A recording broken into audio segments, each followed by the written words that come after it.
Boots and cats and boots and cats and cats and boots and boots and cats. Yeah. Sup, guys? All right, hold on. Sup? I think we're live, by the way, just FYI. Oh, snap. Just so you don't start saying, those words you were just saying 5 minutes ago. Words. I don't want you being like super racist on camera. I have the best words. You do. I know all of the best words. You do know all the best words. You guys don't even know. People everywhere are saying that I have the best words. He truly. I need my invisible accordion. Has the best words. Oh, did you see the video? Did you see the meme where they took Trump and they put the accordion and his hands. Oh yeah, I've seen bunches of clips like that. They put music to it, so he's like talking. He's like, "Hey, dude. how you doing?" It's like, I was like, "This is awesome." They tried to make it sound like he was really playing, and I was like, "Oh, that's hilarious, dude! Nice. Hilarious." But yeah, we never talk about politics here on Barnacules Nerdgasm. We're completely neutral here. We don't do that here. We like all politicians exactly the same and love them all. That's not true. Yeah, no, I don't feel that way at all. Trump man, what is up, everybody? I know it's been a while. Hell yeah, TikTok, woohoo! Here we go. It's been a minute. Oh, some networking guy, cutie. They lovers us still. I love Junkie right on. You guys Always are awesome. the cool guys starting off the show I'll here copy, with us. I'll What's copy going the on? stream link and I'll put it in places. Okay. All right. So I'm gonna send out the link to everybody so they know. So I'm gonna say TikTok is live, and that was like caps defining that. And I should probably put here. You know what? I'm gonna put the title. I'm gonna put the title of our live stream just to entice people, because there might be somebody out there that just has like a boner for Starlink or something and they want to like talk about it. Okay, so TikTok is live, and then I'll put topics. Okay, there we go, cool. And hashtag live, because if I put hashtag anything else, it'll get blocked by old Elon because he doesn't like me. I don't know what's not to like. It's because you're just mean to him all the time. I'm not. I say so many nice things about that dude all the I couldn't keep a straight face. Camacho. For president, yeah, man. He's got what planes crave. You know what? I'm gonna say something nice about Elon. Just to kick it off, just to show that I can be a good dude, right? I'm gonna give him a compliment. And this is a true compliment. I'm not being funny. I'm not trying to backstab. I'm gonna give him a legitimate. This is rare, but I'm gonna give him a legitimate win. If you go on X right now, he has added a feature where now you can click on comments and sort them by newest to latest instead of just relevance.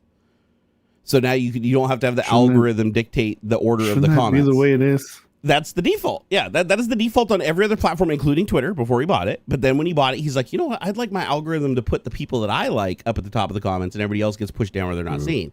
So now, anytime you click on a post to go view it, let me see here. I'll click on this guy right here. You should be able to go into the. Oh, I see it. Yeah, most relevant, latest. Most relevant and latest. Yep. So by default, it's most relevant. Most relevant just means Elon Musk's algorithm, right? Like whatever he likes is at the top, not what you like. Right. But yeah, now you can actually click on that. And he didn't even hide it that much either, which I was surprised. I thought he was gonna like hide it so like 1 out of 500 people that had to wink knew about it could use it. But no, it's actually there and it's usable. And I'll tell you what, there is still one problem with it, though. I do have to point out there is one glaring problem with it. And that is, even if you sort by newest comments first, it still puts the premium accounts at the top. So if 10 premiums leave a comment and 10 non-premium accounts leave a comment, even if the 10 accounts that were not premium left a message first chronologically, it will still show up first at the end of the premiums. The premiums still go to the top no matter how you order it. So that's pretty damn annoying to me, but it's still a step forward, because before it was like all you could see is if you clicked on like Elon's post, for instance, all you could see is just people just choking on them. Now you can actually click on the thing and say, oh, I'd like to order by newest, and it's still mostly people choking on them, but at least if you get to the bottom of the premiums, you can start seeing the real comments, like what people are mostly saying about it. Okay. Yeah, so it works out. Let's see here, Tech Talk. I'm just putting this on over on Facebook right now. By the way, God, how long has it been? It's been, you've been gone for 2 weeks, right, on vacation? So this 3 weeks you've been gone. Mm-hmm. Yeah. Damn. Well, let's talk about your vacation, bro. You went to Africa, right? South Africa and Namibia. Yeah, it's a lot. I'm still weary. Wait, is Namibia what? Namibia. Namibia. Uh-huh. That's a country? Like just like South Africa is also. Wait, what?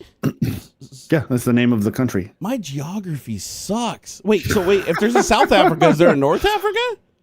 No, though some people will describe like a region called North Africa. I'm not being funny, like, guys. My geography really is this bad. It really is. Like Egypt and Libya and the parts that are in the north of Africa. So it is a north. There is a country. Just don't call it Africa. South Africa, the continent that contains all of the countries like Kenya and Tanzania and Egypt and stuff. That's just Africa. That's the continent. Oh, that's not confusing. Yeah, it is a little weird. It'd be like if the United States called Texas South America. Right. That's a little. That's what I was thinking. I'm like, that's a little bizarre. It's a little weird, but yeah. So Cape. That's South Africa is Cape Town, Johannesburg, right? Those are the big cities you've all heard I know about. Johannesburg is where they shot a couple of movies. They shot District 9 and Wall-E, right? Wall-E, Chappie. Chappie also takes place in like that as a legitimately well. Chappie is in Cape Town, right? Like they say so. In the movie they're in Cape Town. Yeah. Really cool spot. It was really neat. We didn't prepare for the weather very well. It was cold. Like 65 and rainy in Cape Town, and we were like literally right on the coast, like across the street from our hotel. 65 degrees in South Africa? Yeah, but I mean it's south, right? It's like it's as south as the end of at the tip of it is South a massive America. It is a massive continent. Yeah. Okay, I didn't realize. I thought Cape Town was more of like a tropical climate. Like every time I see any video from there, it looks all sunny and shit. There's a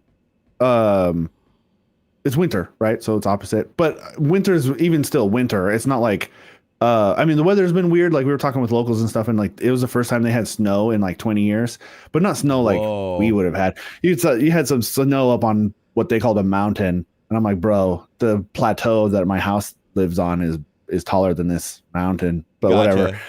We got the best mountains. Okay. North Hemisphere, best mountains. Okay. Only the best. But no, it was really cool.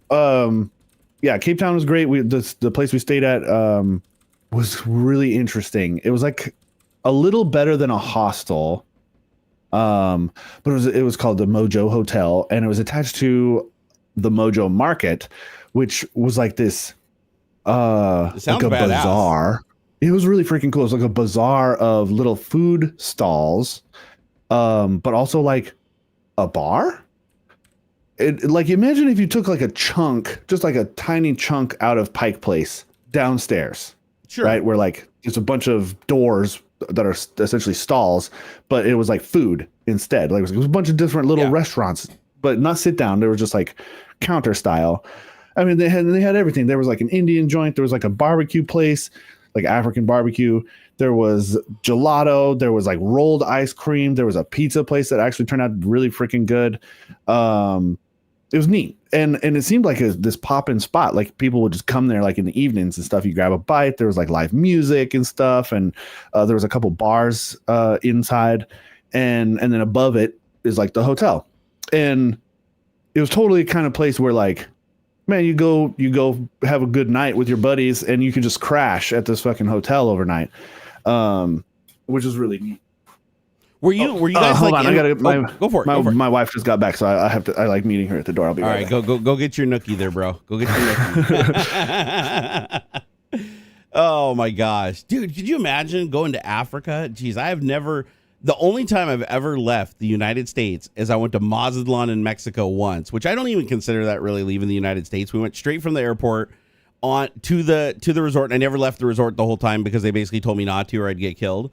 I know they didn't actually say that, but trust me, if you saw the area outside of the resort, it was a whole different thing. It was a cartel run resort. So they're like, as long as you're at this resort, you're like protected because like the cartels won't like attack each other's resorts or some shit. I mean, they literally gave us like an orientation when we got there, and I was like, are they pulling our leg? They're like, listen, if you're not a local or familiar with the area or like have friends and family in this area, just don't leave the compound. Just like stay here and you'll be fine. I'm like, what? Like, well, I mean, there's no reason to really leave. Like, if you leave the compound, it's basically you're going out into an area where like half the buildings are dilapidated and collapsed. The roads weren't even paved. It was wild. That was a wild trip, but I did have fun. It had an absolute blast. Mexico is a beautiful country. It was rad. It was absolutely rad. And then I've been to Canada probably about a good half dozen times, even though it's only like 2.5 hours from me, north of me.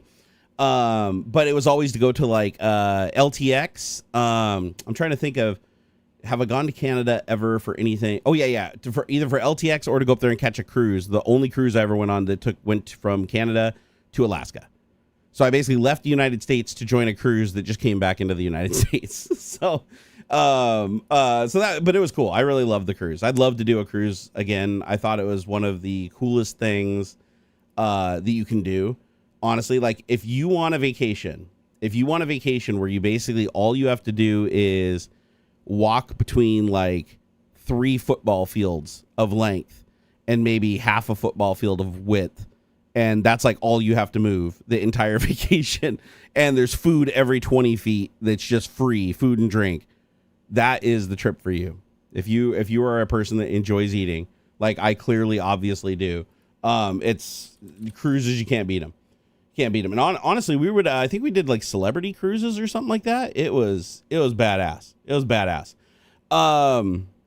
Let's hear. Have you used the Deep Live Cam tool from GitHub? I have not. What is that? What does the Deep Live Cam tool do, Mr. Marbles? Mexican food rocks across the oceans. Oh, Mexican food is my favorite. Like Mexican food. I love Mexican food. Mexican food is probably only second to me to Chinese, but only if it's done properly. It's funny. Chinese, you have to do it right. Indian and Mexican for me. They fight for top. You know what though? Actually, I'll say that Chinese and Indian are kind of like a tie for me. They're completely different though. Like you couldn't have more different conflicting foods. But I will say that I really do like some curries. Like some curries are just off the hook. Not Indian a fan curry. Of a lot of Thai curry. Indian curry. Thai curries are good too, but Indian curry, fantastic. The funny thing is I don't even like coconut, and I had a coconut curry. From India, it was delicious. It was like the best thing ever. Yeah. I was like, and I don't even like coconut, so I thought that was really weird. I love what is that? What is that stuff we get? It's like, they call it like buttered chicken or something like that. And it's like a really classic stewed meat that you put on the bread. What is the bread called? It's like a naan. Oh my god, dude! You can screw naan up. Though I've been to some place where naan is terrible, but most of the time chicken is like entry level white guy Indian, and then you step up to tikka. You step up to tikka masala. Tikka masala. Yep. You start getting a little more flavorful. Yep. And then you got to work your way up through all the different like Rogan Josh and all the different curries and stuff. Vindaloo, if you're more on the tomato side. Then you know spices and stuff. Oh, what I like about Indian food is their spicy is different. Like the spicy you get from Indian food is a lot different than like Mexican spicy or Thai spicy, where it's like burning your mouth. It's almost like a flavorful spicy. Yeah, I have to be specific, and when I say like Indian food is spicy, not in a melt your face spicy, right, but in how powerful the flavors are. Like every bite is so just impactful. It's so dude, the way it's stewed and stuff, they just pack so much good flavor into stuff. Have you ever watched like the Indian restaurants, like how they prepare the food like before they open? Like in little tandoor ovens and stuff. It just takes forever though. Like all their meals take like all day to prepare. Like when you go to when you go to like the Indian restaurant, it's not like you order something, they just go back there and whip it up and put it in a thing and give it to you. Oh no. It's like coming out of like vats that they've been stewing for like, hours or days.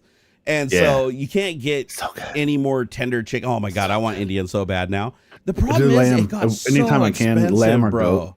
It got so expensive though. I don't know there's what a spot. Oh, it'd be far away for you, but there's a spot up the hill, or I guess up the hill. Dude, it'd be worth driving. It's expensive. You know how much it is? You know how much it is for 2 people to eat Indian here? For 2 people to eat Indian here, you're gonna spend $70. Takeout. Damn. $70. Damn. Yeah, 30 some bucks a person. Like I was like, that's a lot. Yeah, I was like, what the hell? Like, and we have 2 different Indian restaurants. One's not so good. The other one's amazing. It's called Clay Oven. Haven't been there forever, but way too expensive. Way too expensive. I'm just checking their website because I was like, man, I wonder what East India Grill is costing, because they have a killer buffet. A lot of Indian places will have a buffet, lunch buffet or something. It's $19.95 for their lunch buffet. It's open 7 days a week, but it's down here in Federal Way, so that'd be like an hour and a half drive. You'd spend more in gas than you'd save going to this place. I want to say Federal Way is about an hour for me. I think Federal Way. I can make Federal, but still, that would not. I'm looking at their regular gas is expensive too, right? Yeah, gas, dude. If I drove my STI, I'd get 15 miles to the gallon. I'd probably burn $40 of fuel to get there and back. They're probably not open anymore. We don't eat out nearly as much as we used to. We used to eat out all the time, but it got so expensive. So much, even McDonald's, dude. McDonald's drives was like $30 for three of us. Exactly. I was like, when did going to Red Robin start costing me over $100 for four of us? Yeah, that fucking insane, man. Yeah. I was used to be able to go to Red Robin. Dude, you get a burger and bottomless fries. Bottomless fries, and a soda at like Red Robin back in the day. $16, $17. No, like $8.99 for their basic burger basket. And if you got like a monster burger, it was like maybe like $10 or $11. Now you're like, oh, I want a monster burger. Oh, $24. It's like what? Yeah. What? Yeah. A salad is like $20-some for like a crispy chicken salad. Oh my god, dude. Dude, a milkshake? Yeah. Milkshake's like $9. Right. $9 for a milkshake. It's like I could go buy a gallon of ice cream at the store for that. So I feel like restaurants really took advantage of like coming back. Thank you, Daniel Terry. Oh, dude, Daniel Terry, you're the best, bro. We love you, dude. Yeah. Daniel Terry. I just cook all my own food. Yeah, man. More and more. Like I mean, my lady and I we pigged out last night. Got a big Papa Murphy's pizza. You know what? And some snacks and stuff. Papa Murphy's is still a good deal, even today. 100%. Papa Murphy's, like seriously. And if you get a coupon, they usually have this coupon thing that you can get. Like every week, you can find this coupon that like you get buy one get one free for like their basic 2-topping pizza. It's or crazy. The 25% off. It's almost all the time Murphy 25. Yep, I want to say I feel like I've used that one a bunch of times. It's like always the I want to say we got their deep dish or their deep dish equivalent that they have. The stuffed pizzas. Yeah, like and it was she got me the Hawaiian because I love Hawaiian. It's not for everybody, but I love Hawaiian pizza. I like ham and pineapple, and then with the spicy fucking crushed red peppers, it's so good. Yeah, and I looked at the receipt and it was like $7.99 for like a true large, like an actual big large pizza. And I was looking at that, I was like, how the hell is pizza so cheap? Like you go to Subway, a Subway sandwich is like $9-10. It's because it's not prepared, right? So you don't pay sales tax. They don't prepare your sandwich at Subway, right? Well, I mean, I guess unless you put it in the oven, But like it's a weird difference between like the Subway sandwich is ready to eat. Right, it's prepared. You're right. Eat it. Oh yeah, and so they charge you sales tax. The Papa Murphy's pizza is not ready to eat. It's not. And so like you could buy it with your EBT if you're on food stamps or whatever, which is a godsend. I tell you, dude, that's like 4 meals sometimes for. I mean, you can stretch out a stuffed pizza. So people were asking Lost in Space things. As I said, stuffed what? Okay, so Papa Murphy's has a stuffed pizzas. They have a variety of stuffed pizzas that are basically 2 pizzas. Oh, Chicago stuffed. One on top of the other. Is it called Chicago stuffed? Yeah, yep. That's my favorite one. It is.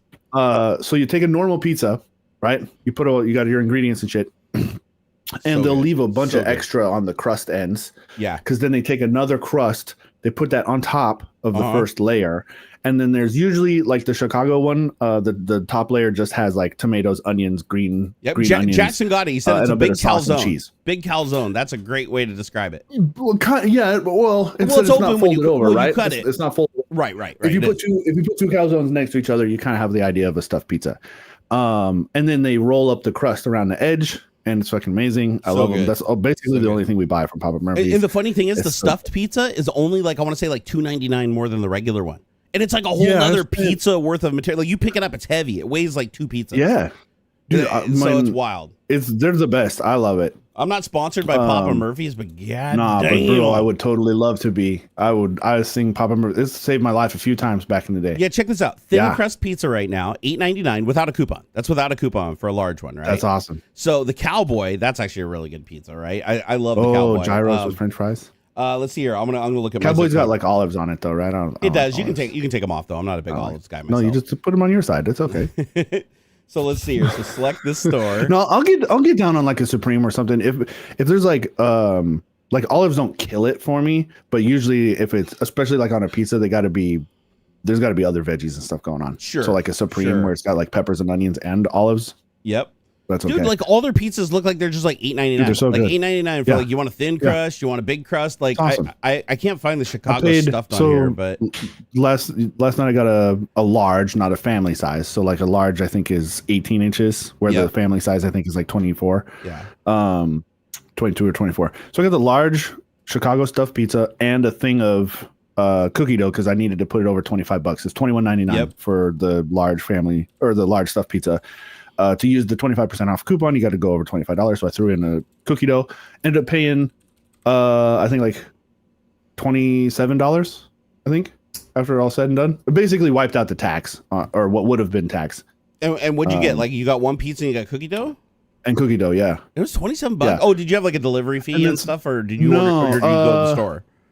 No, we picked it up. Yeah. We did? Okay, because man, that seems expensive to me. It would have been only $21.99. I want to say we got two larges for under $20. We were like under $20 easily, for two larges. For the non-stuffed ones, yeah. Yeah, it was easy. That's right. You got a stuffed one. I forgot you got the stuffed one. Okay, so that's going to be a little bit more. Basically the 25% off made the cookie dough free-ish. Always coupons though. If you go look online, you can find and they don't care. Like you could bring the same coupon in every day if you wanted to. Yeah. And but there's coupons all the time for like buy one get one free, 25% off. I've seen a 50% off. I saw another one that was unlimited toppings, like for just the default price. For the two toppings, it's unlimited toppings. So like if you want to go in and just pile everything on and make like some crazy monster pizza, you can do that. Like $17. I've gone in there before and asked them if they had a coupon. Like, try it. Like, walk in there and just say, "Hey, do you guys have a coupon?" They'll like grab a flyer like behind them and just hand it to you, and then let you use it. And because you'll usually get a coupon with the pizza like wrapped up in there. Yep. And they're rad. Yeah, they're rad. I will say, oh hey, Tech Chef, woo! Thank you, man. For the $2. He said Boeing will return uncrewed SpaceX will rescue. Except I just saw that the spacesuits are incompatible, so there's going to be some funny business going on there. They're either going to have to adapt them or send up new spacesuits. Oh, dude, could you imagine? I think they're sending up new spacesuits. Could you imagine having to take and like create a whole nother mission just to send garments up, like bring the dudes back? Like, I don't know, man. Were they not supposed to be there for like a week? This shows a problem with privatization of spaceflight. True. Like, but how long were they they're all supposed to be going to there? have weird, incompatible shit. Did you guys it was know supposed to be just like a week or something. It was like a week, supposed right? to be there for long. It was like a week, and they've been there for how long now? Months. They're gonna be there for months. Yet. Yeah, they already have. They already have, right? Haven't they been there for like 2-3 months already? I think a month. Here, let's see. What was it? Was the Boeing Starliner, right? Yeah. Let's see here. Astronauts stranded. Because I did see an article on this last week. Like, I get that the suit itself is going to be a little proprietary depending on whoever's designing the thing, but like, I feel like some of the hook 'em ups or whatever it is that like they need to, I don't know exactly how spacesuits are supposed to work. It doesn't take long to get back to Earth. It doesn't take long. It takes longer to get the space station back to the Earth. So it's like just wear like a portable unit or something. Right? Yeah, you'd think originally 8 days. And they're not going to be able to return until February. Jeez. They send the suits up. So they are sending new suits. Could you imagine all those astronauts? That's silly to me. Dude, all of them told their families that they're leaving for 8 days. And they're like, sorry, I won't be home for like half a year. 6 months. Sorry. Oh, God. I'm not clocking out. Like, I'm on the clock. No, you get that pay. You get that hazard pay.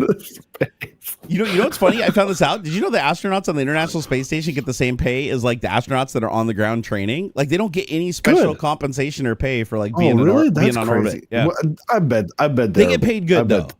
Good money. Though. I want to say like the starting salary for an astronaut is like 150 G's or something like that. It's up there. Gotta be. But they don't get any special. Like, I thought that you'd get hazard pay at least for like, I mean, you're literally living in a box in a vacuum above Earth.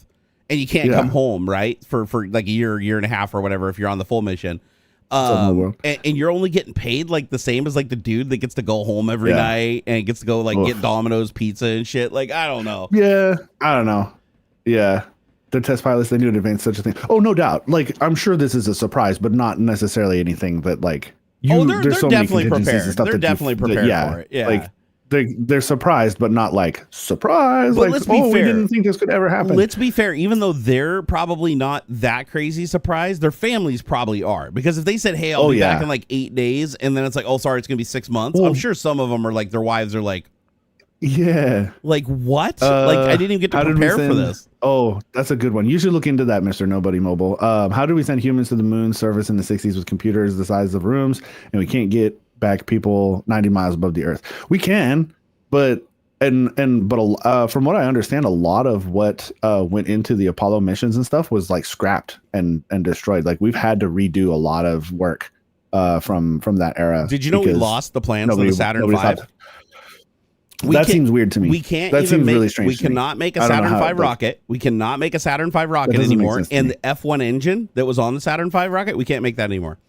Neither one of them can be manufactured anymore because we don't have one. We don't have the plans, and two, even if they reverse engineered it, they said all the facilities that they created specifically to build that rocket system. Oh yeah, they're all gone. You couldn't remanufacture. Yeah, you'd have to rebuild the tools. So it would be a massive undertaking to rebuild that. Honestly, that's why they're like, let's just work on the new rocket system, right? What is it, the SLS or yeah? Let's just use that and get that to the moon instead.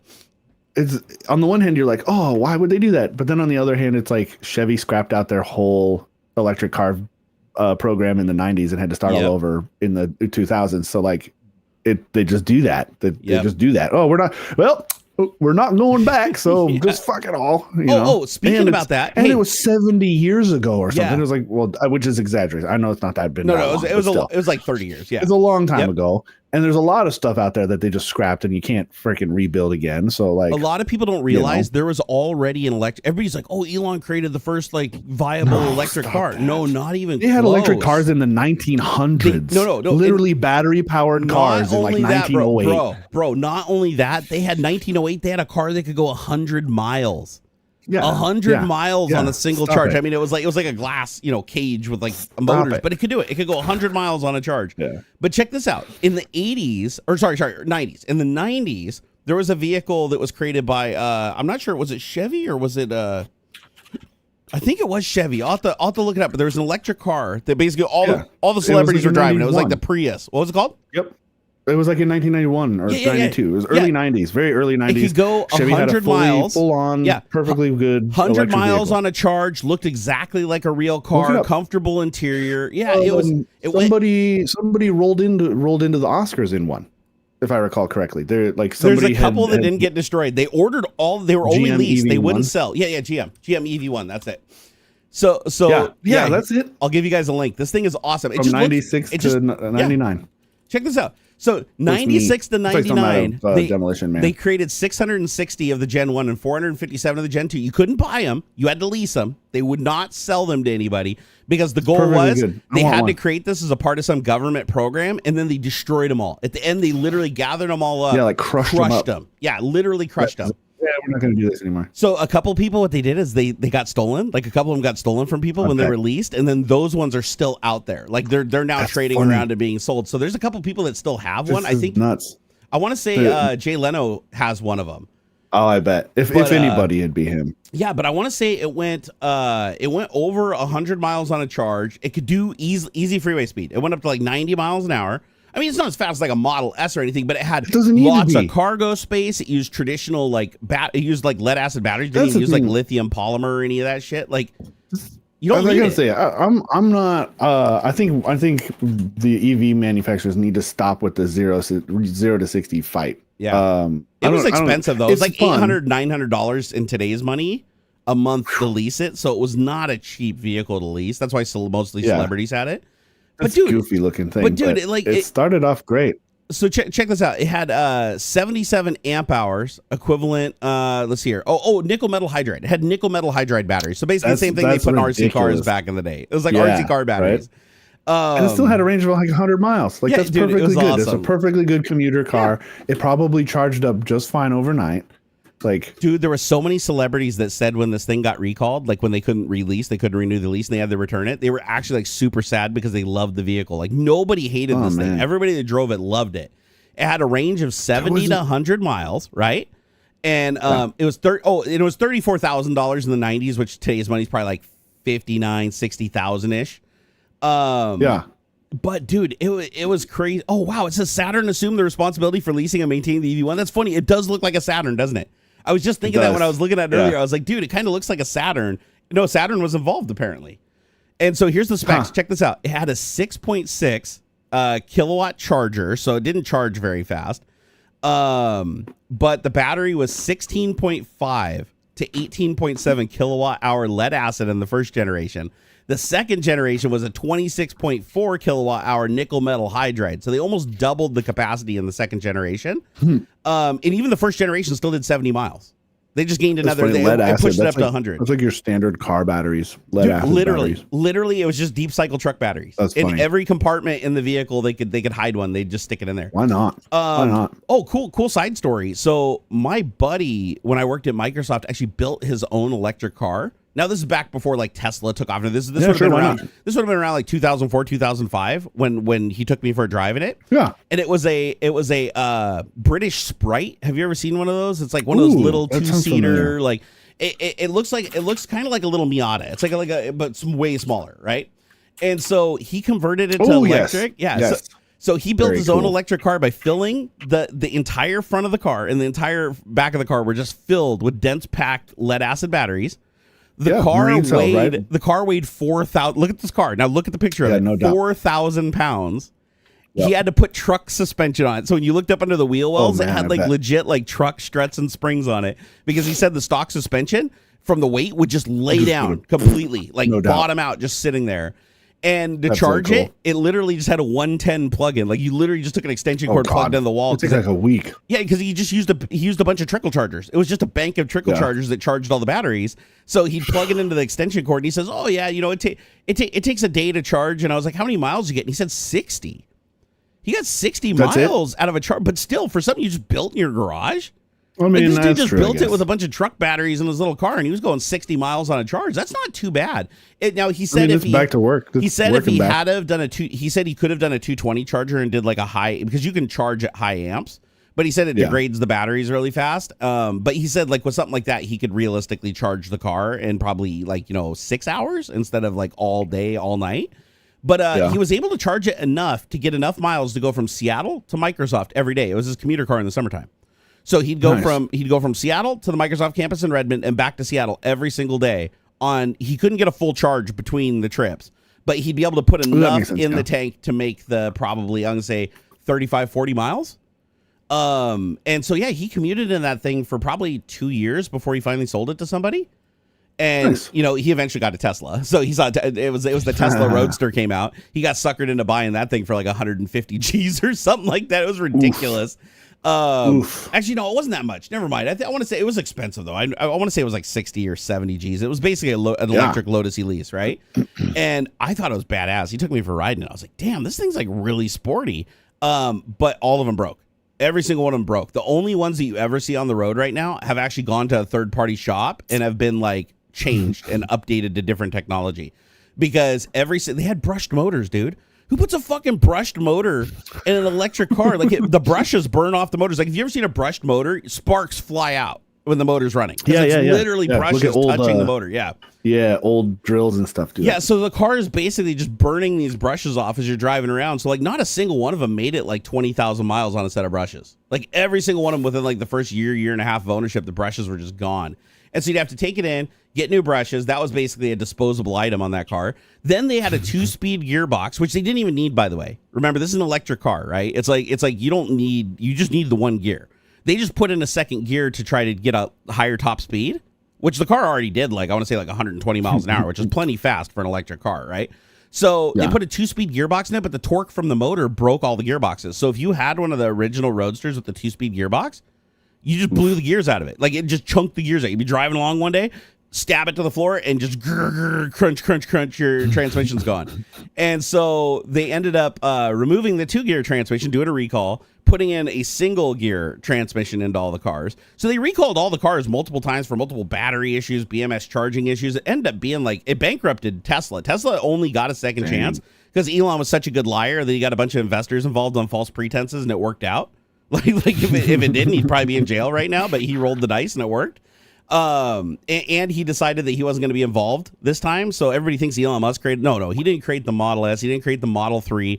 He didn't create the Cybertruck. Franz, go look up Franz. That's the chief designer at Tesla and has been since the original Model S. That guy is baller. Okay. That guy's responsible for everything on the car except for the actual drivetrain. And the drivetrain was designed by the guy who now runs Lucid Motors. So, and they're still using his same technology. That's the funny thing, is like Tesla hasn't really progressed. They're still using Lucid Motors is so far ahead of Tesla when you go look at their motor design and their efficiency and everything. I think the only thing Tesla even remotely has them is like on battery technology. I think Tesla's a little ahead on battery technology, or at least they're using the same battery technology. But it's wild to think. Oh, dude, the Lucid, if you ever look at the Lucid, the motors that drive the wheels are tiny. You could pick it up. You would not pick up a Model S engine, the motor. I bet. The Model S motor assembly weighs hundreds and hundreds and hundreds of pounds. The motor that's inside of the Lucid motor that makes 300 per unit, so they can literally put one on like each wheel. It's like these little pancake looking motors that I want to say weigh like 90 pounds or something like that. And they make another one now that can do up to 600. They don't have a battery yet that can like supply enough to justify using it. But they do. They said they could push it to 600 horsepower. So it's like a 90-pound electric motor that can produce 600 horsepower equivalent. I was like, Jesus. Dude, it's awesome. Network guy said I got pics of me molesting the Microsoft sign. Oh, in Redmond? Dude, that is awesome. Nice. That is awesome. Dude, I did so many things in front of that sign during the 15 years I was there. Hey, I want to thank some of these people who have been super chatting because honestly, you guys, I need it more than ever. You guys are the best. I love your faces. Histario, thank you for the $5, dude. He said pass the collection plate for the House of Tech Talk. Let us code. What are we coding, Histario? Yes. Let's see here. Exorius Burrito. I started fussing around with, I think it's Godot, whatever. I'm sure it's Godot. It sounds French, but one of these guys I follow on. I've never heard of it until you just mentioned it, dude. Him on TikTok, but there's this guy Thor. He runs a company called Pirate Software. He's actually wicked fucking smart hacker dude. Wait, is that Pirate Software the YouTuber? Yeah. I love that guy. YouTube. He's YouTube, Twitch, wherever. Yep. He's got like a ferret rescue and stuff. I come across some of his stuff on TikTok and started following him. He had a game jam recently. I'm so giddy. He follows me. He had a game jam recently. Holy cow, Don Kellogg, $50, man. Shit, bro. I'm gonna push all the buttons. Ready?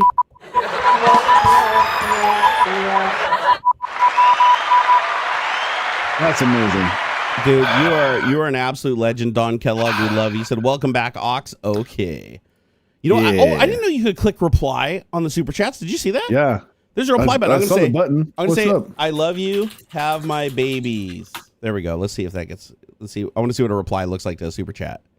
Oh, nice. Yeah, it's right there. Oh, whoa. That's cool. What a trip. Yeah, like highlights it and stuff. That's super cool. That's super cool. Hey, thank you very much, Don Kellogg. I love your profile picture, by the way. Very, very pro status. Yeah, dude. He's looking kind of dapper I can trust you to represent me. Hey, Don, is that really? Hey, Don, is that a real picture of you, or did you like snatch that off Google or something? I gotta know. I don't know. Dude just dropped like $50. Like this dude seems like he balls. Like he looks like he's the dude in the picture. That's actually cool. him? Yeah, right on, man. Yeah, dude. Yeah. Hell yeah. I would want you to yell objection in a court for me. That sounds awesome. You know what? For $50, I'm going to fart on camera. Here we go. Oh, I don't hear that. Okay, there we go. Oh, you had to talk through it, man. They missed the buttery sound of the butt cheeks. That's gross. They missed the buttery sound of the butt cheeks. Come on, guys. Hey, is it you? What are we talking about? Zorius Burrito, thank you for the $5 super chat. He said, have you guys seen the solid state battery tech? Yes. Yes. I've seen some stuff here and there. So solid state battery tech is awesome because one, you can puncture it and it doesn't light on fire. One of the two technologies that I saw, you can actually cut the battery. You can physically cut the battery cell in half, and as long as you don't interrupt the path between the anode and the cathode, it still works. So nice. I thought that was pretty cool. Like they show a demo of it charging a phone, and they're cutting the battery pack up to the top, all the way to the top until it stops charging. And I was like, what? So it looks like a regular lithium battery, like a flat lithium battery cell, but yeah, you can cut it with scissors, and it doesn't. And then for to show how dangerous it is, they take a conventional lithium battery cell and they cut it with scissors, and it just catches fire instantly. And it's like, and it balloons up, right? So the second you puncture it. So really safe technology. The problem that they have with it right now is cost to produce, complexity. It's a lot harder. It's a lot harder to produce than traditional lithium ion batteries. And price always ends up killing it. That's the reason you don't see it and everything right now is they pretty much had it figured out for years, like how to create these like dry solid state batteries, and they're just not. I think the only production item that I've ever seen them in is one of those little power units, like portable power units. If you go on Amazon, okay. it's like let me see if I can find it, and it's really expensive for its specs too. Like I only know like 1 or 2 YouTubers that reviewed it. It's like, let's see here, solid state battery power. That's funny. I type in solid state battery and it says power station. That's the first thing that comes up. Yoshino. That's what it is. The Yoshino. Here, I'll give you guys a link so you can just check it out. But it's like not very well reviewed. The only reason that the reviews that I've seen, they said the only reason you want to buy this is for the safety factor, because it doesn't really have like the capacity. They don't really have the capacity on lockdown yet. So here's a link right there. But it's got to start somewhere though. But the good news is this is a production item that you can buy that has a actual solid state battery in it. So this proves that the technology has finally reached production. Nice. Like there is a company producing dry solid state cells that you can purchase, like safe cells that you can purchase and put in your products. It's just they're not cost effective yet. So that's why you don't see them and everything. They do have some pretty cool benefits though. If I remember right, you can charge cycle them a lot more because they don't have a liquid what do they call it, the liquid electrolyte inside of it or whatever, and it's a solid battery. It breaks down less each time you charge it, so it has like way more charge cycles and it loses way less capacity over time. So you could take like a solid state battery and just put it on a shelf for 10 years where a traditional lithium would just go dead and just never want to charge again. These would just work fine like they were brand new. And if you charged them like, 1,000 times or whatever, you're not going to lose nearly as much percentage of capacity as you would. So they're really thinking that it's, as long as they can get that capacity increased, you'll start seeing these in cell phones and stuff. Because one, it makes it, airliners are scared shitless about cell phones on airplanes. They can't do anything about it, right? Because every person has a cell phone. And nobody's going to like put their cell phone in the freaking compartment on the plane. But the realistic, realistically, if one of those phones caught fire on the airplane, it would be a severe hazard for everybody. Sure. The amount of noxious gas that comes out of like a burning lithium battery, especially just like the fact that they put these massive batteries in like an iPhone and some of the bigger Android phones, they have so many amp hours that or milliamp hours that like that battery, if it's fully charged and you puncture it, the thing just off gases for like a minute solid, just shooting off noxious fumes. And the airplane's basically recycling that throughout the cockpit, right? Unless they have a really good filtration system, which most of the airplanes don't. That's good. So yeah, but I do like that there is a product. Like I did finally see a product after all these years that does have a solid state battery inside of it. So that's cool. That means the technology is hitting prime time. It's just expensive and the capacity is not there. Let's see here. Go up. Let's see. Nigel Watton. Nigel Watton, thank you for your 5 poundaroos, buddy. Thank you very much. He said, "Been a while, but I'm back, baby." I'm gonna reply to every super chat today. That's my thing. So I'm gonna click. Oh, wait, yes. The time to reply to the super chat has expired. I've already forgotten what we were talking about before, bro. So it expires. What? We have to reply fast when people do that because it expires apparently. I clicked reply. Yeah. They don't stay up there. They stay up there like it's based on how much. So. Oh man, that just reminded me when I said "man" of the song from was it Lonely Island? I threw it on the ground. Man, I'm not a charity case. Threw it on the ground. My dad's not a cell phone. I threw it on the ground. Dude, I love that. If you've never listened to Lonely Island with was it Adam Sandberg. Andy Samberg. Yeah. Dude, and Adam Sandberg. Others, yeah. Adam Sandberg is amazing. He's our generation's Adam Sandler. I'm on a boat.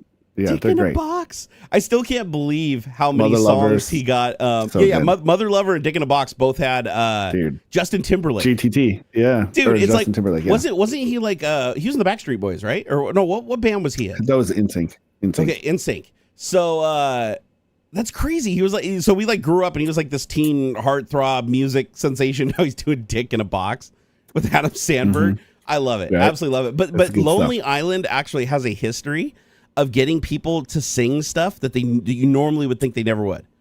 And so they got what's the name of the lady who played Princess Amidala in Phantom Menace? Natalie Portman. So Natalie Portman, they got her to do a rap song, and it's called Natalie Portman Rap, I believe.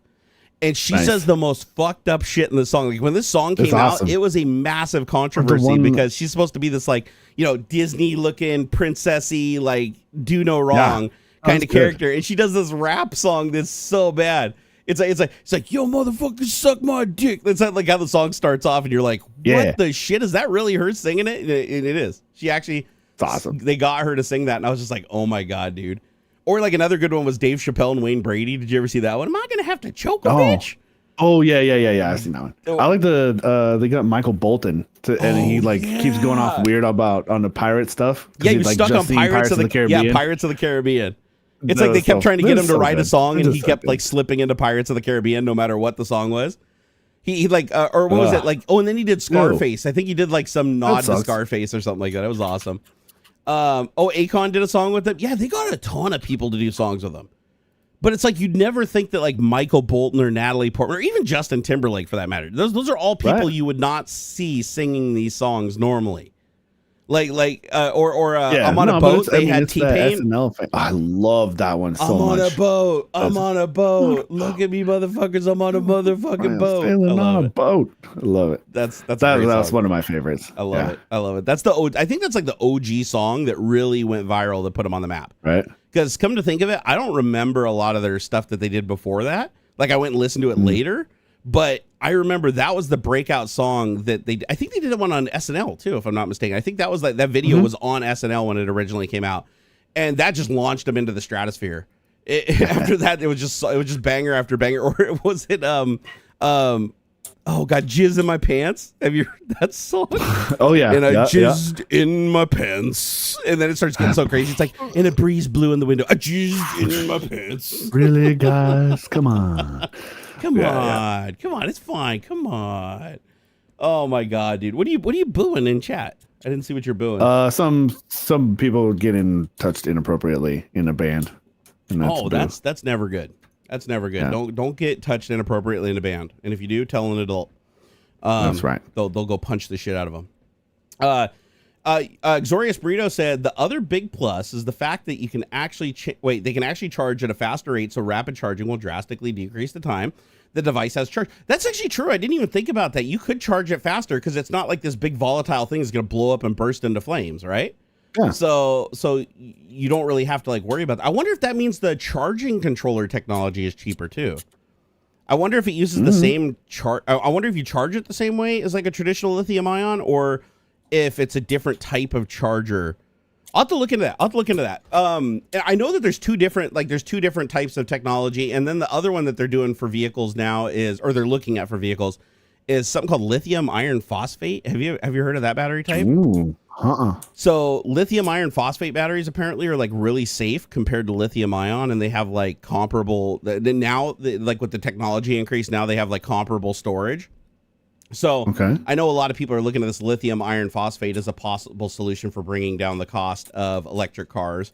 I've also seen some cool ideas. I don't know how far they are along of integrating the battery into the frame of the vehicle. So like instead of having battery packs, like actual battery packs in the car itself would have like pockets of the batteries would be like shaped and molded into the frame of the car. So the batteries would be like weird shapes, because they'd cut the layers of the battery, stack them and create like a pack. And then that would actually go into the sandwich of the car's frame. And so your car would ultimately have like, you couldn't find the battery. You'd look around the car and be like, where the hell the battery? It just looked like wires are coming out of the frame of the thing. And I was like, ooh, that's kind of cool. But I think something like that would probably be too expensive to like produce and do mainstream, because I'd imagine that would be an absolute nightmare to try to produce that on an automated production line where you have to put in like 9,000 itty bitty batteries into the metal and then like fold it together and weld it, and then if cells go bad, like to replace it would be a nightmare, right? You'd have to replace body panels. But I like the concept of it. I think it's cool that they can make batteries in different shapes other than just round or like square. It's like every battery you look at is like round or like rectangular or like a box shape, right? It's like I want to see batteries that are more uniquely shaped to fit their environment, right? So that you get max capacity. I dig it. Let's see. He said, I really want the OG to succeed. John B. Goodenough. The man is a legend. Who's that? I don't even know who that is. Probably some guy who developed a water-powered car and disappeared. That was no. That was a different guy. That was John B. Goodenough was an American materials scientist, a solid-state physicist, and Nobel laureate in chemistry. Cool. He's dead. Who am I thinking of? The dude that built the Corvette with the hydrogen fuel cells? The guy in the 80s, or the guy who in the 90s, or the guy recently who probably disappeared off TikTok? The guy in the 80s and 90s who's still around three today. Different people. I've seen 3 different people who have done technically hydrogen, but it was like water electrolysis, basically. It is water electrolysis. And they end up disappearing. They always end up or having an accident. Yeah. The guy I'm thinking of, he's known for his like UFO conspiracies. That's why nobody takes him seriously. But his car is solid. Like he created a few that seem legit. Yeah, William Robert Grove. Let's see who that is. Is that him? What? Oh no, that's Sir the guy William Robert Grove. We're talking about from 1811. Oh, John, old ass guy. So John B. Goodenough invented the lithium battery. Okay, so he was the guy who created the lithium battery. God, what's the name of the guy who has the? Hold on here. Hydrogen Corvette. Grove invented a fuel cell, apparently. And hold up. I'll get the guy's name. I'll find him. Humphrey Davy. You guys are just saying names now. You guys are just making shit up. Sir Humphrey Davy. Come on. Not old people. Let's see here. We're talking from 300 years ago, you guys. This guy discovered Lazar. Bob Lazar. Bob Lazar is the guy. Yeah, Bob Lazar, this guy. Oh yeah, he's the one who had a bunch of the fucking Area 51 leaks and stuff. Yeah, that's he talked big about Area 51, and like, this is the dude that did like a couple buddies. Yeah, he did whole documentaries about how he saw the aliens and actually like saw the bodies and worked with the technology and stuff. But he actually did create a Corvette that runs on this pretty unique technology. It's he stores the hydrogen in like another material. He creates a solid granular material that he has to create because you can't buy it because it's illegal to purchase it because it's used in like nuclear science. But he created his own. He created his own like particle accelerator or whatever to create this material. Then he puts this material into these like high pressure tanks. He pumps the hydrogen into the tanks, and then the material absorbs the hydrogen so that there's no high pressure. So you don't have all this high pressure hydrogen sitting around like a traditional fuel cell car. And then it feeds the hydrogen out by heating the tank. It has these electric blankets around the tank. It heats it up. And then when you heat up this material, it releases the hydrogen that you just stored in it. But it only releases as much as you need because you heat it up more to release more or not. It's like you throttle it, right? And then that hydrogen goes into the engine and he burns it just like you would gasoline. So it's not like a hydrogen fuel cell where it's creating electricity to run the motors. He's literally burning the hydrogen. He said the pressure in these tanks never goes above like anything dangerous. It's not like a traditional 4,000 PSI tank that explodes and you have a giant hydrogen ball. He said even if the tank got completely sawed in half or breached, there wouldn't be enough hydrogen, like gaseous hydrogen in it to actually create any kind of fire that was a threat. So I was like, dude, that's badass, man. Steve Miller's like, you accused me of making stuff up. We were just joking, Steve. I know I did. And then I Googled the funny words that you put in the chat, and we went on this journey of discovery together and found out that you weren't making up names. Steve, you calm your tits, brother. I apologize that my mild accusation was as disturbing as it was to you. Steve follows me on X. We talk all the time. We discovered together that you were not making up that name. I looked. There's an old guy. He's from fucking 1778. And he discovered potassium and stuff. Steve, I was wrong. Take your tits you and weren't calm making up names. And Bob Lazar, yeah, we talked about Bob Lazar. Lazar, it's Lazar, goddammit. Whatever. Don't call him Laser. He doesn't like that. He gets mad when people call him Bob no doubt Lazar. The government has aliens and alien craft software somewhere. I mean, He's not I a think light source. He threw it on the ground. No, just kidding. Hey, Ian Scott Johnson, thank you for the 10 pounds. It's all good. He said, here you guys go. Stellar stream. I'm glad you're enjoying it, sir. Oh, I can reply to this. I'm going to reply to this and say, 10 did pounds, you know that's a good one. that the goes into the, hold on here. I'm trying to do a little. The pee is stored in the balls? Yeah, here. No. There we go. Okay. You'll see it here in a second in chat. Okay, that was terrible. My ASCII art skills are not above reproach. The 8 = D does not go into the parenthesis space period space parenthesis. Says you. Okay. Says you. Wow. Yeah, go ask Miss Barnacules. She wouldn't agree. Oh my god. Oh man, my phone's getting blown up. Hold on, let me see what's going on here. Can I direct message you on Discord? Probably. You probably could. Try it out. We'll go on this journey of discovery together. Try it. Wait, what was that? Apology was good enough. John B. good enough. Hey. That's good. That's good. That was actually good. Johnny B. good enough, right? Johnny B. good. Yep. Oh my Way god, down dude. Louisiana, down to New Orleans. Wait, Sith Lord says, Some Jerry, guys can I out direct there message you making on Discord? Electricity. No, my Discord, I had to disable direct message for anybody I don't follow because I was literally getting so many messages that it was pushing everything else down to like the bottom of the screen and I couldn't find it because there'd be like 1,000 people in there every day. Although I'm not, nobody knows who I am anymore, so I could probably do that. But I don't know. What I'm trying to figure out, like, is it something private you need to talk about? Like, what's going on? Is there, am I in danger? This is weird. Are you trying to send me dick pics? Like, what's going on here? I need to know in advance. That apology was good. I do like that. The apology was good. That was fun. That was funny. fun. He's a funny guy. And then it overheats and the whole thing goes boom because it releases all at once. No, it doesn't. It doesn't. Yeah. That's what made Bob Lazar's technology different than everybody else. God damn it, I'll punch you. No, I'm just kidding. It's a low pressure system and the hydrogen is stored in, like when the hydrogen is stored in the granules, it's not flammable. Like you can literally take the granule, put like a fire under it will not ignite. The hydrogen is like locked into the material, the solid material. And then when you heat it, it releases. So that's what makes it safe, is that there's only ever enough hydrogen in the tank to feed the engine, to run the engine. And then if you want to stop producing hydrogen, you just turn off the blanket. You turn off the heat source. And when you turn off the heat source, it stops off-gassing the hydrogen. Yeah. So it's actually pretty cool. But he said exactly. But the problem is the material. It's called lithium deuteride. Like if you look up the material, lithium deuteride, you can't buy it. The deuterides. You can't lie. Lithium deuterides. You can't. You can't buy this material because it's used in nuclear weapons. However, of course it is. Oh, how convenient. No, it is. I looked it up. I looked it up one time because I was curious. It's like you cannot buy lithium deuteride. However, legally you can manufacture it for your own uses. So if you have the brains to build, the particle accelerator or whatever to make this material, you can have it. And Bob Lazar created the machine that can make this material. So he makes his own. He said he can't sell it though. And that's the problem. It's like everybody's like, "Hey, can you sell me some so I can make my own like, cool low pressure hydrogen system?" He's like, "No, I can't." Because that would be illegal. But he said that if they remove this from the banned substances list here in the United States because of the nuclear implications or whatever, then you'd be able to buy else that doesn't have it on the list. Like, that's the solution. Right. Go someplace where they don't give a shit. Like, but anything that uses that material like can't be sold. Like in the United States, so we wouldn't be able to get it here. Like even if they did make it in China and they import it, we wouldn't be able to buy it because they manufactured and put the substance into it, and it's banned if it's sold. So like you can't buy it even in a car or in another product. It's weird.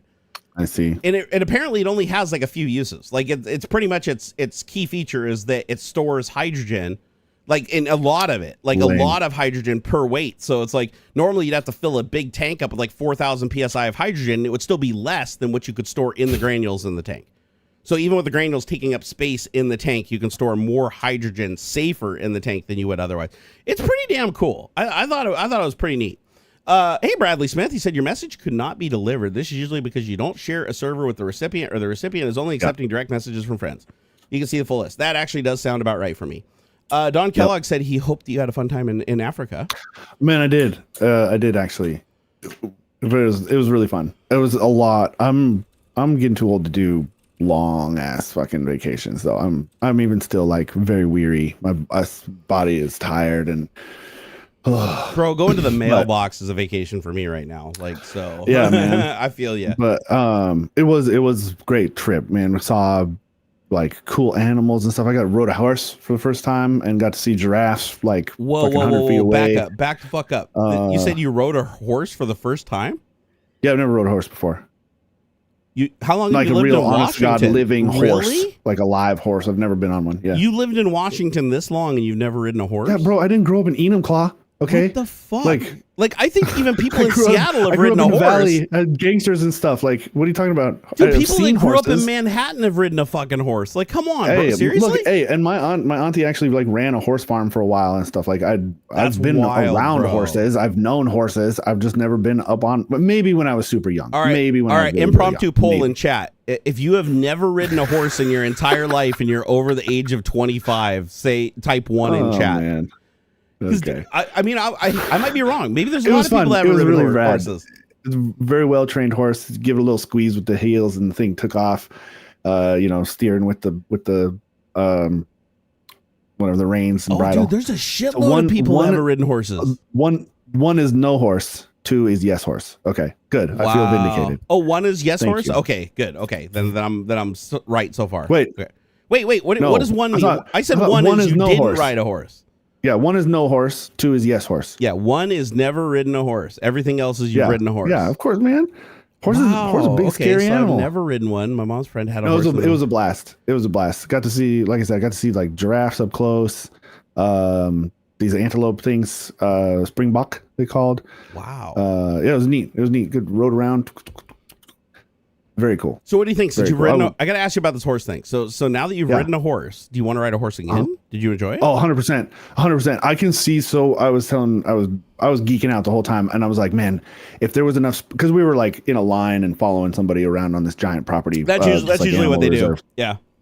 And I was like, man, I could see where if I just really, this guy really could go, and it'd be so much fun to just let him loose. Yahoo! You know, some hi-ho silver kind of stuff. It's got to be so fun to like really be on a horse that's really tearing ass. It's a trip. They can go fast too. They can run really fast, like really fast. That had to have been a blast.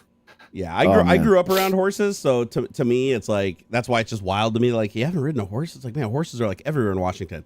Yeah, I mean, yeah, like I bet, like as a 5 or 6 year old, they put me up on one at the Puyallup Fair or something. Sure, like I wouldn't. But I wouldn't never count under that. my No, I own wouldn't count control that. and Yeah. that kind of thing. But it was super freaking cool.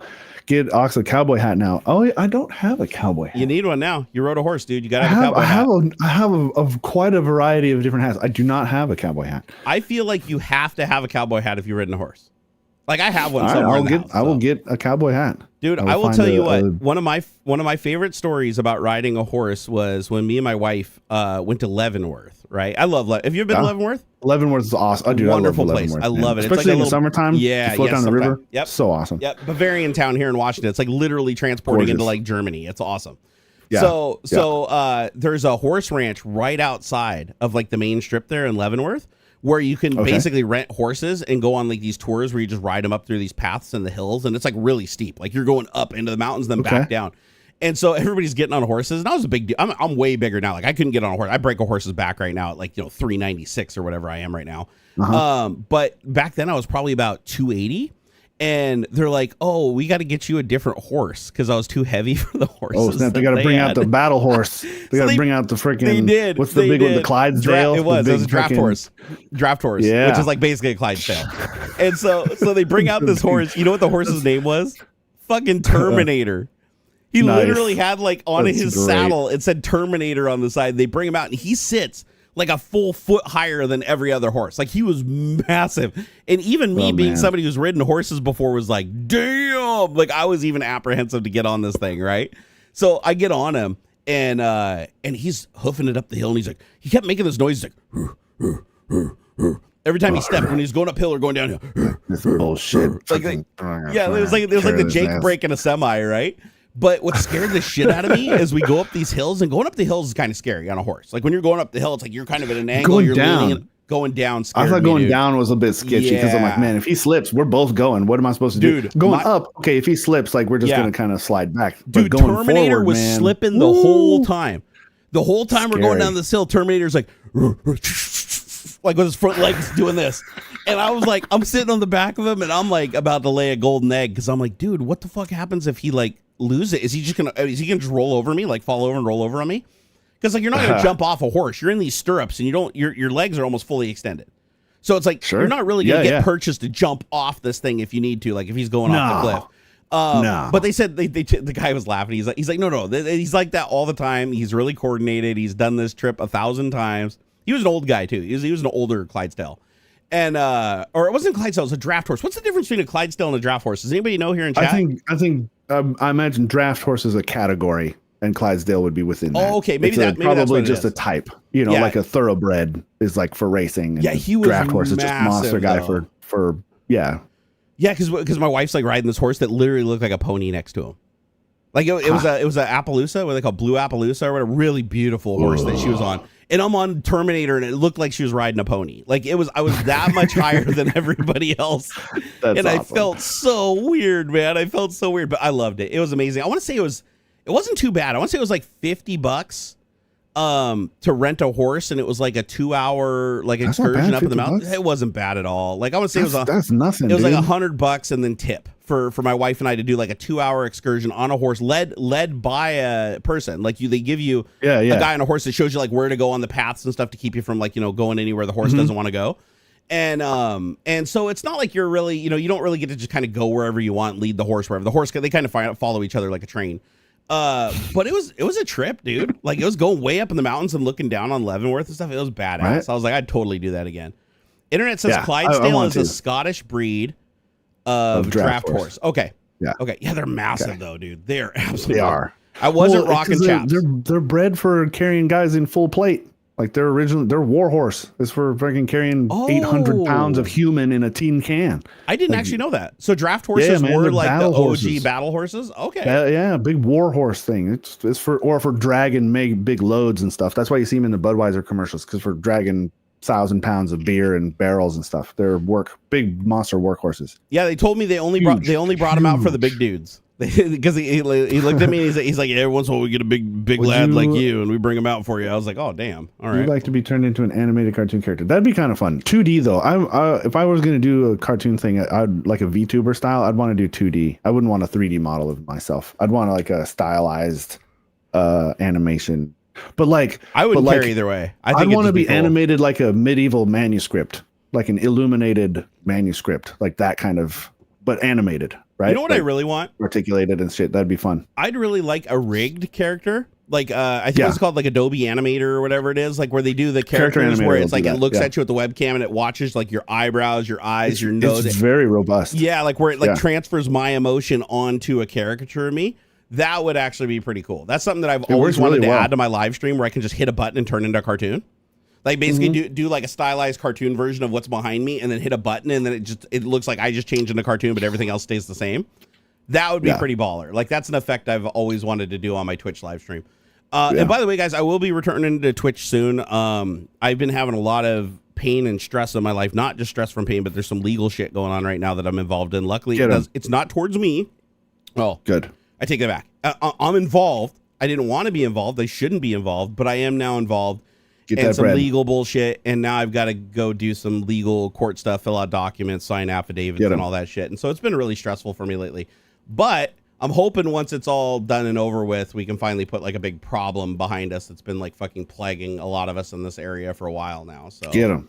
We're trying. Would I like to be a Simpsons character? That would actually be pretty cool. Nah, I'm not a big. I mean, it's good, but I personally, it would be fun to look at, but I wouldn't use it. I'm not. Don't be a little into bitch, that. Man. Don't be a little bitch. Style. Jeez, why I'm not. It's not my style, man. It's cool. Like, and they've got all kinds of generators you can put a picture in and make you look like a Simpsons character. That's been old hat for a while. I'm gonna try that. Guarantee a quick Google. You can turn yourself into a Simpsons character right now. I guarantee. It'd just be like a static image. Oh, sure. Easy. Simpsonize me. I think I'd love to see what a South Park look of myself would be. That would be pretty fun. Whoa, you were joking, dude. Because there's so much, and this has been old hat. There's so much Simpsons material that like even before all the ChatGPT LLM blow up stuff, there've been face swapping into make you into a you know what's funny? Simpsons character. I'm sitting here and I'm like, oh wow, they really got something like that. It's like, dude, I got freaking AI on my computer right now that I can give a prompt in a AI picture. on my phone right now. Yeah, so like I should be able to do this. Like I should be able to just go into a Stable Diffusion XL or Stable Diffusion 3 and be like, here's an image of me. Especially just a single image. Make me look and slide the little slider that's like, how much I want it to be cartoonized or different or how much I want it to stay the same and just mess with it. And I probably get exactly that. And then you could take that static image out and put it into a character and do the rigging. Because you could probably just use spatial deformation, like with a 2D image to like, change the mouth and move the lines around and stuff. I've seen people do that where they can animate a still image perfectly, like from a single frame, just by like rigging the picture and using deformation to like pull on certain aspects of the image and stuff like that. So you know what? Like what's going to happen to like Photoshop and Adobe Premiere will still be around forever. But like what's going to happen to like Photoshop and artists and stuff when like AI is to the point where you can get it to spit out exactly what you want 90% of the time? Like where you can just say, hey, listen, I want a picture. You describe it to like, I want a room, I want this, and it pumps out a picture that's like literally exactly what you were visualizing in your mind, like better than any artist could if you explained it to them. Like, yeah, that's gonna suck because I was thinking about it. I'm like, dude, artists, like, it takes a long time to become a good artist. Like, I don't care if you're naturally talented or not. It takes for fucking ever to get like everything perfect. It's still people have a terrible time describing what it is they need or want, and having a human conversation with someone and being able to iterate over time. And there's going to be products that do that with. It looking like a man. It looking like a man. Yeah, yeah. No, I get it. And like you can kind of go back and forth with ChatGPT or these image generation LLMs and stuff, and sort of refine it. But I think part of the problem is it's just going to be refining the process, because like a lot of times like the seed changes, even though you're trying to work back and forth. Every iteration, like it's a different seed, and so something funny about it's going to change. Yeah, little things like that. But like the title that got us to prompt engineer. Yeah, it's going to be a lot like old days of Google, where like structuring your query is going to make a big difference. Yeah. And working with these systems and stuff, it's going to be a while before the average schmo can. It's still a lot of work. My advice to get good stuff. So my advice to anybody right now that's like looking like just to get started towards a career and anything IT, like really heavily immerse yourself in AI, generative AI and LLMs, and start working on becoming a prompt engineer, because I truly believe communicate things better. I believe that prompt engineers will be the most high demand job in the next 5 years. Like period. The world over, I think prompt engineers will be like the most specialized, most sought after. In the same way that like you have database query experts. I was just thinking about SQL engineers. People who know how to write, because that's still a thing. You have a guy who's like a either one person or a team where somebody needs data. Yep. They don't know how to write the SQL script, so they send you a question like, "Hey, I'm trying to get all of the red trucks that drove down this highway between this time on this day," and you have to then write the query to pull that, fucking data manipulation and OLAP cubes, and that's old hat stuff. I don't really remember my DBA days. But, no, OLAP cubes are still a thing. They're still around. I loved data manipulation, dude. I was so good at that. I should have been a database administrator out of high school. It was so much fun. That was one of my primary things I did at Microsoft. At Microsoft, for probably 1/3 of my, towards the end of my career, 1/3 of my career was data engineering and data science. Man. And I just used like SQL, like you just said, OLAP cubes, creating stored procedures. What a cool way to visualize data. The difference between a good SQL admin and a bad SQL admin could save your company millions of dollars, because you can write a SQL query that will be 100,000 times more resource intensive than a well-formed query that gives you the exact same data. Yeah. And dude, seconds matter sometimes. They do. Data manipulation was really fun. Knowing how to create the database, because honestly, like little things mattered. Like people would just be, oh, I want to create a database. I'm going to create a field that's dynamically allocated. No, you're not, because if you do that, now every time I query your database is all wonky sized and it takes forever to like do long queries. So it's like, no, you have to make decisions. You're like, okay, I'm going to fix it to 20 characters.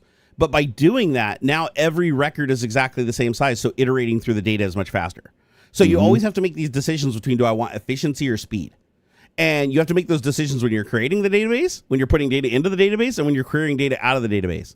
And so I remember dedicating weeks at Microsoft to literally running stored procedures at specific timed intervals to populate OLAP cubes that I would then turn around and query with other SQL queries that would then create another database that was like more optimized so that the web page that loaded could use that as the cached entry without hitting the live database. So it was like database on database on database to optimize it to make it as fast as humanly possible.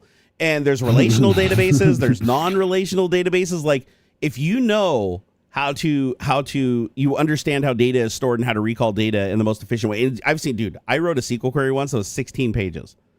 Whoa, 16 that pages is of huge. text. It had nested inner joins, which is like big. People are like, no, don't do that. That's inner bad. joins, yeah. Yeah, so nested inner joins, outer joins, everything you could think of was in this SQL query, even regular expressions, which is something you have to enable on the database. And so, but I'll tell you what, one character. Nobody likes regex. I love regex. If one character was fucked up in that query, good luck finding it. The debug data that it gave you and the query, good luck. It's like your query is malformed. It should be like, that's it. Your query is malformed. Can't tell you. That's it. Yeah, dude, it was the worst, man. Like trying to debug SQL stuff was terrible. No line item, or it's not that it broke on this line or whatever, because it's all It's all basically just one big long giant string. Basically, is how it's interpreted. Yep. Oh man. And then and then you have to think, like, is it my query or is it the stored procedure I'm calling into? Because the stored procedure would return a data set just like a table. I only got basic SQL stuff. I didn't get real access. So I feel like prompt engineers. Ouch. I feel like prompt engineers will be the next generation of data miners, right? Just like and also there's another job too for people that optimize queries for search engines.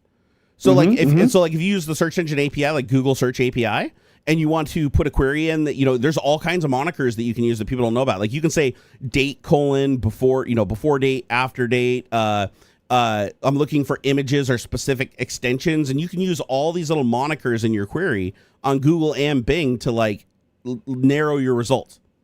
And a lot of people don't use them, but you can get the key. Like if you just go to like any search engine like Bing or whatever and just say, give me so variables I can use in my Google query. So dude, there's a lot of them. So let's see here. So using variable fields in Google Sheets. No, that's not what I wanted. See Google Sheets query guide. What the fuck is it? Use query function in Google Sheets. What is with Google Sheets and query? No, I just want the I'm just trying to, you know what? I'm searching that on Bing. That's the problem. All right. So I'm just going to say like, let's see here. What variables can I use in my Google queries? There we go. And open.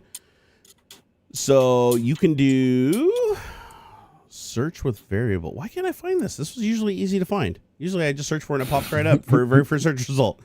Let's see here. Search parameter. They call them parameters. So they're not. Okay.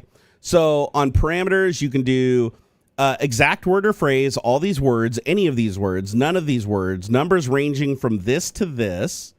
Let me see what else we got here. Website and file, language, region, last update, site or domain, term appearing, search safe on or off, file type, usage rights. So you can even like put usage rights in there and say, only show me stuff that's open source that I can use. So you don't accidentally get something you can't use. But like the most common one that people will use is like site. So like if you just go to Google and you want to search like a specific site, like, maybe something that ends with like hub.com or something, you can do site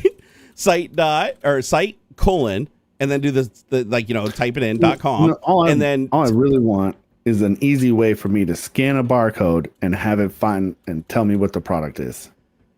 You should be able to do that. You should. Oh, dorking. That's what it's called. Yeah, Casper got it. So Casper actually got it.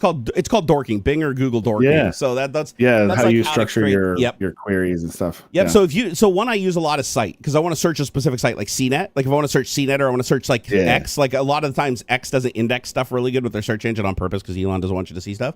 But if you go there, you can type site, colon, x.com, and then put space and then just type in like, a quote Elon Musk so it finds it as a phrase. Or and then file type. PDF. Yep. That's a fun one. Yep. And you can also do dates. Like you can say, like, if you only want to see stuff, say date, you can do date greater than or equal. So, or you can do a specific date. Like I can say, I just want to look for stuff today, right? So let's see here, 8/24/2024. I say date, and then I'll just say like, here, tech news, right? And if I do that, then boom, it pops up. And then I've got tech news and all the dates on all the articles are exactly today. So, and I've got an article from Valley Time News. Let's see what it say. Georgia Tech versus Florida State. Okay, looks like some kind of sports thing. Let's see. But the cool thing about this is it's kind of hard to get Google to give you everything like the newest search results because it wants to give you what it thinks is most relevant, not necessarily what is the latest thing that was indexed. But when you play around with these queries, you can actually get it to give you like stuff it just recently indexed before it's ever been looked at by a human or ever been reported or anything like that. So you can usually find some very interesting sites by searching for the stuff that's just brand new and been crawled by the search engine. I used to do that all the time. I used to just have it crawl and it would just pull links and store them. And then if a link disappeared from the query, it would move it over to another document. And then I could see, why did this get reported? Why did this get hidden? And you could go back and look at it. So basically what it did is it ran a query every couple of minutes against Google and pulled a list of the last things that were crawled. And then would query for that again and see if those were still in the list 5 minutes later, 10 minutes later, 30 minutes later. And then if like 3 hours later, one of those results disappeared, it would take it from the original list that I was looking for and move it over to another file. And then I could open up that file, every day and look at the, 20 or 30 things or whatever that were removed during that 24 hours. And then I could go and look and by, well, why was this removed? Like, and it was crazy. Like, it was links to like movies and stuff, like, direct links, like streaming movies on YouTube and stuff that people reported and got removed. By the way, that is a huge problem on YouTube right now. I don't know if you've been noticing that, but YouTube, like just full feature length films and full 4K, nothing changed, just popping up in my feed. Like not even having to search for it or nothing. Just literally in my feed. It's like, suggested video. And it'd be like Deadpool 3. And I click on it. It's like the whole Deadpool 3 movie in like 4K. Dang. And I'm like, and though it usually takes like 8 to 12 hours before the reports get reviewed and they get removed. And then somebody just uploads it again. So it's like, I've been just getting nothing but like a stream of movies. And I don't know which ones, like I have to look at the channel that it's on because YouTube, I already pay for YouTube Premium. So I already get YouTube movies. Okay. YouTube has a whole library of movies just like Netflix that you can go watch on YouTube if you have Premium. However, I often find a movie and I'm like, oh, this must be one that's included with my subscription. I click on it and the channel name is like 02389- something. And it's like, wait a second, that's not the YouTube's movie channel. Because they put all their movies on one channel on YouTube. It's called like YouTube Movies or something like that. And I'm like, and I look at it like, wait a second, should this be on here? And sometimes like stuff will pop up. It's like still in the theaters. And it's like you click on it and it's like a cam recording of like somebody with a cam in the theater. I mean, I wouldn't watch it. The quality's crap. But still, the fact that that's like showing up on YouTube and then it'll have like 100,000 or 200,000 views before it gets taken down. So you're like 200,000 people watch this feature length film on YouTube. And it's like, it kind of makes me wonder, like, if YouTube is actually getting, like if the companies are monitoring for that and, like, suing YouTube for, like, every view that's, like, slipping by them or something like that. Because I do feel like YouTube should be able to defend against that. Because they have the copyright system, right? So, like, all these companies that have these movies and stuff should be able to enter their stuff into the copyright system so that it gets flagged the second that anything shows up with that in it. I mean, hell, the system works so good it takes my crap out half the time. So Lord said, Jerry, the ice cream maker, can you use it for oatmeal recipes? Like wait, like you mean like just putting oatmeal in it or like oat milk? Because I know you can use oat milk. We've used oat milk quite a few times with it. So dude, I've got this thing called iCreamify or something. iCreamy? It's a Ninja product. The people that make the blender. Okay. Yeah, okay. And it lets you turn anything into like a slushy ice drink, milkshake, or ice cream, like a frozen scoopable ice cream. And it'll do it like with anything. You like take 2% freaking milk and chocolate syrup and just stick it in there. You stick it in your freezer. You freeze it for like 8 hours or whatever until it's a solid block. You put it in the machine. You push a button. You come back 5 minutes later and you open it up and it's like creamy ice cream, creamy chocolate ice cream. Cool. The only difference is when you put it back in the freezer, it becomes solid again where you can't scoop it because it doesn't have the milk fat and stuff in it to keep it like loose in its frozen state. It just turns to a block of ice. But then you run it through the machine, and the machine has like these crazy blades that go up and down really fast and change speeds, and it basically just pulverizes it back into whatever consistency you want. And I was like, dude, it is amazing. Like we've been using it for frappuccinos. So like at Starbucks, you can get like a frappuccino where it's like an ice drink or a slushie. It's kind of like a coffee slushie, right? And so we've been making those by taking oat milk, because oat milk's a hell of a lot healthier, and my farts don't like kill everybody in the house. So I put the oat milk in there. We put oat milk, chocolate syrup, like 4 shots of espresso. What else did I put in there? Oh, and a little bit of sugar. We add a little bit of extra sugar in there. And then you shake it up, put the thing on, shake it up, get it all incorporated really good, stick it in the freezer. You pull it out, and it's a solid freaking brick of ice. Like, you couldn't even scoop it. It's like literally feels like it's just a solid brick. That makes sense, because like a lot of the alternative milks are mostly just water. Right. So then you take it, you stick it in this machine, you hit a button, and you say, I want a slushy drink, a coffee slushy drink or whatever. You just put it on that mode, hit go, come back like 4 or 5 minutes later, pull it off, open the top, and it's literally like a perfect consistency frappuccino. And it stays cold forever. Like we were drinking, it was like an hour later, it was still like a frozen drink in the cup. And I was like, damn, this thing is badass because now you can make a lot healthier stuff. Because the problem was I love ice cream, right? Fat kids love ice cream. I'm no different. Sure, yeah. So ice cream is really bad for you because ice cream is like incredibly high in fat, incredibly high in sugar and all these things. So if you just take like 2% milk, mix in a little bit of chocolate or Nesquik or something like that, freeze it, stick it in this machine and run it through. It's like, a quarter as bad as like regular ice cream with none of the preservatives, none of the extra chemicals. You don't have to have all the fat into the saturated fat inside of it. And it's actually delicious. Like it's in many ways, I actually like it better. Yogurt, if you like yogurt, you literally just take regular yogurt, like Lucerne, strawberry yogurt. Sure. Stick it in the container, throw it in the freezer. It freezes into a solid brick. You take it out, stick it in the machine, do ice, just like the ice cream or whatever. Oh no, there's a frozen yogurt setting. You put it on there, you hit the button, man. You come back like 4 minutes later, you open it up, you pour it into a cup, and it's like actual like ice cream soft serve frozen yogurt. And you don't have to add anything. It's literally just freeze the yogurt, stick it in the machine, you're done. That's the only steps. And so this machine has been awesome. Like this is one of those machines where I'm like, man, why doesn't, because I was trying to figure out, I was like, man, why is everything so unhealthy in the store? When it's so easy, when this can make like just healthy, and then anytime you want more, there's a mode on it called like remix, and so anytime you pull it out of the freezer, you just stick it back in the machine, hit a button, and it brings it back to the consistency you want. So like if you want soft serve, you can have that. Say you want a milkshake from the same thing, you just next day pull it out, stick it in there, and now you got a milkshake. So like one day I had ice cream, the next day I took the remainder of it and stuck it in there. And, you can set the mode, like you can tell it how full the cup is so it's not wasting its time just trying to blend something that isn't there. Nice. So I still have half a container of what I had as ice cream the previous night. I was like, I want this as a milkshake today. So I just click the milkshake button, go use the bathroom, play around on my phone, come back when it's done, and I pour it into a cup. And it's like a perfect consistency milkshake from what I had as ice cream the previous night. And I was like, dude, this is awesome. Fuck yeah. Dude, so I love it. Yeah. I have to give props to Ninja for making like such a cool product. They actually make quite a few cool products now. Like, I don't know if you guys saw, Ninja makes it's a drink dispenser that's just like the slushy machine like at 7-Eleven. It's like a mini version of that. So you basically just dump like soda, anything with sugar, any beverage, you have to put sugar in it, sadly. So any beverage with sugar, you put it in there and it like churns it and freezes it like a slushy machine and turns it into a slushy drink. And so you can pour soda in there, you can pour juice, like freaking Gatorade and add a little sugar or whatever. It doesn't matter. Whatever you like, you put in there as long as there's sugar. That was the only requirement for some reason for the freezing thing to work and the consistency. It needs sugar in it. This one doesn't, which is weird. Like the Creamify doesn't require sugar. But I was like, dude, that's cool. And then you just like pull down the little thing, just like in the store. You pull down the little thing and like, fill up your Slurpee cup. And I was like, dude, that's rad. And that's the one I actually wanted. Like I told my wife I wanted that thing, but then she saw this Creamify thing and saw that it can do ice cream in addition to doing the slushy drinks. And I was like, oh dude, got to do that. And one of the basic drinks, like if you just want a slushy, like all you want is a slushy, just something refreshing that's cold, right?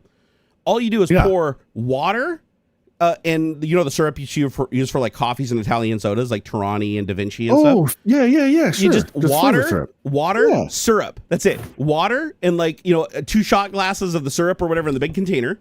Shake it up, throw it in the freezer. It freezes into a solid brick of ice. You put it in the machine, it comes out as a slushy. I was like, dude, that is awesome. Like, most simplest slushy you could possibly have. And the cool thing is, it even works with the non-sugar ones. So like the sugar-free like Torani flavors. You can take like a sugar-free like raspberry, put it in there with the water, freeze it, stick it in the machine, and then you literally have a sugar-free Slurpee. And it's like the consistency of a Slurpee. You can suck it through a straw and everything. I was like, dude, that's badass. Hey, LG RFBS. Hello, Sweden. How are you? How you doing? Oh, what else? Do they make food-grade filament for 3D printers? They do. They do, but here's the problem. The material isn't usually the problem because PLA is food safe. The problem is that bacteria gets stuck between the layer lines and the ridges. And a lot of the filaments at the microscopic level are permeable and absorb water, which means they absorb the shit from your food and you can't wash it and get it out. And it'll even hold the soap. Like if you wash it, the cup will smell like soap no matter how many times you rinse it. If I was going to try and like make a cup or bowl or something, I would want some kind of sealant, some sort of, that's exactly what you do. Polyurethane or something. I don't know if that, I mean, not that obviously, but maybe, I don't know. So here's what people do. You're on the right track. But some kind of epoxy seal, you nailed it. Something, some spray or something to put on the inside of it. Yeah. That's all you do. If you want to make a food safe item, 3D print it in PLA, right? Or if it's got to survive like the dishwasher, print it in something like ASA, which is a more stout material that can handle more heat. And then all you do is brush it with self-leveling epoxy. So go get like clear, like what do they call it? Boat seal epoxy, that really thick clear epoxy, and you can buy it by like it's kind of expensive, but it goes a long way. If you're just coating things, a gallon will last your lifetime. And so you just mix the hardener with the epoxy or whatever and set it up and brush it on there. And an hour later, you've got a cup now that you can just stick in your dishwasher, wash, and it's fine. And actually, don't use Total Boat. There's food safe epoxies that you can get. Yeah, there's get a food safe epoxy, but it does Mod work. Podge. They make a food safe food it's dishwasher safe. Because I was looking into it for craft because like my stickers are getting all fucked up and stuff, and I wanted a way of covering it, and they do that. Yep, exactly. So Mod Podge has a food grade sealant stuff. So if you ever want to 3D print anything, that's all you got to do. That's all you got to do. Yeah. And the cool thing about it is like when you 3D print something at a microscopic level, it does have ridges. Like if you run your fingernail along it, you feel the layer lines, even though they're absolutely tiny at the highest resolutions. But what's cool is when you dip it in epoxy, or you brush the epoxy sticks in those little ridges and then self levels. So when you look at it under a microscope, when you're done coating it in epoxy, even if you brush it on, all the brush marks just disappear. And when it's done setting up, it's a perfectly flat, smooth surface. And that's what you want. As long as the surface is perfectly flat and smooth and not permeable, which the food safe resins aren't. Once they set up, they're not permeable at all. Then you can just put it in the dishwasher or run it on the sink, hand wash it and stuff. And then there's no risk after that point. The only thing you have to be careful of is if you put too thin of a layer on epoxy and you wear it, like you're putting hot beverages and stuff in it constantly, and it starts wearing the material away, that can be a problem. So just make sure that it never wears down to the actual. If you ever feel the PLA surface or it ever feels rough or scratched, then either reseal it or throw it away. Honestly, at that point, I'd throw it away if you put food in it, because if you can feel it, it means whatever last beverage you had in it probably did permeate into it. You're never going to get it out. So, I mean, you can still seal it in, right? As long as you put epoxy over it, you're never going to smell it. You're never going to see it again, but you'll know it's there, right? So, fun fact, the System 3 company that makes epoxy and resin is based in Lacey, Washington. I didn't know that. I believe it. So I would have thought more like DuPont, but sure. Yep. Yeah, PLA does not cope. Yeah, PLA does not cope with heat well. Yeah, don't use PLA for anything you're putting in the dishwasher. It will melt it. The dishwasher drying cycle or even the hot water. Like if you run PLA under, if you have a really hot water heater, like that gets up to like, the temperature up to like 120 or whatever, where it's like scalding. That's where mine tops out. And you put, mine too. And if you put PLA under there, it will get soft. What's that? They're showing. So it's one of the infinite ones, right? It's just a hot tank. It's not a big tank. It's a tankless heater. Yeah, right. So the guy's showing me, here's the tankless system, and it says like 120 on the little screen, and he goes, don't fuck with this. He's like, we got this set up. If anything fails or whatever, there's a number to call. Don't touch the buttons and stuff. Don't mess around. And I'm like, okay, so you got it set at 120. And I go, well, what if I want it hotter than that? And he just looked at me like I'm insane. I'm like, well, hey man, I don't know, I want a freaking hot shower sometime. And he goes, no. He just says no. We leave the garage. I'm like, oh, okay. Well, now you like triggered my anti-authoritative stuff. I'm gonna look up the freaking service manual for this tankless now, and I'm gonna have boiling water come out of my freaking faucets now. You butthead, don't tell me. So I can make an argument for having the water hotter than you can stand it. And my argument for making it hotter than you can stand it is, like you said, you get into the shower and it merges the pressure from the hot and cold. The hot and cold coming in the shower, two separate pipes coming from a larger feed, right?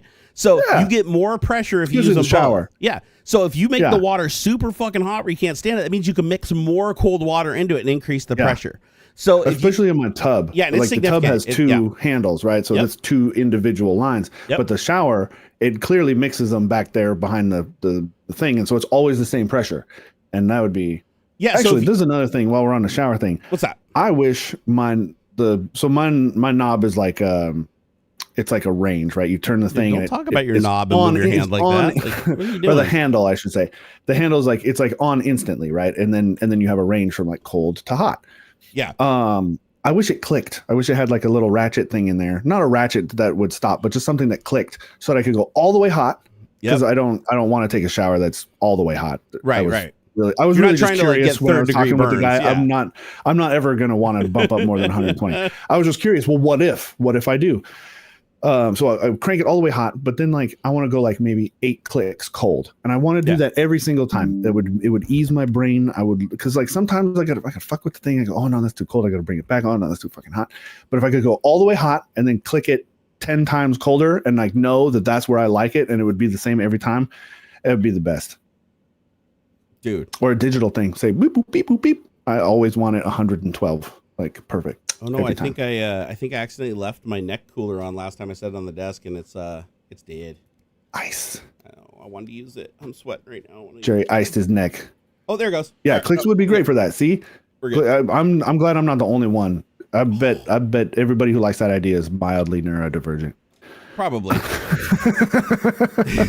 Did you see Trump use a Foo Fighters song to welcome one of their guests? He's my hero. Good. Fuck him. Get sued. Fuck that guy. You see the AI generated thing with Taylor Swift? He can get sued for that too. Off. Yeah, I'm glad she is going to sue him. She is going to sue him. I think that's awesome. Oh, of course. He's trying to claim, he's like, I didn't create it. It's like, no, but you shared it knowing that it was AI and accepted something that you knew wasn't true. You were purposefully misleading millions of people. Yeah, get him. Yeah, I even found out. Did you see the media was circulating one picture? They're like, oh, this is the one real picture of a girl wearing like, Swifties for Trump or whatever t-shirt. It was the shirt was photoshopped. It was a real picture, but somebody photoshopped the for Trump onto it.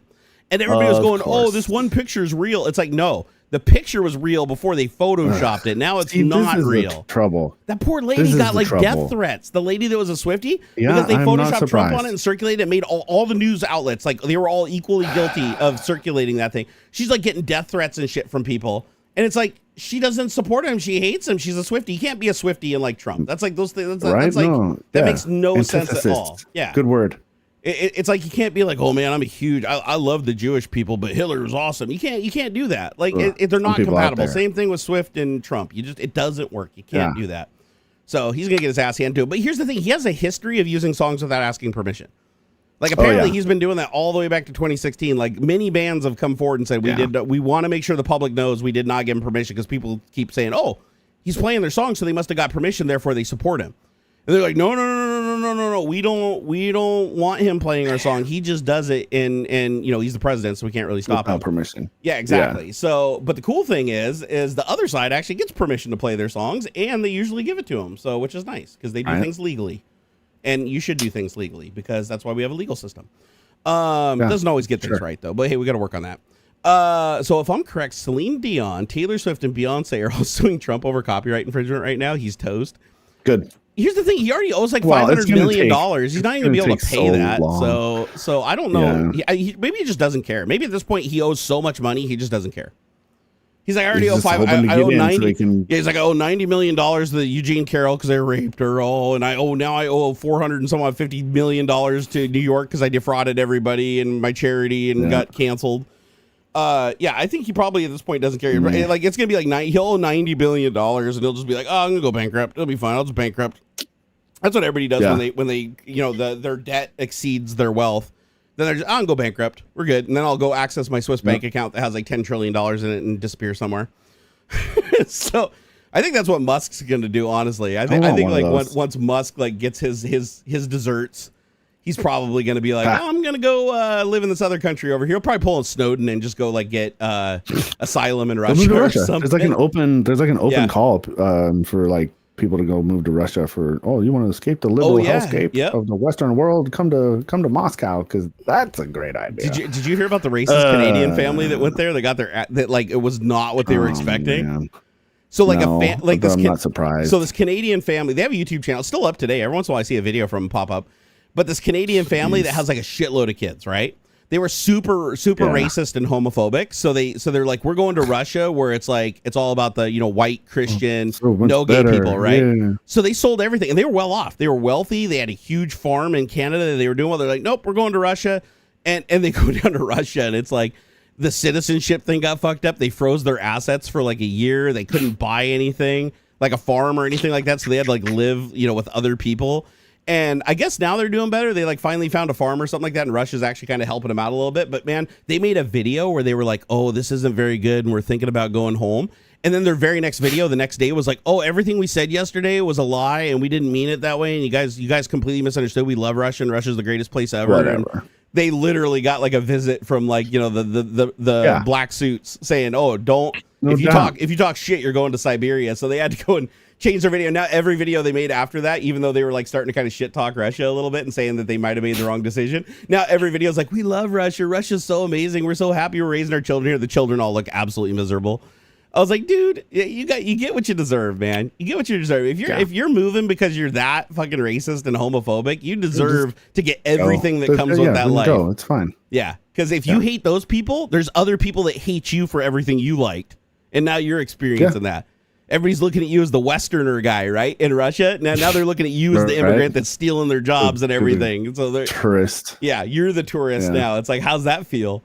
So, but they still have a YouTube channel and they still make money off that. So they haven't fallen off the face of the earth. But I just thought that was so funny because they made national news. That's the only reason I even knew about them, is because I saw them on the news where they were showing the video where they're like, yeah, we came to Russia and it's been nothing but problems and it hasn't worked out really. And, we're really thinking about maybe like, going back to Canada or whatever. And then it's like, it made all the Western news everywhere. And then the very next day it's like, no, the news is lying. It's fake news. They're saying that we don't like it. No, we love it here. Russia's amazing. And we'd never change our decision. And we love Russia and we love our neighbors and we love our comrades. It's like, and you could just tell like off screen, there was just somebody pointing an AK-47 at their heads. Like, right? Like, yeah. It's like, dude, what'd you think was going to happen, What else bro? did you expect though? Yeah. What did you think was going to happen when you moved there? Exactly. Hey, okay. Well, now that we've had our 5 seconds of political talk, AMD Ryzen 9000 controversy. I didn't even click on the link. What was that about? I have no idea. Let's see. No idea. I've seen a few headlines. I saw some different headlines saying like, oh, AMD admits that their 9000 stuff is like basically gaming parity with the 14.9s and stuff. That's hilarious. I guess what is this? Gaming performance improvement seen by independent reviewers is not as hot as expected or as hot as AMD attested to in early marketing statements. So what happened? This is the Ryzen 9000 chip, by the way. So the ones that just come out, a week ago? Yeah, so 9900X and 9950X. They flubbed the launch. Right? Did it actually come out on the 15th like it was supposed to? I have no idea. I was away, so I don't know. Okay. I get my first AMD system this month, so I've never used AMD. The leaked performance stuff that I was seeing before I went on my vacation said it was barely a 5% improvement or something over the 7800 X3D. So I'm not surprised really to read a headline that says like, oh, it's not that great. So let me ask you: is there an Intel equivalent to the highest end AMD chip that there is right now? Because CPU manufacturers usually don't. 14900K. Yeah, see, CPU manufacturers aren't going to jump ahead to their newest technology when they know that their competitor is still behind their most current. So my guess is they're just doing this as just like a little baby step just to keep revenue coming in because there's no reason to go to their top speed stuff. I agree. Intel I pulled think the same shit. Yep. They're gonna. So like this basically. I don't know. From what I understand, the 7800X3D was pretty either comparable or was beating out the 13 and 14900Ks. That's what I've heard. And so these coming out and are basically still equivalent. These sound like the top end ones though. The 9900 and 9950X. That's like the top end stuff. So that's a little concerning to hear that it's still only equal or maybe just a little bit better than Intel's best right now. I'd have to see the price compared to see, because again, you got to factor in price, right? Nvidia is a better price proposition usually. Oftentimes. But if Intel drops Arrow Lake and it's way better, then AMD can counter and say, well, here's the now 9800X 3D, which will probably give better gaming performance or something, something along those lines. Yeah, and just so you guys know, right now, chip manufacturers are at least 3 generations ahead of what they sell on the market. And I know this because when I worked at Microsoft, I had these things called SDVs, software development vehicles. And basically you have to put them behind a locked door. Like I had to get a lock installed on my office to have these SDVs because they're protected. You're not allowed to open them. They have a seal on the case. If it's broken, you get in trouble. Ooh. You're not allowed to look inside of the case. Nobody's allowed to be in the room that isn't supposed to be there. Yeah. Like you're responsible. You take responsibility when you take one of these SDVs, but it's so you can test software and make sure it works properly on the platform before it comes out to the public. I actually had a chip that was 2 years before it came to market. I had the actual chip, motherboard, memory, all working in my office, running. I think at that time we were testing Windows Vista.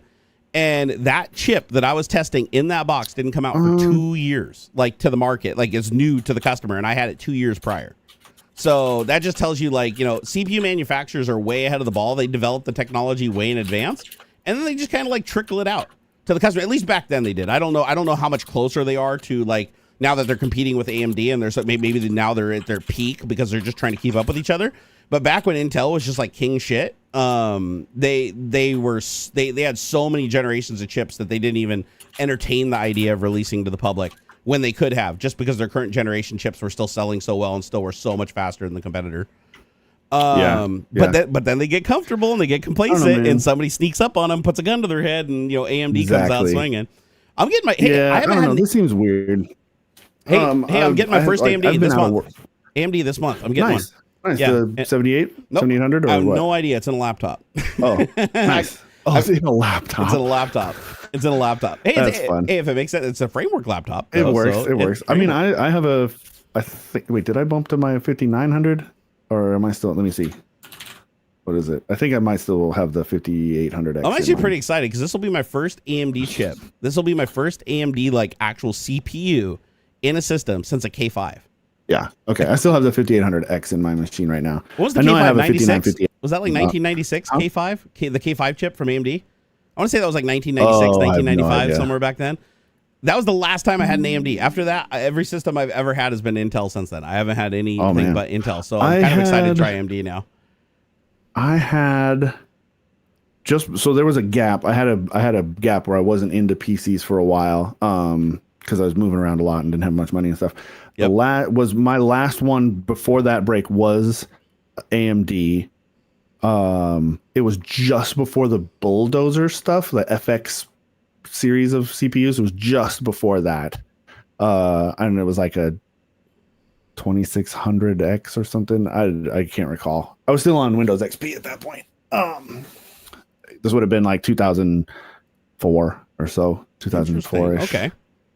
Well, I know AMD right now though is like kicking Intel in the teeth because I've seen some processors that have like insane amounts of cores on them, like insane. Was it like 64 or 128 core? It's ridiculous. Yeah, so much of this is always from the enthusiast angle, and I feel like right now it's not the best time to be an enthusiast.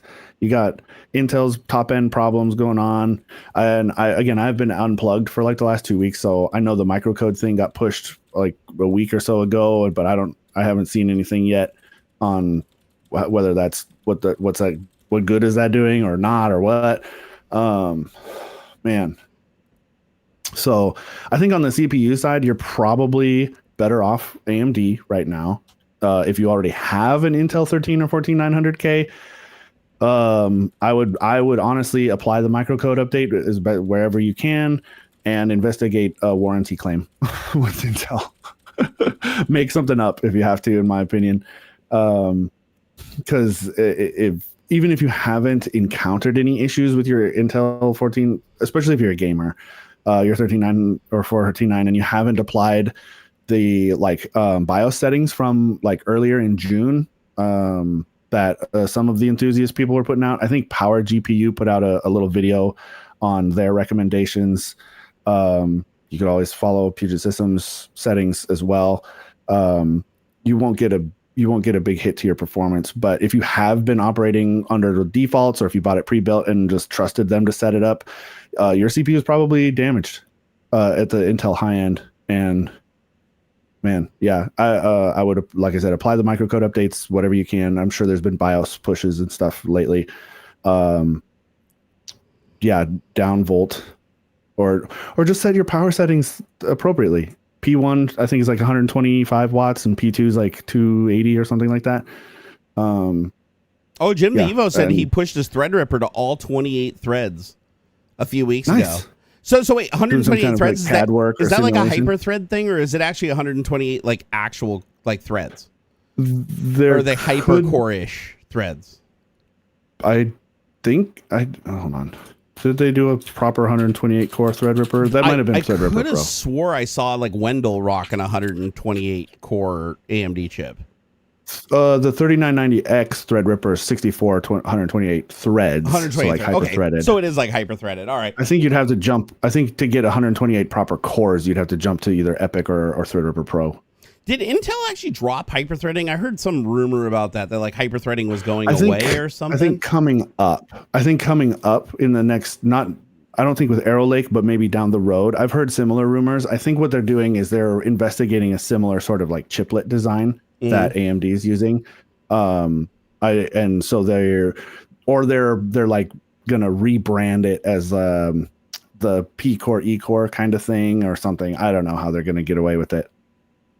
Oh, I saw something in the chat. Somebody said, "Hey, check your X. I messaged you." Oh, Elon's not gonna let that through. I just looked at my feed under mentions and there's nothing from you, so I probably have to go directly to your account to see it, because sadly the algorithm doesn't allow me to see messages that people tag me in. So but here, let me see if I can find you, Bradley. That'd be epic if you're talking if you're talking AMD server chips. That's epic. It's still a similar like architecture or whatever, but Threadripper Pro.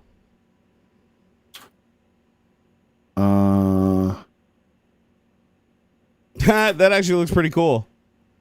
Bradley made like a little caricature of me. That actually works. Oh, neat. That looks really good, actually. I like it. That's pretty freaking cool. Here, I'll put a link in here so people can see it. Everybody go give Bradley Smith a follow over on X if you got an X account. This is pretty cool. Oh, he's actually rigging it. I thought he was just making like an image, but he's rigging it. Oh, that's awesome, dude. Yeah, the highest end Threadripper Pro has 96 cores, and then I think you have to jump to Epic before you can get more than that. Here, what do you... Hey, Bradley, what would I need to, like, if you animate and rig that, like, what do I need to actually use it to, like, tie it into OBS and have the animation and stuff work? Do I need any proprietary software, or is it, like, free open source software or something? Because I don't have any of the Adobe suite, just heads up. I probably should have mentioned that earlier. I don't subscribe to Adobe Creative Cloud anymore because it got so prohibitively expensive. I do like that, though, so I'm gonna go ahead and like that bad boy. Yeah, that actually, I mean, it does look like me. He actually took my caricature that was drawn for my merch back in the day and then converted it into like a simpler drawing. Oh, nice. Dude, that's so cool. I like it. I like it, man. That's really cool. All right, so Jim the US said, yeah, mine is the Threadripper Pro 5995WX, 64 cores, 128 threads. Very cool. Very cool. So how bad, I mean, I have to imagine with 64 cores, that thing throttles like hell when you're pushing them all to 100%. Like that's got to be an insane probably drops like 3 gigahertz, right? Probably drops like 3 gigahertz or something. Yeah, because I'm like I don't know how the heck, because I know even on the Intel chips like that only have like 10 cores or 8 cores or whatever. If you use all the cores, they usually come down in speed pretty decently, like each of the cores. Yeah, because of the heat dissipation. But I don't know if you can pull the heat away from it. Maybe it doesn't throttle. If it only throttles with like heat stuff, then maybe you put like a good AIO on it or something with some good thermal compound, and you're good. I don't know, man. It's been so long. Base clock's 2.5 gigahertz. What's the boost clock? Well, on the 7995 WX, that's the 96 core. The base clock's 2.5 gigahertz. Oh, that's so slow. So slow. 2.4 base 4. Yeah, thought so. I didn't realize that it throttled down that much. See, the thing that sucks about that is so no. I mean, I get it why they have to do it. Usually, when you're having to do distributed calculations like that, it doesn't matter. 2.5 gigahertz is still blazing fucking fast when you're doing, whatever it is you're doing in that needs that parallelization. Then at that point, usually it's not so much the speed; it's about getting as much work done in the same amount of time. Yeah, interesting. But here's the thing: what if you're playing a game? Because games are more single-threaded than anything else because of the nature of a world loop. Yeah. So what if you're like playing a game and then like you got a bunch of stuff running in the background? It activates a bunch of other cores. It's gonna slow down the cores that you're using for the game, which is going to pull frame rate from you. Because if you have if it's CPU bound, if the game is not CPU bound, you're not gonna have a problem. But if it is, and you got 3.5 gigahertz and you drop a gigahertz, that's probably gonna impact you pretty severely. Yeah, if you're trying to play Starfield while doing fluid simulations or something, you're gonna have a bad time. Why else would you have 64 cores other than doing that? Come on, bro. That's what I'd be doing. Games. I want like 20 virtual machines running in the background, bro. Come on. Right. Yeah. No. No, if you're using 64 cores, you're running something that uses you're running something that uses 64 cores. Yeah, for sure. Yeah. That's pretty cool. Let's hear. Clickbait tricks me sometimes into watching something I think might be a different subject completely. Do it all the time. Oh, of course. That's why everybody does clickbait now. It's out of control. Yeah. Half the crap I click on YouTube isn't what I thought I clicked on anymore. That's funny. What's your Intel versus AMD? Which one is more better? Neither. Neither. It depends on what you're doing. Depends on how much money you have and what you're doing. Those are The only two factors. whole red versus blue thing is dumb. It really just depends on what you're trying to do. If you're trying to do gaming, AMD is probably better right now. If you're doing productivity type stuff, it's going to depend on what it is you're doing. Intel is better for a lot of video editing codecs and things like that. AMD is a little better for like distributed systems and stuff, like when you're trying to do a lot of heavy multi-threaded stuff. Yeah. What is it? After Effects has a thing called multi-frame rendering. So AMD is a little better at that because of the core count, right? But you need a fat stack of RAM for that too. That helps a lot.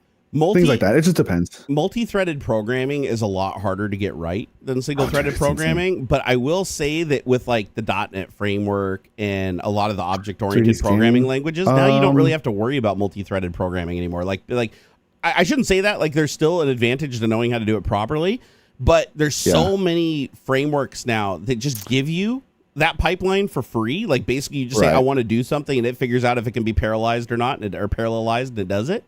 And so we're seeing a lot more stuff they can use multiple cores than before, for sure. What about 3D scanning?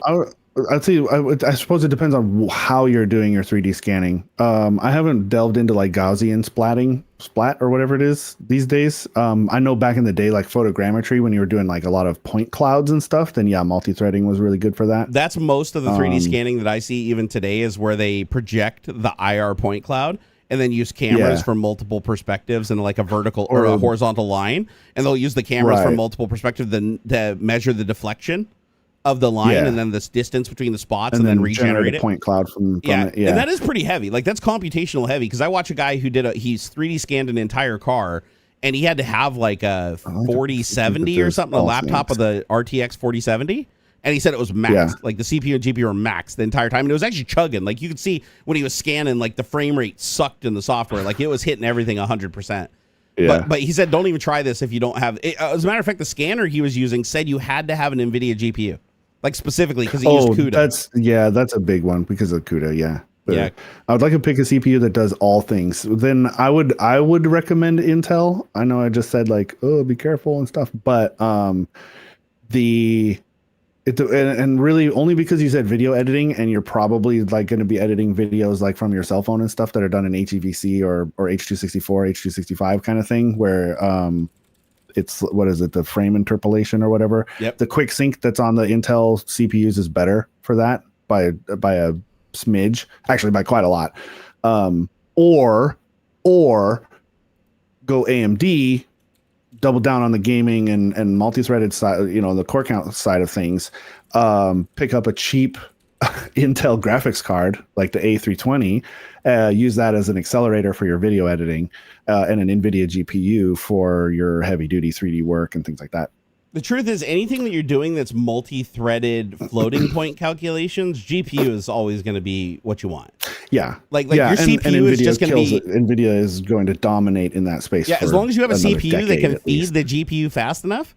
Like if the CPU can set up the data pipeline for the GPU faster, which honestly, I think GPUs now can actually access the memory directly and everything without even going through the CPU pipeline, right? I imagine it'd be a software thing. I'm not sure. I know with Nvidia that they can do stuff like now on the card without relying on the CPU for setting things up. Like before, the CPU had like set up things and send it to the GPU for the workload. Now GPU can just do it standalone. That sounds familiar. So currently having the Intel bug where my CPU views are not communicating properly and I get random blue screens. Submit a warranty claim quickly. Yeah. Actually, sorry, you know what? man. Your CPU is probably.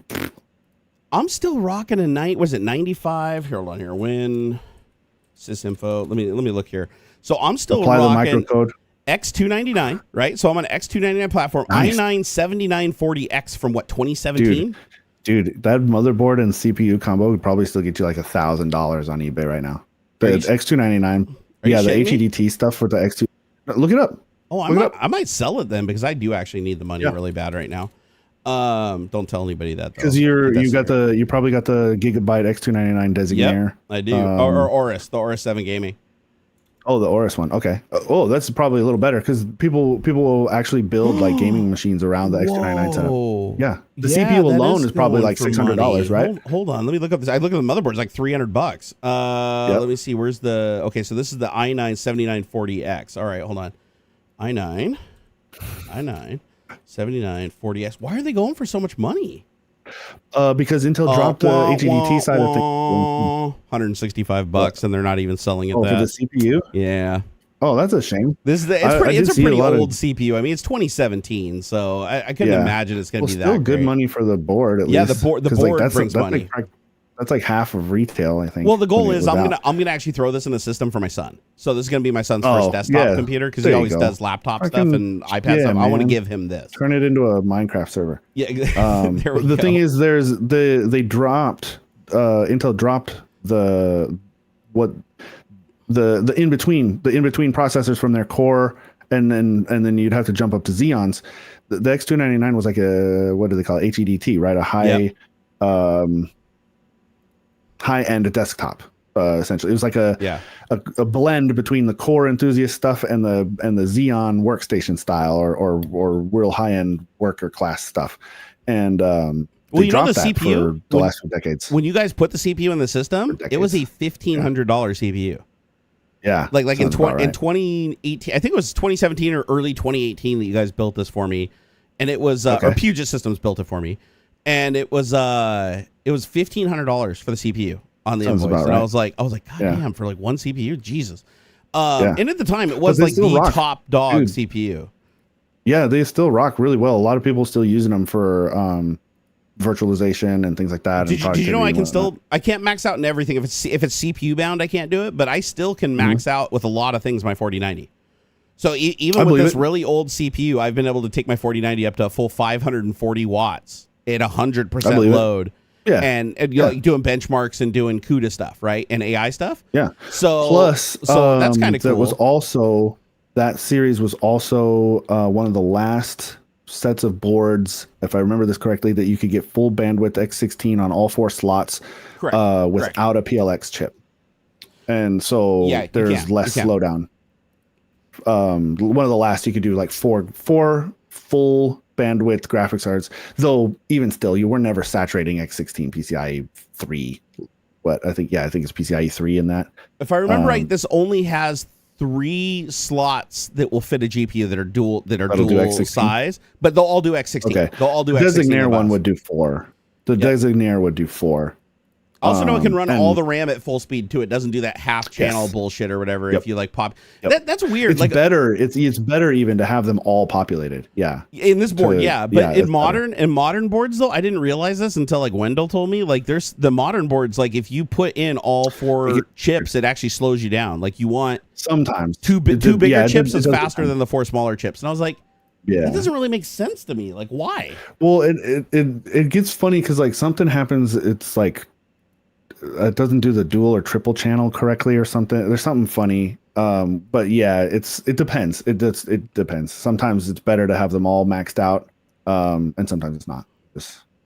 Yeah. Well, I think where we're at right now, like technology is crazy. Like, we're in very interesting times. The 4090 is still just an insanely fast GPU. Like, it's just ridiculous though. Nobody needs that.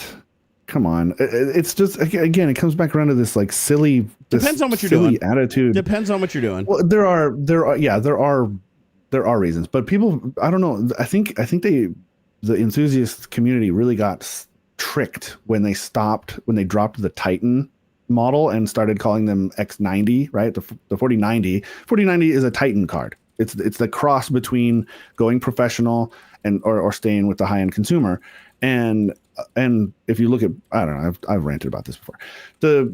We really need to adjust the attitude in the enthusiast community, and really start focusing on good enough frankly. I'm so tired of this, like, oh, my e-dick is bigger than yours. $10,000 computer and two Titan X Blacks and all this. Those days are behind blah, me. Those days are way behind me, bro. Well, it's just it honestly, I feel like it's killing the industry in a big way. Like, because there's such a pressure in the community to have the best and the highest end stuff you can possibly get, it makes for lazy developers. They can make unoptimized shitty games that don't perform well because they're banking on the social pressure of, oh, you aren't getting 60 FPS in this game that just came out. Yeah. Well, it's because you don't have the big dick fucking CPU and graphics card. Well, get with it, you fucking loser. And I don't like that. I think that I do feel like things like DRSS though are kind of like helping fix that a little bit. Oh yeah, DLSS. Yeah, that's DLSS. True. Yeah, true. I really like DLSS. Shit, I used it in which is great. Yeah, you can buy a 4070 Ti and then so WRC fake it up to 4K, and it's great. So World Rally Championship in VR is like hugely aggressive CPU GPU intensive. Like it's this rally racing game with like full physics simulation. And I tried to play it, like I opened up the game, I put it in 4K, right? I just want to play 4K, turned all the settings to just, regular, right in the middle, and I start playing it with a 3080, right? I have a 3080 in that system. It's like 6 to 12 frames per second. I'm like, what the hell? I was like, this is drag. And that's with, I was using PSVR 2, which is 2000 by 2000 per eye. So it's like, it's basically like driving to, it's basically the equivalent of driving like a 4K display, right? Like, well, actually, no, it's probably driving to 4K. Let's say dual monitor 4K, right? In the ballpark. Yeah. And so I was getting like 6 to 12 frames per second. I was like, holy crap. So I went in there and I noticed that you could switch it to Nvidia DLSS. And so I did Nvidia DLSS and I moved it to performance over quality, right? And honestly, I didn't notice that much of a difference in the image deteriorating. Like you could tell slightly, but it was so slight. You had to really look for it. If you were playing the game, you couldn't even tell. And the frame rate went from 6 to 12 in VR up to 90 to 120. Yeah, that's cool. I was damn. And I could even go in and turn it up to ultimate graphics and it'd get down to like 70 to 90 frames per second, which was kind of making the VR do some weird stuff. But I was like, this is now playable. Like this game that would be completely unplayable is now playable, and I can't really tell that much of a difference in the visuals. And so I think that's awesome. Does AMD have a version of DLSS or like their own version of it? Yeah. Because I noticed in the game you could select like multiple different technologies. Okay. Yeah. Because this game you could select Nvidia, AMD, and Intel. So like they each had like their own version of like frame optimization, or I think that's what it was called, like frame optimization. And Forza has it too. Forza Motorsport 8 on the PC. If you're not playing on Xbox, but you're playing the PC version, you also go into settings, and if you enable DLSS, it's like super fast. Like that's good. You go from dropping down to like 15 frames per second up well over 60. We're seeing some of the effects of this in some of the slate of early access games that are coming out that look really gorgeous, but they're so ridiculously unoptimized because of things like DLSS, because of things like everybody being pressured to buy the top end graphics cards and things like that. Unreal Engine 5 doing amazing things with technology in that sense. But it's just I don't think it's the okay. I do agree that the hardware does become a crutch. No, it does. It does. To be fair, the more resources, the more CPU and RAM and storage that people have in general, the more the developer is going to not care about optimizing stuff. Like obviously back in the day, the level of optimization they went to make like a Nintendo game was insane. Like it was absolutely insane. Like the amount of brain power that they put into optimizing it to make like half of these Nintendo games work on like such inferior hardware was like ridiculous. If they applied that same level to games today and they're like, you know what, we're gonna create GTA 5 starting with assembly. Like we're gonna literally write this entire game in assembly, optimize memory optimization. Dude, it'd be insane. That'd be amazing. It would take them 20 years to make it. 30 years to make the game, but when it came out, it would run on like a 486 still, and it looked like today, but not that good. But yeah, man. And I feel like we're catching up though. The performance difference from the 30 series to the 40 series is not nearly as big as from the 20 to the 30. You're seeing it in CPUs. We get games faster though. You do get games faster now because the development team can focus more time on graphics and assets. than they are on the actual development. Because a lot, like, dude, like GTA 5 took what, like 5 years to create or some shit like that? It was like ridiculous how long that game took to create. Today you could do it in a weekend with modern tools. We're starting to see more throwback games though, like a lot more sort of retro indie styles and stuff, where they focus a lot more on the gameplay and the optimization and the actual like niche loops and things, which I think is really cool. I love seeing creativity. I love that the tools are now a lot more easy to jump into, and people are able to take risks. I want to see more of that. As much as the layoffs and stuff in the big industry earlier this year are terrible. It's like 30,000 freaking people out of work. I hope that we see a surge of indie studios that people are like, man, I'm gonna take my severance and I'm gonna dump it all into this passion project that I've been wanting to make, and I just I hope we see more of that. There's a guy on YouTube who I'll say a recreation, but he basically called it GTA 6. I'm surprised he didn't get sued. Mm-hmm. But there's a guy who created his own version of what he thought GTA 6 could be. And he used like Unity and like the latest graphics models, DLSS, all of Nvidia's latest technology. Like he threw everything into it, but he used all these like open source public libraries like Unreal but he used all this like optimization stuff so him as one man could do it. He bought all the assets from like these like asset stores where you just pay like $5 for like a car and a person and stuff. Great. And he pieced it all together himself in one man and a year by himself, just doing it off and on through his YouTube video. Over the course of a year, basically created a complete open world with all the buildings. Everything. I mean, it legit looked way better than GTA 4. Like it looked like it could be something Rockstar produced. Now, he said there was a lot of playability issues and bugs and stuff, obviously, you know, because he doesn't have like the team to go through and test it. But he makes these videos that just look absolutely wonderful. And you're like, one guy created that. That would be impossible without all these libraries and stuff. And AI was a big part of it, too, towards the end of his project, because he was using AI a lot to like help him, generate and optimize code and solve bugs and stuff. And I feel like that does reduce a lot of the workload on the company, but I don't feel like the customer really benefits from it that much because they're still charging you the same amount for the game, and you're getting something that's more bugs. $70, right? And you're getting something that's inferior, has more bugs, because this is the one. You say the hardware is a crutch. The fucking internet is the biggest crutch to gaming ever, because they'll release a game that won't even install on your goddamn computer, and then you have to download a patch to install the fucking thing. You know, it's so bad now, where it's like when you get a game on launch day, just expect it not to work. Just expect everything to be fucked on it, especially if it's like a AAA title. Like, just expect not to be able to get to the early end. access, killing it, and Back in the day, if you fucked up your game, you had to recall every cartridge. You had to either give the customer a refund or send them a new game, like a new physical game cartridge, right? And so they made damn sure their shit was like as tight as it could possibly be before it went out the door. Like, they play tested the shit out of it. Now I feel like they take a game and they make it, and they're like, as long as it works on like the developer's computer for 15 minutes, they're like, fucking ship it. And then if it blows up 500,000 computers or whatever, we got a patch out. We just released a patch. Live patch. We're going to send it out to our early access people first, because there are OGs, basically unpaid employees that test their shit, right? That's, if you ever wondered what Windows Insider means, it literally means you're working at Microsoft, you're just not getting a paycheck. That's literally, when you are a Windows Insider and you're installing Windows Insider builds and you're hitting all these little bugs and glitches and shit like that, you are literally working for Microsoft. You are a tester at that point. We call those self-host testers at Microsoft. You are doing the job of a self-host tester, and they don't have to pay you shit just because they call you something fancy and they like tell you how cool you are. Like when you find a bug or you get something fixed. I don't know if they still have like a reward system for that, where it's like if you help them find a bug and you give them the information to fix it or whatever, that they like put your name on a website or something and say that you're cool. But like back in the day, I remember they used to do that to get people to work for them for free. Remember bug bounties? I think those are still around to some extent, like where companies will pay people to like breach their systems and find creative bugs and help them fix it and stuff like that. I know Microsoft used to do these things called bug bashes that we did internally at the company. And what bug bashes were is they would just have like a 24-hour period, and they'd issue a bug bash challenge, and they'd be like, oh, go install this piece of software, or install this build of Windows, or install this driver package or whatever.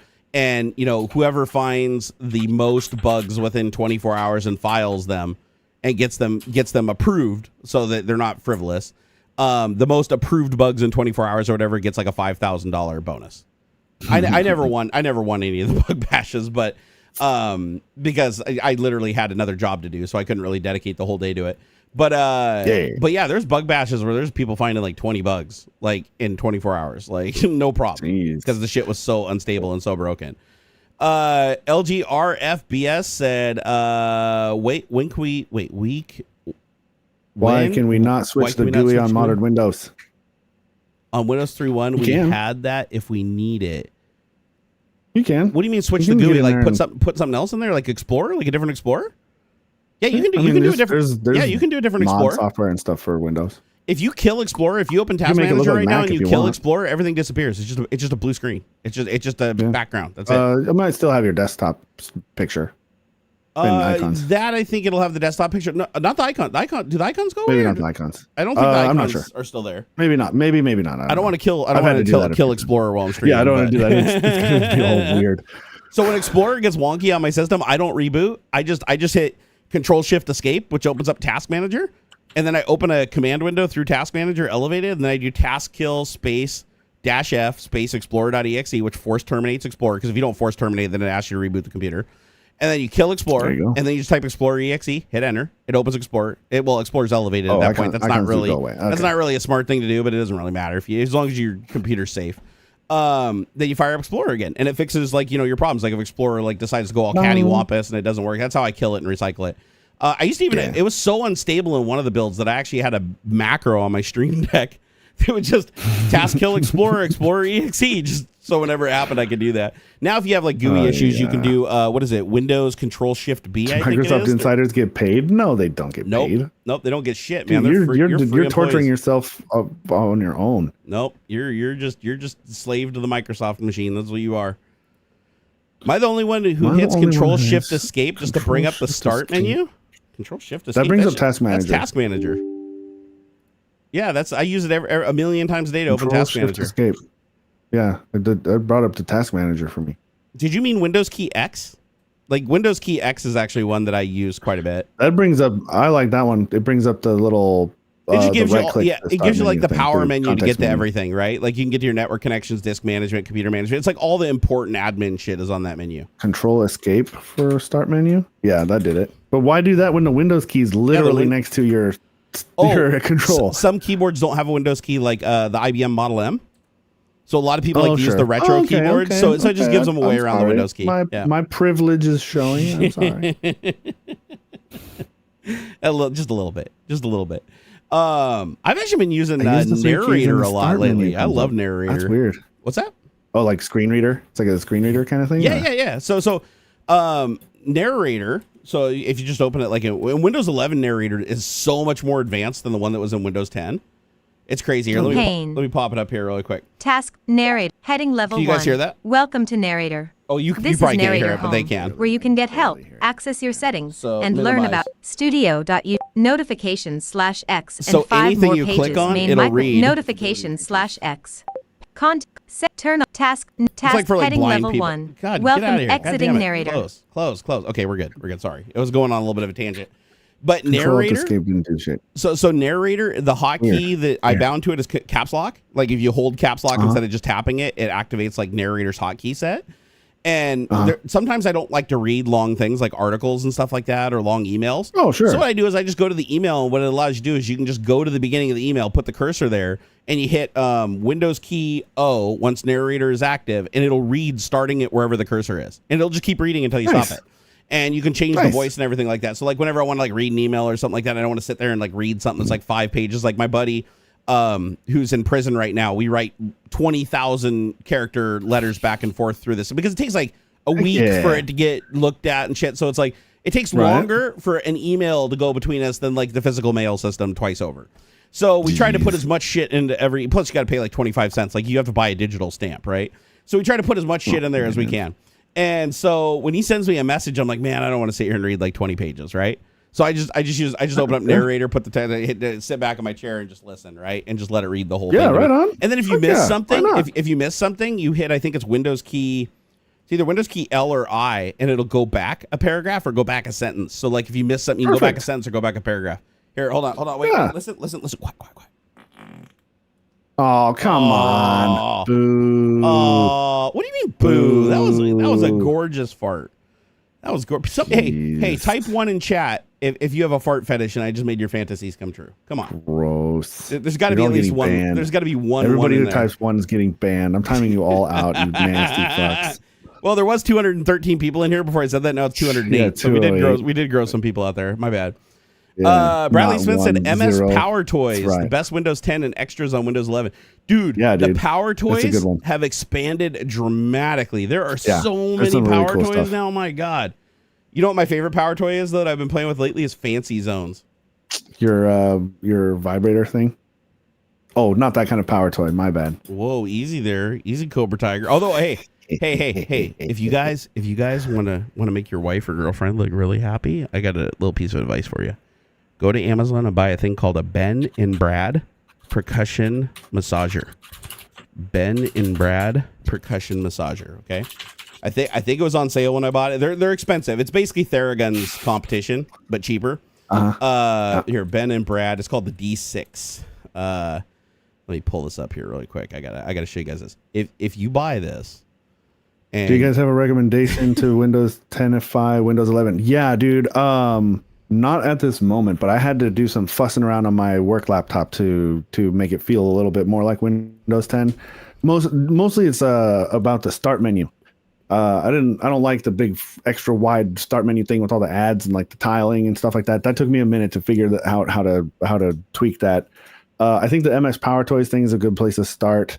And then there's registry things you can do, or wait, for making Windows 11 like more like Windows 10, or yeah, because like imagine you want your old context menu back, right? When you right click on something, that's a single reg key. Single reg key brings that back. Yep. And change, and mostly it's going to be bringing back the Windows 10 context menu and bringing back the Windows 10 start menu. That's going to be the best. And I don't know if Power Toys will do it, but Power Toys won't do it, but Stardock will. So the tool that I got, it's basically back to the way I wanted it. I know there's a free open source menu replacement, like drop-in menu replacement that basically looks and acts just like Windows 10. It's on GitHub. I forget what it's called. Or you can use Stardock, makes a utility that you can heavily customize it and like either do all Windows 10, all Windows 11, Windows 7, do a hybrid of all of them. You can basically mix and match and everything. But I think it's a pay tool. I want to say it's like $9 or something like that.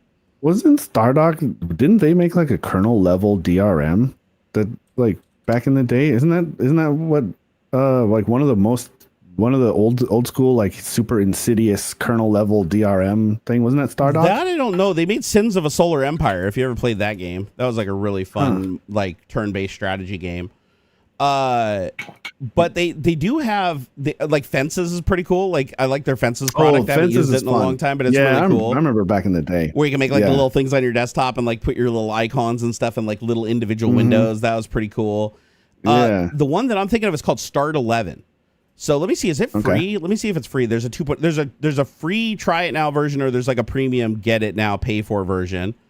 And it allows you to like heavily personalize everything from like the start menu. You can do anything with the start menu. You can make it look like anything, act like anything, put extra controls in it, search boxes, web. I mean, basically just make it into whatever you want, right? It looks like a single device. Yeah, $10. It's $10. So, and let's see. Works on Windows 10, Windows 11. Pick your favorite style of start menu. All the colors, textures, transparencies, and more. Change all the icons, corners, colors. Add advanced. Oh yeah, you can add like advanced search to it. Add little icons, so your faster access to your content, restore all your classic functionality. So anything that was missing from like Windows 11 that was in Windows 10, you can restore it in Windows 11 while keeping the Windows 11 stuff also. It's a pretty cool product for like $10. And Stardock, they make pretty good stuff. I haven't had too many problems with their software in the past. I used to use like all of their shit. Like I used to, at one point I had like every Stardock license there was for like every Windows product that they had. And I had it all running on my box when I was at Microsoft because I thought it was like so freaking cool. It can also make Windows 11 have features similar to like not iOS. What am I thinking? Mac OS. Or Mac OS. Yeah, like where you get like the search bar in the middle of the screen and everything. Although I think Windows 11 has that by default now. What is it, like Windows key space bar or something? Let me see. So Windows control space bar, Windows key. I don't remember. There's a keystroke that brings it up where you basically get a bar in the middle of the screen where you can search for stuff. Is that a Power Toy? That might be a Power Toy actually. No, that's a Power Toy. So I don't think I have it enabled right now. But the Power Toy is Windows key space bar when it's enabled, and it brings up that search box just like Mac OS has in the center of the screen where you can search for files, programs, websites. It's all integrated together, and it basically uses like intelligence to figure out like which one you're searching for, and then it gives you the results down below, and you can easily select them with like the arrow keys or the mouse and stuff. It's actually it's pretty handy. I need to re-enable it now that I'm talking about it.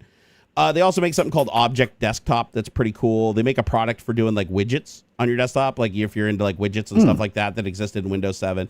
Stardock makes cool stuff, but you can usually find like free equivalents of stuff that does similar things on GitHub that are like absolutely free that you can just download and use. It's called Deskscapes.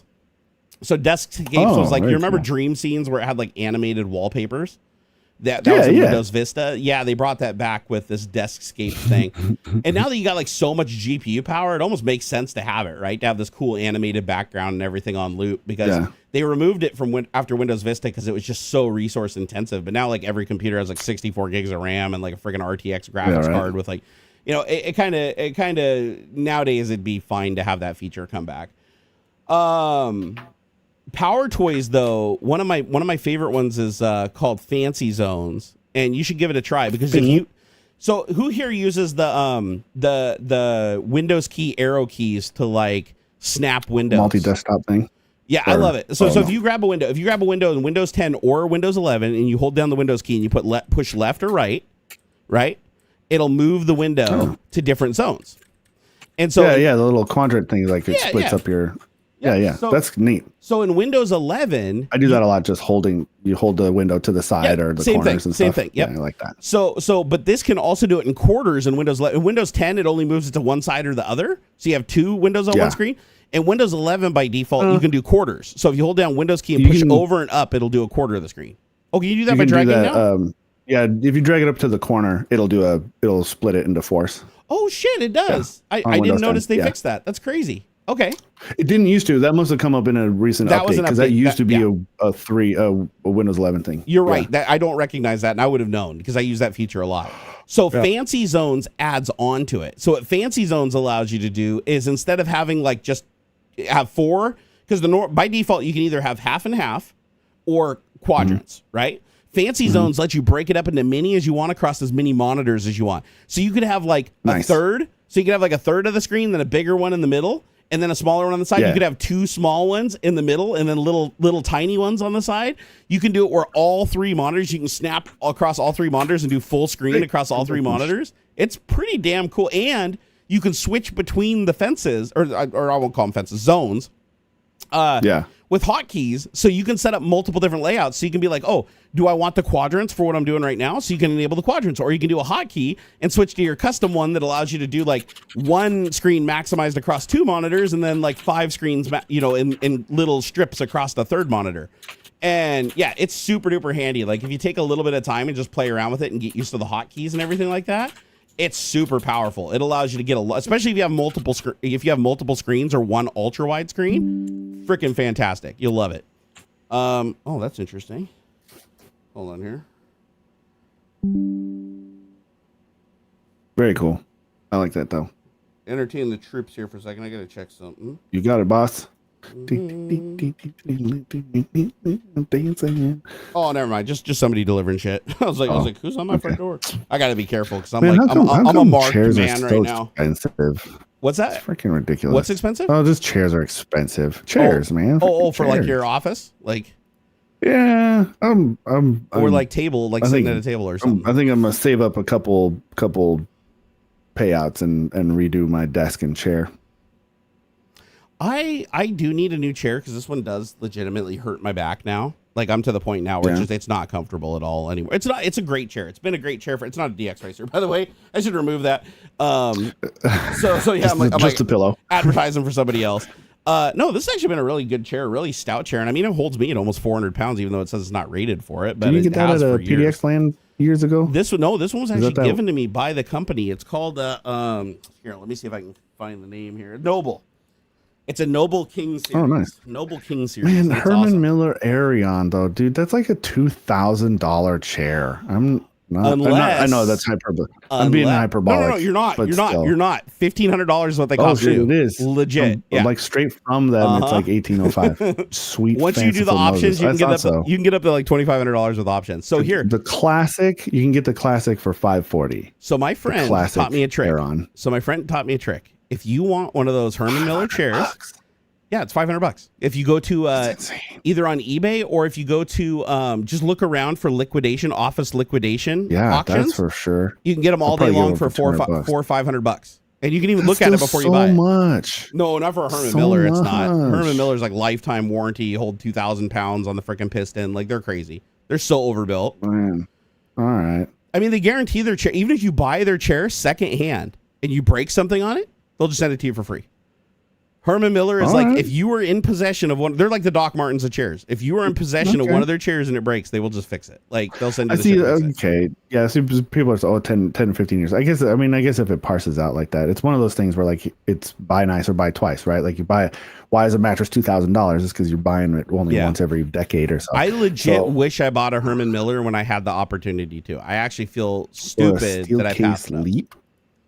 Now, see, that sounds sketchy to me. Steel case Leap. Steel case is like the Rocat. I'm not. Stuff. I wouldn't buy. Yeah, that sounds a little fishy. And plus, if it's a gaming chair, they're all made in the same factory, by the way. And that's the thing is like, I would never want to go. Man, part of me is like, bruh, I will just go to a fucking junkyard or something, and I'll buy a nice. I'll go I'll pull the seat out of a nice car and put a fucking wheels on the bottom of it and call it a day. Like I'll go find one of these like conversion vans. It's got a nice captain's chair in the back, and I'll just pull that out, clean it up in my garage with my freaking carpet cleaner and upholstery cleaner thing, and fucking put wheels on the bottom of it and call it a day. Because like that's fucking comfy as shit. Pull something out of an old Winnebago or something. Well, did I tell you about my chair when I was at Microsoft? Or like I bought one of those semi truck. I bought one of those ab lounges back in the day. It was like a metal bracket. No, check this out. So I had one of those ab lounge exercise things when I was younger, like where you grab the bar and you pull it like bends forward. Yes. But it has like a really like big gnarly metal base on it, like a big chromoly metal base that has like a little seat pad on it. So obviously, exercise didn't work out for me, right? So I decided to repurpose it. So my buddy and I were welding like go-karts and stuff at his house. He got this Miller welder, and we were just welding everything. We were just doing anything you think of. We were like welding and just doing metal shit in his garage. So I was like, I pulled the chair out of my Toyota Corolla to put in a racing seat, the driver's seat. And I was like, I want to repurpose this driver's seat because it's comfortable. Toyota Corolla seat, you can sit in that for 8 hours driving, and it's like you're never uncomfortable. Yeah, that's what I mean, car seats are ergonomically designed to be like some of the most supportive and comfortable seats you can sit in by design, right? So I took this Corolla chair, and they recline just like the racing seats, right? So I take this Corolla chair, and I'm like, I look over my ab lounge, and I'm like, well, I'm not using that. So I took the ab lounge to my friend's house. We cut off the top that had the bar with the thing, and then it was just a flat metal plate that the pad was bolted to. We drilled four holes. I know it was into the plate. We drilled the holes, and then we just took 2 pieces of mild steel bar and welded them across the tracks on the chair. So like where the chair would normally slide back and forth in the car, we just basically, sanded off the thing and welded it to these 2. So I had 2 mild steel plates, drilled holes in those, lined them up, put bolts through them, tightened them down. That was my chair at Microsoft for 7 years. Nice. 7 years at Microsoft. I used to sit in that chair in a freaking car seat, just program my ass off, and it was the most comfortable thing ever. And I'm sad. I gave it away. When I left Microsoft, I gave it away because it was too tall for the desk that I had at the time. So, and you couldn't lower it, right? It was a fixed size, so you had to have a desk that could move. But my desk was too small, so my knees were basically like bumping up against it. So I gave it to a person, and I was like, God damn it, I'd give anything to get that chair back now today. I'll take the passenger seat out of my Veloster and turn that into a freaking office chair. It'd be cheap. So comfortable. So comfortable. Or it's like a semi truck. Find a seat out of an old semi and turn that into a chair. Something that's why like it's better to focus on like an office chair and go through somebody's proper office ergonomic chair than these goofy ass gaming seats and stuff that's supposed to look like a freaking Recaro. You'll never break a car chair either. You'll never break. Like, I don't care what it is. You will not break it. They're all rated for like the hard acceleration as a heavy person in the driver's seat. So, or the passenger seat. So those chairs are so overbuilt. I mean, they're designed to handle a collision, right? They're rated so that somebody can slam into the back of you as hard as they can, and no matter how heavy you are, it doesn't snap the back of the chair off. Wrecking yards, just like you said, if you go to a wrecking yard, you can buy like a nice. Probably lets you take it for $50. Yeah, $20 to $50 depending on like how dirty and how scuzzy pick and pull and then and then you could reupholster it or freaking get the seat cover for it, and like it's fine. Yeah, and even if it looks like gross, they usually use this like open cell foam that you can actually like clean pretty easily, right? And then you just take a steam cleaner and just clean up the fabric, and you're good to go. And slap that thing on a base. And the cool thing is, you can do the same thing that I did with my chair. You just go buy an office chair, rip the bottom off of it, the piston and the star piece, so you can roll it around. Right. And then they even make these like adapter plates that you can buy that'll stick onto the top of that piston that are designed to screw into bottom of a chair, like a wooden chair, to make like a wooden office chair. Exactly. But you just take the car seat, put 2 pieces of wood or bars across the bottom of it, line it up, drill the holes, bolt it. That's what I do. Yep. That's what I was thinking. Like I'd just take like a not even a 1/4-inch piece of plywood and attach it to the slide rails, because it doesn't need to slide back and forth anymore. Right. And then attach the seat to that, or the wheel and piston combo to that board. Boom. I do have one piece of advice for you though that I kind of screwed up on my chair, and I never really fixed it. I just kind of adapted to it. Is make sure that when you mount the seat on the base, that before you bolt it down, that you sit on it and move the seat back and forth to get the center of gravity right.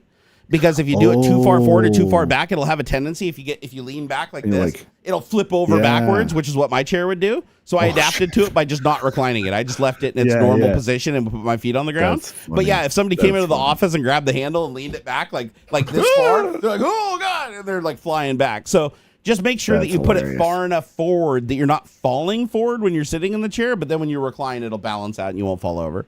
Yeah. Okay. So, Joe Taji, thank you for the $20, dude. You're an absolute legend, dude. Woo! He said, Bob and Brad is a physical therapist YouTube channel. Well, yeah, they're the ones that created the massager. Sure. Also, the search bar and Power Toys is called Power Toys Run. It's based off a project called Walks. I use it all the time and discovered Void Tools, everything which rocks. Dude, Void Tools is crazy, man. Yeah. Void Tools also gets identified by Windows as all viruses. So... That's cute. Isn't Void Tools like the tool set for like extracting like the passwords from the browsers and stuff like that?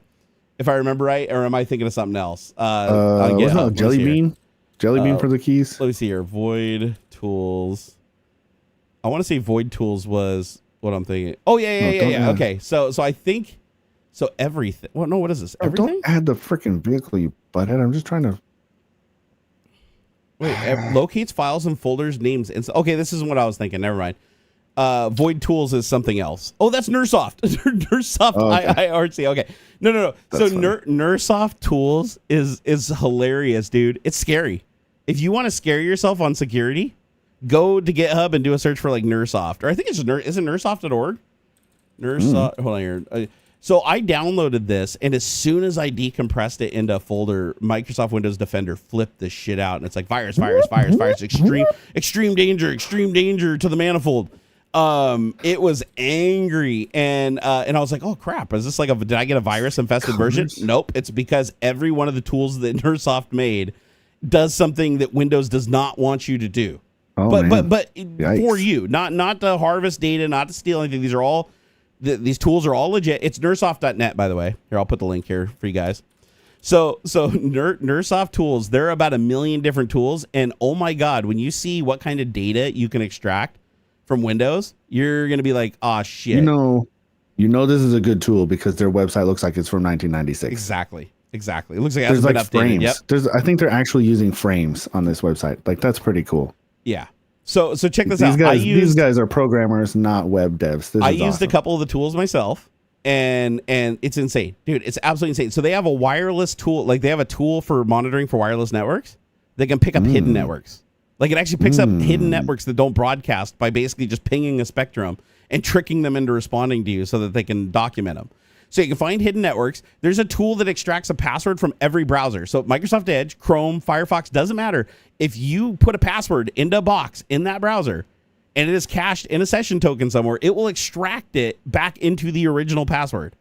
Yikes. So it's not like you need the session token. You'd actually get the real password from that account. So if somebody just left their box unlocked and you just plugged in this tool and ran it, you've got every password they have, like plain text, straight up out of the browser. It even has a tool for recovering passwords from Windows. So if you want to find the admin password for Windows, you can extract the admin password. Dude, it's insane. It's absolutely insane. Like I played, but just know that if you download these tools, Windows Defender, if you have a different antivirus utility, it will absolutely freak the fuck out. Like, it will go postal because it sees every single one of these tools as a threat. And Microsoft knows these are legit tools. Microsoft just doesn't like that this person is showing how weak their operating system is for security. So they just add them to the list of malicious tools because they're like, oh, somebody might come to your box and run this on your box and get something or whatever. So they add it to the list just so that you don't have it on your computer. But to be fair, they get a lot of stuff wrong. Like if you download the batch file for authenticating with a third-party server for a product key in Windows 11, which Microsoft already said you can do. Microsoft, like, on their website, they give you a product key that you can actually use with your own third-party server to register as many Windows boxes as you want. It's technically illegal, but they're like, we don't care. Do it. Like, we want everybody on Windows 11. However, if you download the batch file that does it, which all the batch file does is call inbox commands. It calls one VBS file that points to a server on the internet that then just basically says, Windows, on your key authentication server, you're now authenticated. That's all it does. And it says this batch file is highly dangerous and tries to isolate it and delete it off your hard drive. If you even just open a batch, you open Notepad, type this in and save it as any name.bat, Windows Defender immediately goes, oh shit, danger to the manifold. So it's kind of funny. But you can just tell Defender to like pound sand and restore the file and then you're all fine. But same thing happened with this too. So if you guys have one of these Flipper Zeros, on GitHub there's a repository of tools you can download for the hacked firmware on this that has like every like malicious little thing you could possibly think of, every hacker tool you could think of that you can download this. When you unzip, you download a zip file, everything's fine. You extract that zip file, Windows Defender flips the shit out for like an hour, just virus. Wait a second. It's crazy. What's that? I was trying this Wi-Fi info view. Or are you playing around with the Nerdsoft tools? Just the one Wi-Fi thing just to see what was around. And I forgot I was fiddling around with some of that network gear that I was gifted. Is it the wireless network watcher? One of the test things I was broadcasting. I guess it's still there. I didn't realize I had left it on. It doesn't go anywhere. It's like even if you could connect to it, it doesn't connect to anything. You can even monitor just the Dream Machine. I guess it would just connect to the Dream Machine. You can even monitor failed attempts to join your network, and it'll record the MAC address. So like if your neighbor tries to like even guess your password or tries to connect to your network, it'll tell you. Like it'll get that and capture it. There's, how many is this? There's a million tools. There's a bunch here that they have no SSID, and I'm sure this is a lot of like low power. Yeah, there's like some Eero company stuff, somebody's mesh network stuff, and things like that. But there's a bunches of them that have no SSID. But I'm sure it's like low power, wireless devices, IoT things, or something like that. Yep. There's another cool tool that I forgot that they even had. I haven't used this one for years, but man, this was helpful with the iPhone back before they had like, the iPhone now you can plug it in, you can open a folder, but the folders all have wonky names. Like so if you have an iPhone, you plug it into your computer on Windows, the folders will just be like random character names. You got to click on them and figure out like which folder is which app saving files there, right? So they created a tool called Mobile File Search, and you can plug in any device. Doesn't matter what file transfer protocol it uses. It can be one of those wonky ones where you plug it in and it's like all, simulated. And it will go through that thing and show you every file, what the internal storage path is, even if it's not mappable in Windows. It's pretty damn cool. These guys know what the hell they're doing. Like, I know it's not, if this is one guy, I would shit my pants. Legit. This has got to be like a team of people working on this stuff. And they've got like programming tools. They've got the password tools alone are like huge. Like here, let me open a password tool. So IE Passview says IE Passview is a small utility that reveals the passwords from Internet Explorer browser. Dial-up pass. Password recovery tool reveals all passwords stored in the dial-up entries in Windows. So like if somebody has VPN connections or call up to AOL. Bullets Pass View is a password recovery tool that reveals the password stored behind the bullets in standard password text boxes in the Windows operating system. So if somebody types a password or it pops up and it just shows it like as hidden dots, you can actually decrypt that. So you can see what's in there. So if somebody has like save my password and they opened up and it shows it as dots, you can actually decrypt that. Router Pass View. This Windows utility recovers lost passwords saved for your router. This utility works if your router saved configuration files in the format of Router Pass View and can be detected and decrypted. So like if you have a router that's within this, it can get the password for it. Let's see here. Credentials file view is a simple simple tool for Windows that decrypts and displays the passwords and other data stored inside credential files in Windows. You can use it to decrypt the credentials data of your current running system, as well as the credential data stored on an external hard drive. So if you have somebody's external hard drive that has NTFS and the files are actually protected, you can get the passwords to decrypt them. I mean, once you see this, you're like, God, I'm not really secure at all. Like if somebody has physical access to my computer, I'm fucked. A Vault Password View is a simple tool for Windows 10, 8, and 7 that decrypts and displays the passwords and other data stored inside the Windows Vault. So if you've ever stored any password data inside of the Windows Vault, they can just basically give it to you. You can use this to decrypt the Windows Vault data in your currently running operating system, as well as the Windows Vault data stored on an external hard drive. Mail Pass View. It says Mail Pass View can recover the passwords from Windows Live Mail, Windows Mail, Outlook Express, Microsoft Outlook 2000, POP3, and SMTP accounts only, Microsoft Outlook 2002, 2003, Incredimail, Eudora, Netscape Mail, Mozilla Thunderbird. I know a lot of people still use Thunderbird today. And it says Mail Pass View can also recover passwords from web-based email accounts like Hotmail, Yahoo, and Gmail if you use the associated program of these accounts. So, dude, this is just crazy. You can also recover passwords for OST files. So if you have like old, OST files and you forgot the passwords to decrypt them, this will just get you the password. Chrome Pass will decrypt all of the passwords stored in your Google Chrome browser or stored in Google. Oh, like you need that. Like you need it decrypted. Wireless Passkey View. It says it recovers all of your wireless WPA and WEP keys stored in your computer by Wireless Zero Configuration Service in Windows XP.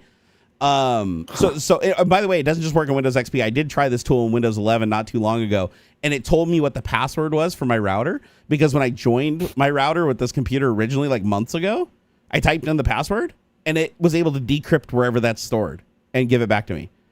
So like if you're at somebody's house, you wanted to know what the Wi-Fi password was for their thing and they had a computer unlocked somewhere, you could just walk up to it, run this tool and get it. There you go. Remote Desktop Pass View is a small utility that reveals the password stored by Microsoft Remote Desktop Connection Utility. So if somebody has an RDP link or a remote desktop thing where the password's saved inside of it, you can just pull that out of it. Messenger Pass recovers passwords from most popular instant messenger programs like MSN Messenger, Windows Messenger, Windows Live Messenger, Yahoo Messenger, ICQ, AOL Instant Messenger, Netscape 7 Trillion, Miranda, and Game.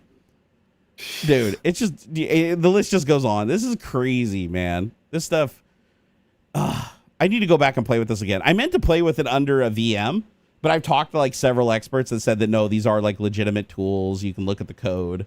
There's nothing like hidden about it or anything nefarious about it. So that's kind of cool.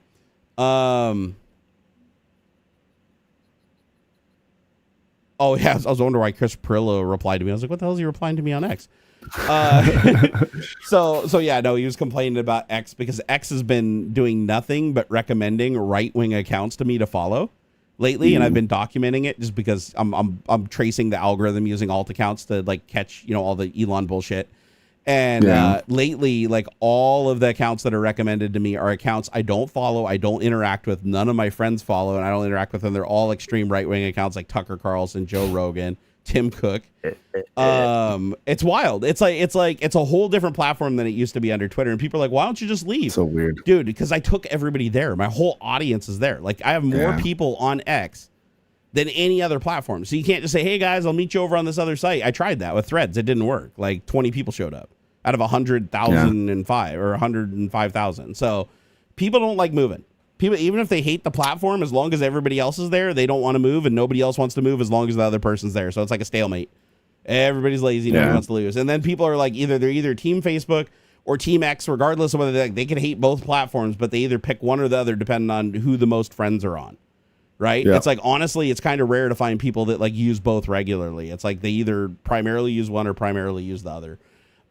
Discord is okay, but like Discord doesn't nearly have the adoption. Not even close. It's different though, and Discord's different. You're right. It's not really social in that way. Yep. In the way that I like. Yeah. Oh shit! I didn't realize time. We got to speed run topics. Yeah. Let's do the Starlink thing. So Starlink, if you guys didn't know, like modern cell phones like the iPhone 14 and I think some Android devices that came out recently can access the Starlink network is a cell tower. So they can actually use the Starlink network. Like, I think it's in an emergency capacity right now, but now Starlink is saying they're going to allow like actual phone calls to go through Starlink, which means if you have a phone that's capable, it'll be able to not connect to a cell phone tower, but actually go up like a satellite phone, connect to the low Earth orbit satellites and Starlink constellation, and allow you to make phone calls and send text messages and pictures and stuff like that using their network. However, it looks like AT&T and T-Mobile and all of the big internet providers are fighting back against this, and they don't want, like, they basically want regulations passed to say that they don't have to allow their devices to use Starlink. And it looks like they're right now they're trying to pass legislation that said that devices can use Starlink. But of course, AT&T and T-Mobile don't want them using Starlink because they want them to stay in their infrastructure and keep using their infrastructure. And they're afraid if people have cell phones that can be dependent on the satellite network, and the more dependent they become on the satellite network, the less dependent they become on their own cell towers. And anyways, it's like kind of a shit show going back and forth. I looked at it a little bit and I was like, this is interesting. Why would anybody not want that? Like, as a cell provider, you'd think you'd want your customer to be able to connect, even if they're out in the middle of, bumfuck Egypt and there's no signal, right? Like, you'd want them to be able to complete their call. And then I'm sure the only thing I can think of is that maybe the cell companies have to pay Starlink, like, for that traffic that goes through it. And they either have to pass that on to the customer or they have to just eat the charge. And maybe that's why they're adverse to it. But I do like the idea. Like aside from, because don't get me wrong, Elon Musk is a piece of shit. The guy's a piece of shit. He's a fraud. He's not a genius. He's a fucking con man. But the people that have been hired into his businesses have done a lot of good stuff. Starlink, for a lot of its faults, is a one-of-a-kind thing that nobody else has done. And because it's so low to the ground, low-powered devices can reach it. So no other constellation in orbit is going to work with an iPhone. Like, to reach out to further ones, not only would you have much more lag, which would make voice communication a little bit slower and more awkward, you need a lot more power to reach out and hit like the geosynchronous satellites. So this constellation of these really fast-moving, slow satellites give you a lot of flexibility with mobile devices. You can go out in the middle of anywhere. Doesn't matter. As long as you can see the sky, you could complete a phone call. And I think that's awesome. I think that that's something that we really do need. I think that is the next step of cellular communication, especially if you're just driving along on the road and you're in between two cell towers and you have 0 bars, right? It happens all the time. You're driving somewhere, you're traveling, you're just out in an area. The satellites fill in that gap when you need it. Right. And now you're connected 24/7. You never have to worry about a connection dropping out as long as you have a view of the sky somewhere. And to be fair, it's not like sitting in your car, this is going to work. You'd have to hang your phone out the window because you do really need a line of sight to the sky, like directly from the device. Any little thing, like being inside of a house is going to stop it from reaching the satellite. It's not a powerful enough signal to just reach it like it does with a cell tower. But being able to know that wherever you're at, you can contact help is a big thing, and I like that. And right now, they already allow you to do that in an emergency. So like the iPhone 14, for instance, if I have an emergency I have 0 bars and I dial 911, it will actually pop up a thing on the screen that says, point your phone up at the sky in this direction. It gives you like a little, arrow. And you move the arrow and line it up with the sky. And once you line it up and get it in that ballpark, it connects to the satellite and sends text messages. It doesn't do voice, but it'll send a text message of SOS, and you can put text in there and say, my fucking arm's falling off and I'm going to die. And it'll give them the longitude and latitude and everything from the GPS. So it saves lives, and it's already saved a ton of lives. But now they're expanding it to where you can use it for regular communication, and that's going to be a big deal. I think that's going to be huge. But apparently AT&T and T-Mobile and all these guys want to stop it. So, Graham, why? Why do they want to stop it, dude? Oh, he said they want Starlink regulated as a telephone company. Oh, okay, interesting. So because they're not regulated like a telephone company, do they get away with more shit than the cellular company does? So they're worried people are going to use Starlink over their network? The stuff we are using Starlink for in remote locations is crazy. Latency is so low. Yeah, it's like, what is it, 25 or 35 milliseconds tops for Starlink, which is like actually not great for gaming. Like you're not going to be FPS gaming at like record level with that kind of lag, but still, it's like on a voice communication that would seem real time. Like most people wouldn't be able to tell. 25 milliseconds of lag. So I think and geosync satellites are seconds. Like they're over 1,000 ms. Like to reach out to HughesNet or whatever it is, which is like one of the oldest geosync satellites. Because remember, the geosync satellites are like 20,000 miles out or something, whereas the Starlink satellites I think are only like 100 and something miles up. Like it's not very far. I want to say that they're way lower than even the International Space Station. Let's see here, Starlink satellite. Let's see here, height. or I should say altitude. Okay, they're up there a bit. They're up to 342 miles. Dude, that is crazy. So an iPhone 14 can communicate with something 342 miles away? Light speed.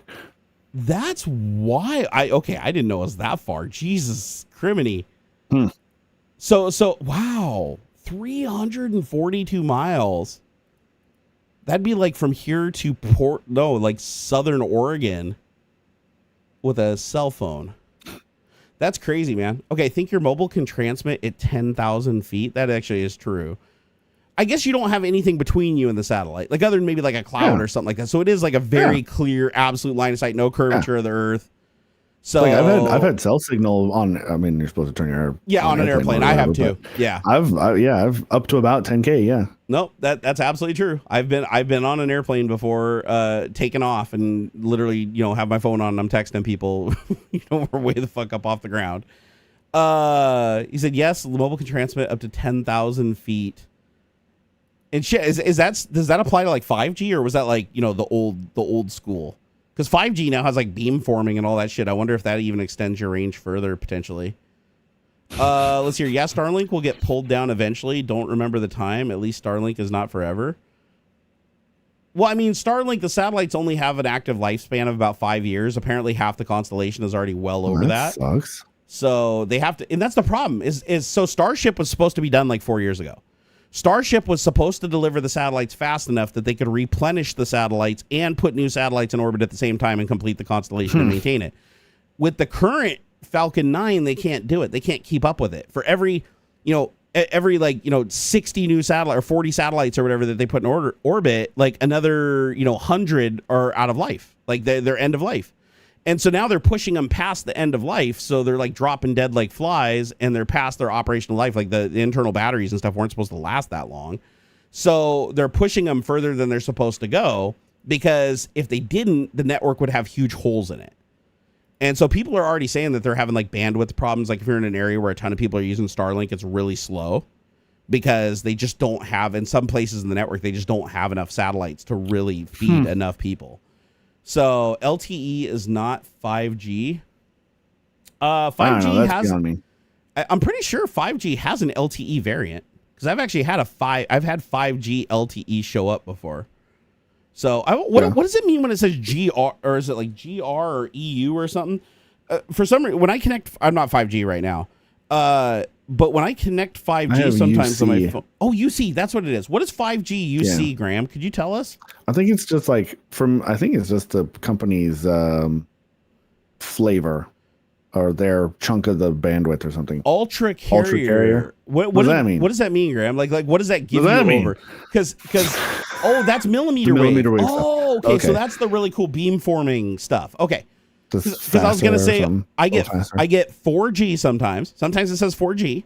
Sometimes it says LTE. Sometimes it says 5G. Sometimes it says 5G LTE, and sometimes it says 5G LE. Or no, what do you say? UC. Yeah, ultra carrier. And I was wondering what the hell that was. I'm like, why is it like as I'm walking? And these are all in my house. Like depending on where I walk in my house, time of day, atmospheric conditions. Like I look down at my phone, and I've got some different connection, and then I do a speed test, and it's like completely different. When I put Gatorade in the microwave. Yeah. Right. No, not at all. And I guess the last topic really quick, I'll hit on that. AI regulation versus innovation. So we kind of touched on this a little earlier with the whole Taylor Swift suing Donald Trump over the AI images that he spread all over the place. Which, by the way, you got to admit that was pretty stupid that one day, not even 24 hours after he accuses Kamala Harris of using AI images of her crowd when he knew that was the actual crowd size because he had people literally there at the event. He's like, oh, she uses AI and that's election interference. Well, no, that image was actually real. So what does he do the next day? He starts circulating a bunch of AI images saying, oh, I agree. And Taylor Swift's with us now, blah, blah, blah. It's like, dude, what the fuck are you doing? You literally just said AI images are election interference, accused somebody else of AI that didn't even use AI. And now you're clearly using AI to promote your shit after you just said it's election interference yourself 24 hours ago. It's like, goddamn dumbass, man. Seriously, they don't come any fucking dumber than that. Drives me nuts that money can augment intelligence. Like, no matter how fucking dumb you are, if you have enough money, it doesn't matter. Like, you can be the dumbest fucker on earth, and as long as you have enough money, you will still just keep making more money. It is the weirdest fucking phenomenon. Also, everybody should go buy that Ben and Brad massager right now using my affiliate link here. Go get this. And if you notice, there's an attachment. It comes with 7 attachments. There's an attachment that looks like a little triangle. Finger. You'll see it. See that little? It's like a flat triangle attachment. Oh yeah. Yeah. Just put that on it. Leave it with your wife. Close the room. Come back 20 minutes later. Fucking marriage 10 times better. I'm just saying. Nice. I'm just saying. Nice. This thing does kick ass though. Like this is the most powerful massage because I have a couple different impact massagers and stuff I bought over the years because my back's really fucked up. This one is powerful. It does 85 pounds of force before it stalls. So that means you can put 85 pounds on this thing pushing down into the person before it can no longer actuate up and down. And it moves 16 millimeters. It moves like that far. So it's not like one of those ones that just vibrates a little. It's like pounding up and down 2,500 times, up to 15 to 2,500 times a minute. And I'm not sponsored by them or anything, but it is an affiliate link on Amazon. So I guess technically everything I link on Amazon is affiliated. Yeah. But I bought this thing with my own money because they had a it looks like they don't have the $60 off coupon. Oh no, they do. Okay, so there is a coupon. Why does Amazon give you a coupon, but you have to check the box to use it? Like, why doesn't it just include it? Like, who the fuck doesn't want to save $60? No, right? I don't know. I've done that. I've accidentally bought shit. Yeah, I've accidentally bought shit on Amazon before, and why didn't you use the $20 coupon? I'm like, I go back to it, and yeah, sure shit, right there. It says coupon $20 off, but you have to check the box, and then you go to checkout, and it's actually $20 off. There's no conditions. There's no like you have to buy one or do this. No, it's just free money. Yeah. I'm like, what the fuck do they do that? Just check the box by default. I almost want to create a browser plugin if one doesn't already exist that just auto checks that box. If it ever sees it, just check it. Because there's no reason not to save money. Graham linked me to a document. What is this? United States frequently allocation and radio spectrum. Oh my God. Oh, I think he's showing the 5G is LTE thing. Yeah, this is like all of the radio frequency program. I know you got to get out of here, bro. All of those. Yep. I'm gonna go. Well, we're pretty done anyway. Go get yourself everybody. some rest. I'm gonna get out of here. We're gonna go do something. Put away my clothes or something. Take a nap. Go start. Yeah, take a nap, dude. Start recovering from your vacation. Oh yeah. All right, brother. GTFO. Bye, everybody. Have a good one. I'm AuxxZillary everywhere. Thanks for Tech Talk. We'll see you next week. I think. Yep, I don't think I have anything in the way. So, yeah, just let me know in advance if you're not going to be able to do it, and then I'll make plans. Don't let Jerry go for too long, though. He needs the rest too. No, I won't because my wife's gone, so I got to go downstairs and hang out with Xander here in a little bit. We're gonna play some Gran Turismo. Bye, everybody. Peace out. Later, and then there was one. Barnacules. Finally, we're alone. No, I'm just kidding. Oh my God. Anyways, yeah, that Ben and Brad massager. Holy shit, is that thing awesome? I freaking love it. It's amazing. I feel like I owe Ben and Brad like a thank you note or something. I need to send them a message or an email and be like, hey, Ben and Brad, thank you for changing my life and making everything so much more amazing. By the way, it's like literally the only massage my wife uses on me like 20 times a day. We drain the battery completely every day. Every day I charge it up. Every day we run it completely dead, using it for like 90 minutes continuously. But she uses it on my hip, where I have the nerve problem that goes all the way down, radiates my leg for my sciatic nerve. And this is the only thing that like really truly gives me full relief. Like when the TENS device won't give me relief, this gives me relief. Like I just lay down. She was like, as long as I don't move, the relief usually stays for a while. But as soon as I get up and move, it like comes right back, which is sad. But yeah, Ben and Brad make good shit, man. I honestly didn't think anything was better than a Theragun. I thought Theragun was like king shit because it costs like twice as much, but no, this thing, I've used a Theragun and they're great. Don't get me wrong. Theraguns aren't bad. They're awesome. But this thing makes a Theragun just look like it's for poor people. There is a Theragun that's like a high end, like $600, $700 Theragun that has like replaceable batteries and a bunch of extra features that are designed more for like professional environments where they're like working on customers and they need to swap batteries and stuff. And that one is I would say is probably better than this in some ways, but the one right below that's like $400, no contest. The Ben and Brad kicks its ass in every single category. What's the pig behind you? And is your name on it? On the pig? No, the sign has my name on it. So the sign has my name. The pig is that's Sergeant Danger Cow. So he's actually a person that has a plushie that's his logo.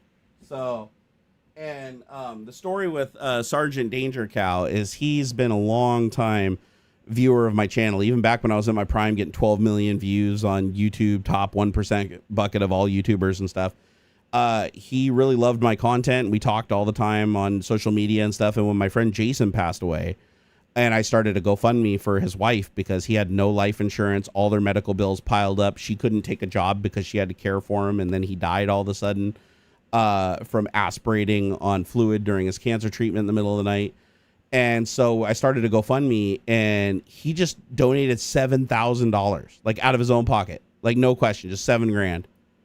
And, you know, and he put a nice note on there saying, hey, I'm really sorry about your friend. I hope this helps. And I was like, holy shit, dude.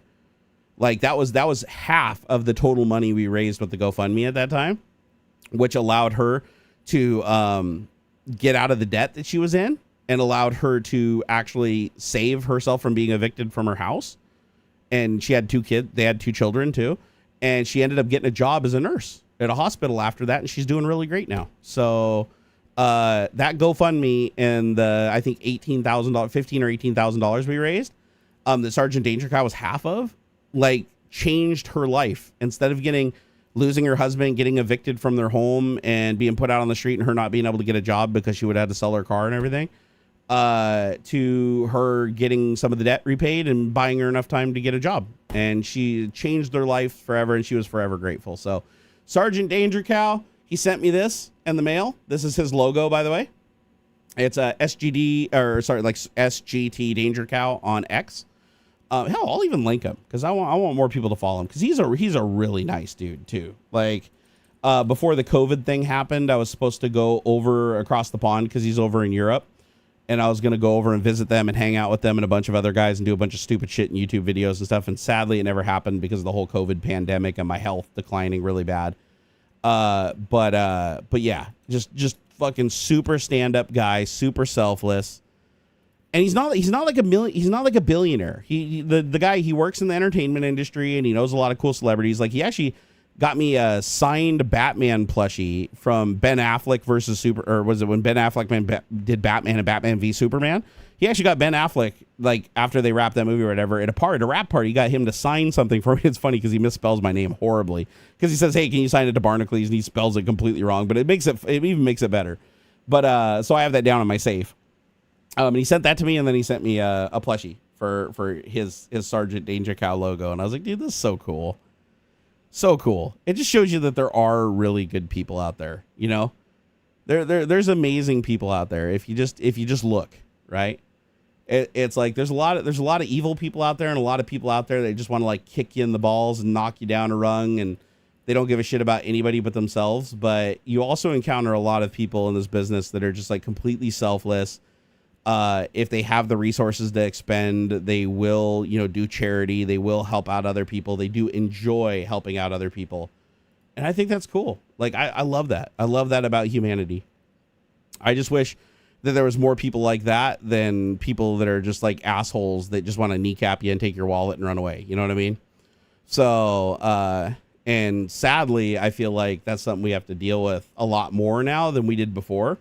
When you combined, having Trump as a president first time around, combined with the shit that he was still able to do out of office because he set himself up for it ever since the insurrection and stuff, it just seems like we're so fucking divided. And you have 2 camps. You still have like the good people that want to fight for equality and want to fight for everybody to have a good life and want to fight for, for general goodness. And then you have the side that's like, fuck everybody else. We're the only one that matters. Well, we have the upper hand. Let's hang on to it and make sure nobody else can even fucking touch anything. And the super selfish people, they're like, you can't be different. You have to be exactly cookie cutter like the rest of us, And I'm like, God damn it. I wish that wasn't the case. So I really hope that at some point, the world starts healing. And not just here in the United States, it's a problem everywhere, right? Every country has problems with racism and stuff like that. It tends to fluctuate up and down depending on who's in charge and who reaches the most people, right? When you have people owning social media sites that just like push fucking nothing but like anger and racism and shit like that, then you get a divided nation. Like that's what happens when you contaminate people's line of communication with terrible shit. You're going to inspire people to become terrible. And not everybody will, but there's a lot of influenced people or people that you catch off guard when they're at a tough time in their life or they're struggling or they're having some problem. And then they're like, wait a second, if I join this group, they promise to prop me up as long as I shit on everybody else and attack everybody else and become like a big old fucking Uncle Tom traitor to everybody that's just like me. And some people look at that and they're like, they see that as an escape and they take it, right? That's where you get like the fucking Candace Owens of the world. What's my opinion about Kennedy? Oh, Kennedy, I still don't understand why people don't see this. Kennedy only ran for president to help Trump. Just look at the patterns, okay? Hear me out for a second, because some people think this is batshit crazy, but hear me out for a second. He enters the race late. He only cares about getting on the ballot in battleground states and states that Trump is contested in, right? He only cares about states where Trump needs more votes or to get this thing. So, and then every single time he interviews, he says he doesn't like Trump and he doesn't like Biden. He makes that very clear because he wants to make sure he's targeting anybody that's on the fence or anybody that's already voting for Biden to give an alternative. He's like, listen, I'm going to be more Democratic and like more of a Democrat in what I say, but then I'm going to say Trump isn't as bad as Biden. And then when it swapped to Kamala, he had to really quick go, oh, now Trump's not as bad as her. He always had to make sure to shit talk both of them, but make sure that he always said, and he did this in every interview, oh, but Trump is better. Like, even though I don't like either of them, but if I had to vote, it'd be Trump. Or if it'd be Trump. Even though it didn't align with what he was speaking, because everything he was saying was anti-Trump and more in alignment with the Democrats. Yet he would still say he'd vote with Trump. And the reason he did that is because you heard the phone call leak. Like, there is a phone call that leaked where Trump, after the assassination attempt, he calls him on the phone directly with us because they have each other's phone numbers. And they're talking. He calls him a good friend and an old friend, and they go back and forth. And they talk about how the cabinet position that Trump's going to give him when he wins this thing, and RFK's like, yeah, no, that's cool, blah blah blah. And they're talking back and forth. You're like, what the fuck? You literally say you hate this guy. You literally claim you're going to destroy him because you don't like his policies and everything like that. But now you're talking to him on the phone as like the first person after he gets assassinated. He calls you. Why would he call you if you're like running against him and shit talking him? So RFK only ran in this thing to try to pull as many more votes from Biden than Trump was the goal. And then even if he pulled Trump votes, it didn't matter because he was just going to give them back to him. And the goal was to do one of two things, right? In the end, it got forced because Kamala came in and Biden stepped out. So that kind of screwed up their plans. But the plan was for RFK to either stay in if he knew he absorbed enough votes to prevent either candidate or to prevent Biden from getting enough votes to win. Flat out, I think it's like 180 electoral votes. He'd stay in the race to take enough votes away that it would go to a Congress vote. So Congress would decide who's president, not who got the most votes or the most what do they call them? The electoral college votes, right? So, which the Republicans, they have a majority in Congress. So that would definitely go to Trump, even if he had less votes overall. And so, but in the case that he didn't have enough, he was going to drop out and endorse Trump. That was always the plan. You can tell from the video that leaked. Oh, that's so funny. Oh, he's like, you're not smart on politics. No, be careful because you don't think I'm smart on politics, but that doesn't mean I'm not smart on politics. Everything I say, I have receipts for. Everything I say, I have receipts for. You might not like it. You might not think that I'm intelligent when it comes up, but that is your opinion. Myself and a lot of other people have a radically different opinion than you do with the receipts. So listen, I get it if you don't agree with me, and that's fine. People don't agree with each other all the time. There's people out there that disagree with me as an atheist that think that there really is a sky wizard that's going to when they die, they're going to show up at a big fucking pearly gate that's going to open up and they're going to go hang out with all their relatives and from like a million years ago and fucking just live for eternity, right? There's people that believe that, right? I'm like, you know what death is? Death is the exact same thing as before you were alive. Do you remember what it was like before you were alive? Well, that's exactly what it's like when you die. Were you worried about not existing before you existed? No. You don't have any memory, any recollection of time. So why would you worry about it afterwards? It's the same fucking thing. You're not going to know. You're not going to have any recollection of it. It'll be fine. Right? That's the data approach. So, but it's all good. It's all good. I don't mind if people disagree with me as long as they're respectful. I don't give a shit. I really don't. As a matter of fact, there's been people that have disagreed with me that have swayed my opinion many, many a times, especially on my Twitch stream. On my Twitch stream, I've had people come in where I took a hard stance on something and they showed me the data and I turned around on it. Like I checked the data was legit, and I changed my stance. But there's a reason why RFK is widely rejected by his family. He'd like you to believe that he holds his father's values and he's like his father's. And the things he says in his interviews, he does perpetuate that. But the things he actually does do not. Do you think his dad would have ever under any circumstances endorsed somebody like Donald Trump? a 34 count felon and rapist. No. And before anybody say, oh, but that was a rigged court, blah, blah, blah. No, he got a jury by his peers, right? It wasn't the judge that made the decision. It was the jury that made the decision. The jury was selected by both sides using our judicial process. Just because Trump or somebody doesn't like the outcome, that's why we have a court, and that's why we let a jury get selected and decide. Because at the end of the day, it needs to be unbiased and based on the evidence. And if you want one person to not be guilty, you're going to have a bias towards them not being guilty. That's why we have trials. Trials are the most effective way of solving that. So, so when people are like, I just don't like Trump does the same thing on January 6th, right? Like Trump likes to say, I'm going to free all the non-violent people from January 6th. Like whenever they ask him, they're like, oh, even the violent people? No, the non-violent people.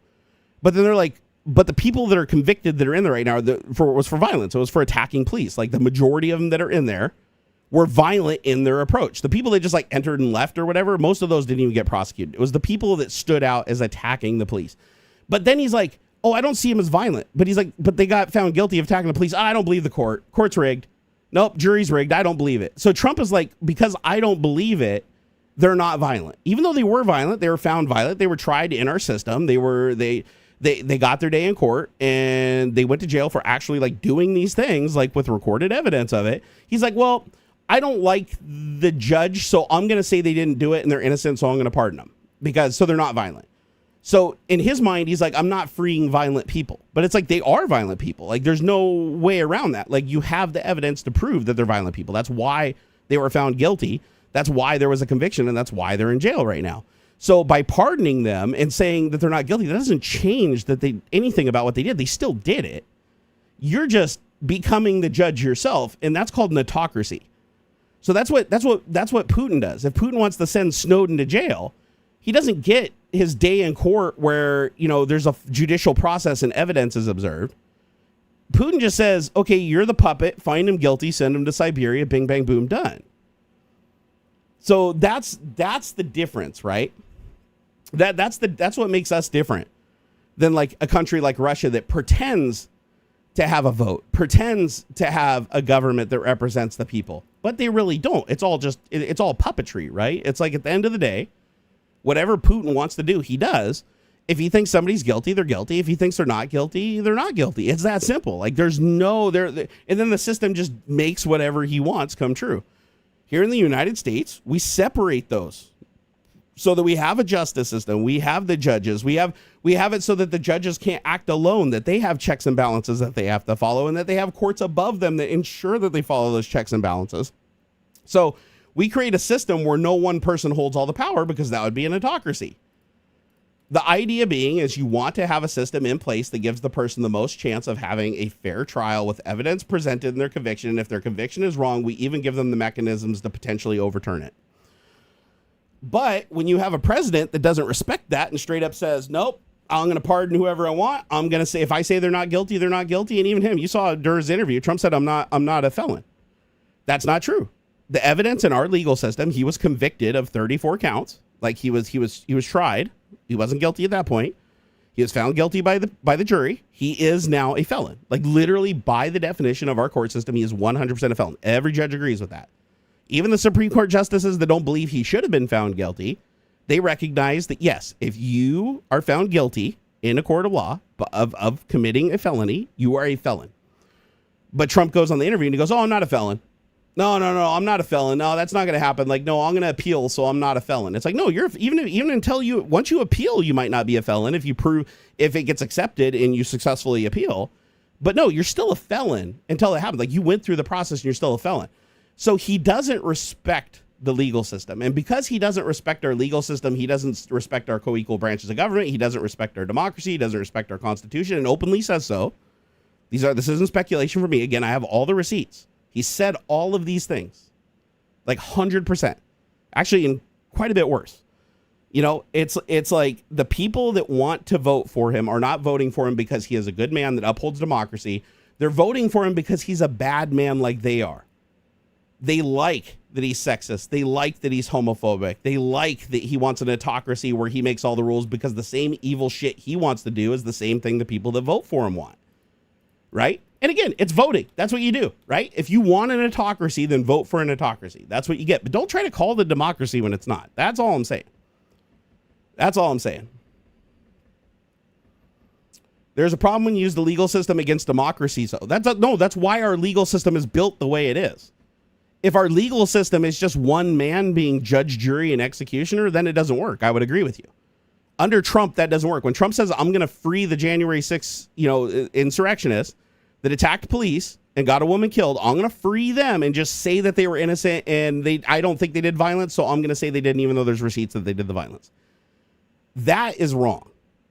Having a system in place with rules, with both sides having representation and with juries of your peers that are selected by both sides, including your representation, and having a full appeal process behind that, that is all absolutely designed so that one person can't take all of the power. And if somebody does go rogue and tries to take all the power, the system is designed to move them out of the way. The only place where that doesn't work is at the Supreme Court. Every other court system has to abide by that standard. The Supreme Court does not. The Supreme Court is the one thing we truly need to fix. Once things get to the Supreme Court, then it becomes dangerous because we have, a majority of openly corrupt justices that have made it clear that they're corrupt and that they don't care and that they're not going to step away even though they know they're supposed to. And that's a problem. So I do agree with you there. At the Supreme Court level, we are fucked up. Like, we do need to work on that and fix on it. We do need to have term limits. We do need to have ways to more easily remove justices that are corrupt. And until we do that, there's going to be a problem when things reach the Supreme Court level. But usually the only things that reach Supreme Court levels are things from like oligarchs and people of incredible wealth like Trump and Elon and stuff like that. It's not the majority of the population. But again, that's a problem, right? When you have people that want leadership power, that want an autocracy, having access to that level of corruption within a legal system. And that's why I'm glad, like New York, for state law, they can supersede the federal law for their state for those crimes and they can hold him accountable. And the Supreme Court can't really do much about it. They can redefine the law, the federal law, but they can't redefine the state law.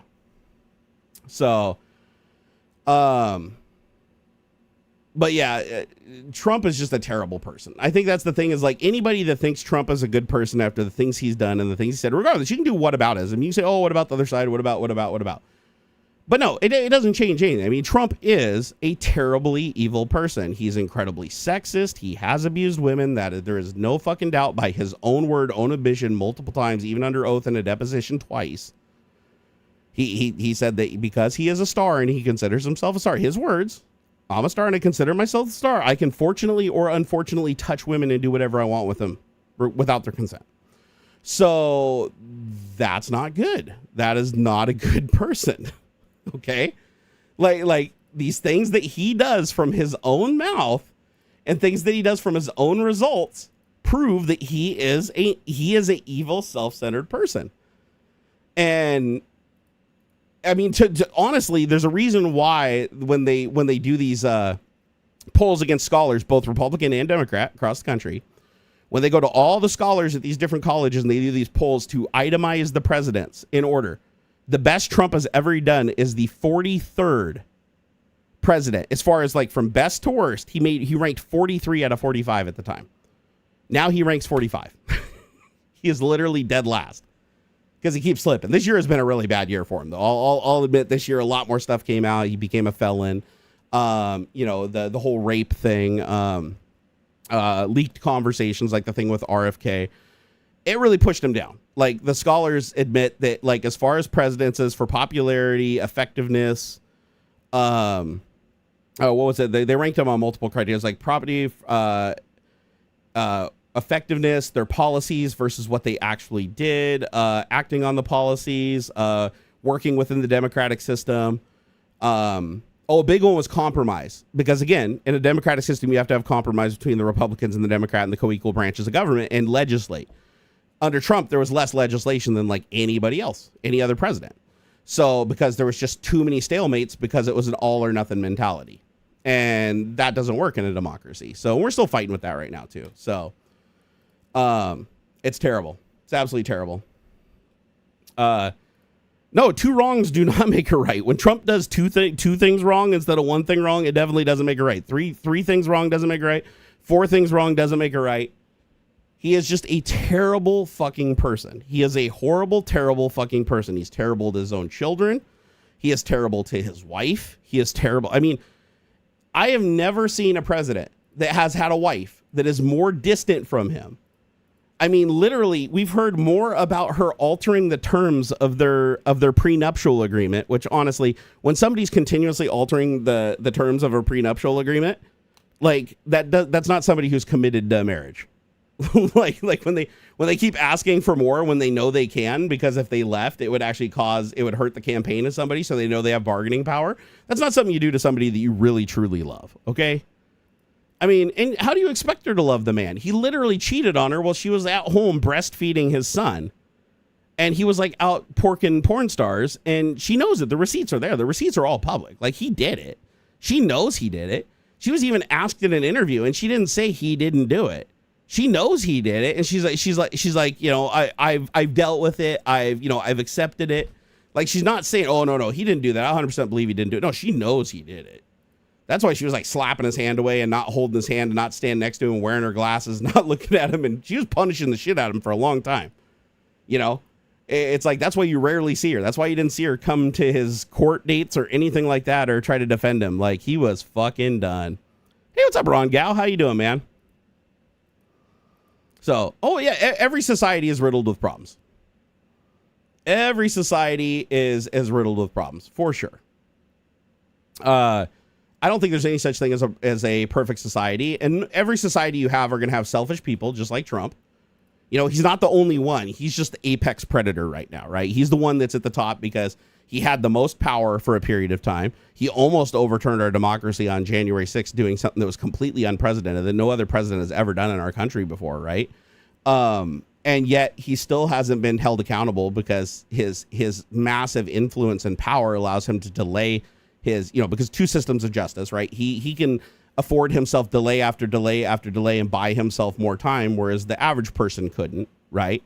So he does get a massive benefit of the doubt. And, you know, that's why it's funny, like in New York, when he was found guilty, it's like, look how many things had to happen before he was finally held accountable. And he still hasn't even been to sentencing. He should have been to sentencing already, but they've deferred sentencing so many times because they're hoping that he wins the presidency so he can basically just get out of it and just not go to New York and not serve his time. If they give him jail time or give him house arrest, he's just not going to do it. He's president. He won't have to. And he has no intention of ever leaving. He's made that clear. You know, he literally said in front of people, like, again, I have the receipts. He said, you only have to vote for me this one last time and you'll never have to vote again. Just this one last time, Christians, get out there, get to the polls, get me elected, and you will never have to vote. He said, the system will be fixed and you won't have to vote ever again. The only system where somebody doesn't have to vote for you and you still win is a corrupt system. There's no other way to word that. There is only one thing that is. So, but anyways, that's the thing. It's like, and it's not a matter of they're like close, right? There's no fucking contest. Like, and everybody has skeletons in their closet. Everybody has it. It doesn't matter. Tim Walz, Kamala Harris. But I will say that Tim Walz and Kamala Harris are about as clean as fucking Obama was, which is squeaky. Very few things on either side. There are things, though. There's always things. It doesn't matter. You go back in history, there's always going to be things that are contested. But the things that they're nitpicking at right now are so objectively small compared to what Trump is up against.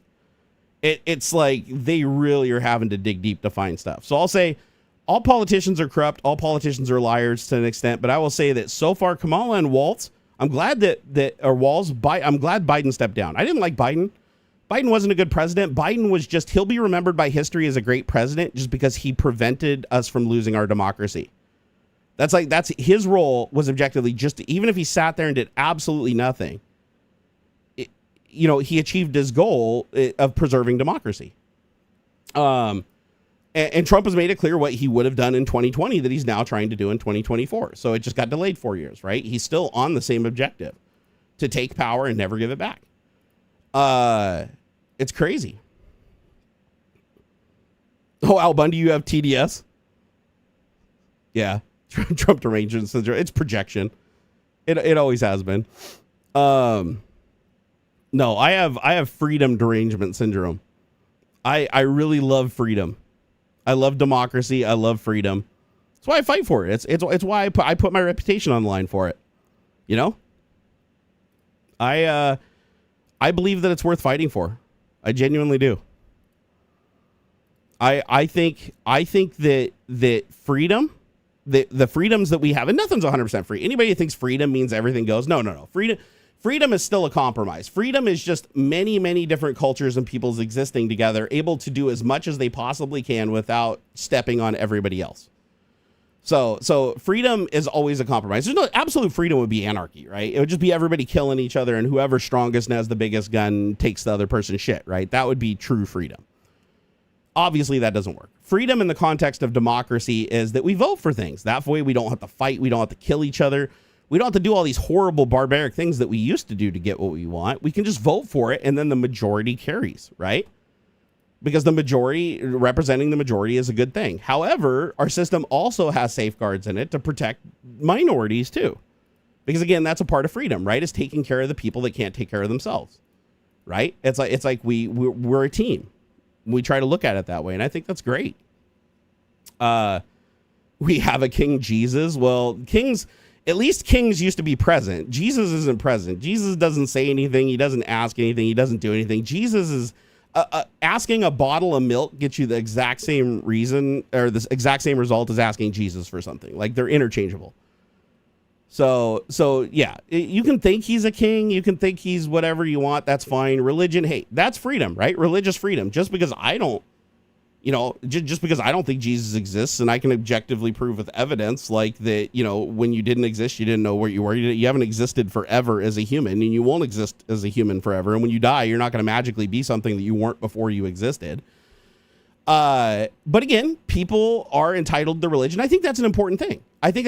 Even though I disagree with your religion, as long as it's not hurting me, you should absolutely have it. You absolutely should have it. If it enriches your life and makes your life better and makes you feel like you're a better person, as long as it's not letting others use you and abuse you and cause you harm, mentally manipulating you, then I have a problem with it. Then it becomes a cult at that point, right? That's like the difference between like your neighborhood church that does good things and helps the neighborhood versus your mega church that just takes everybody's monies away and convinces you to stop taking your medication so you can give them more money, and then you die and they just don't care. Big difference there. Is marijuana illegal in my state? It is. Not just medical, recreational too. I'm not a big fan of it. I'm not a big fan of it personally, but it helps a lot of people. It really does. Especially for stuff like treating anxiety and mental health issues and stuff like that, PTSD. Highly effective. For me, not so much. For me, it just makes me, even the most tamest strain just makes me get really my stomach gets really sick. And I just feel really gross. And my heart just shakes. It's crazy. Let's hear. Theodore said, I also have TDS. The main syndrome is disliking orange dictator wannabes. No, the funny thing is TDS, you notice that TDS is a projection. So the only people that say somebody else has TDS are people that are actually supporting Trump, completely closing their eyes and purposefully ignoring all of the bad things he's done. Like somebody goes, you got TDS, and you're like, Trump raped somebody. He was found guilty literally of shoving his fingers inside of a woman's vagina against her will, and he owes her $90 million. That is a truth. That is an objective truth. You can go and look at it. You can pull the data. You can see it. So, and they're like, no, he didn't. It's like, no, that would be Trump derangement syndrome, right? Because it's like you're literally not looking at all of the facts and everything that's on the table, everything he said, the things Trump has literally said to your face. You are ignoring it and making something it's not on purpose so that you can keep supporting that person. Well, you're saying somebody else is deranged for pointing out actual facts with receipts. When you have none, you have no receipts, and you won't present any receipts because you have TDS. It's like when Trump says, I think this person's a low IQ individual. You'll notice this is a trend. Trump only says people that are more intelligent than him are low IQ individuals. Anytime, you'll never see him actually pick a low IQ individual, like somebody who actually has a low IQ, and say that's a low IQ individual. Because it's a projection. He's not saying that person has a low IQ. He's saying he's threatened by their IQ, so I'm going to say they have a low IQ. And if I keep repeating that, my supporters who have TDS will believe me, because Trump has said on many occasions, you don't have to be factual. You don't have to be truthful. Just keep repeating the same thing and people will eventually believe it. And that is true. That actually is a big part of how Hitler operated too, right?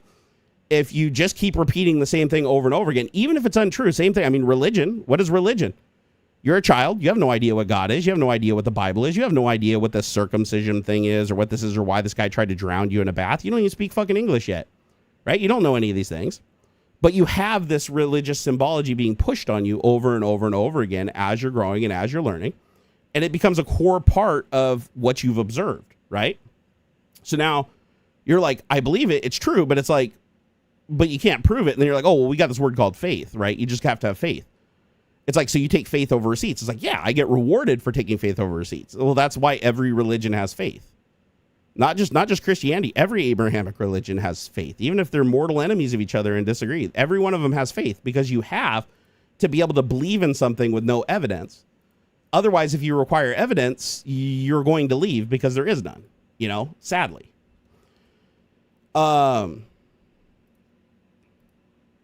Wait, but not the ancient stories of wisdom. There's something about these stories, man. They are structured. I don't know if you know this, but the Bible is just pieced together from 60 books written by, I think, 30 or 33 different authors.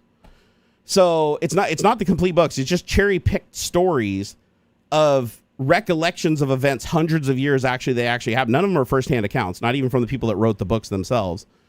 And those books are cherry-picked because there's a lot of batshit crazy shit that contradicted the overall story in those books. And still, even with their cherry-picking, there's still a massive contradiction.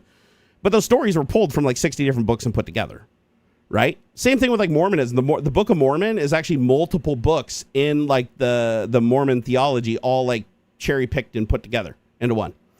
And even then they say, hey, if it's not in our book, then just believe whatever's in Christianity. Like we're basically like Christianity, we're an upgrade or a patch on top of Christianity. Just like if it's in our book, do what we say, not what Christianity says. If it's not in our book, then just default back to Christianity. So, but yeah, are there good lessons? Of course. There's lessons in fictional books all the time. There's lots of fictional stories and lots of cartoons and stuff you watch that are absolutely not based in reality that have good moral lessons.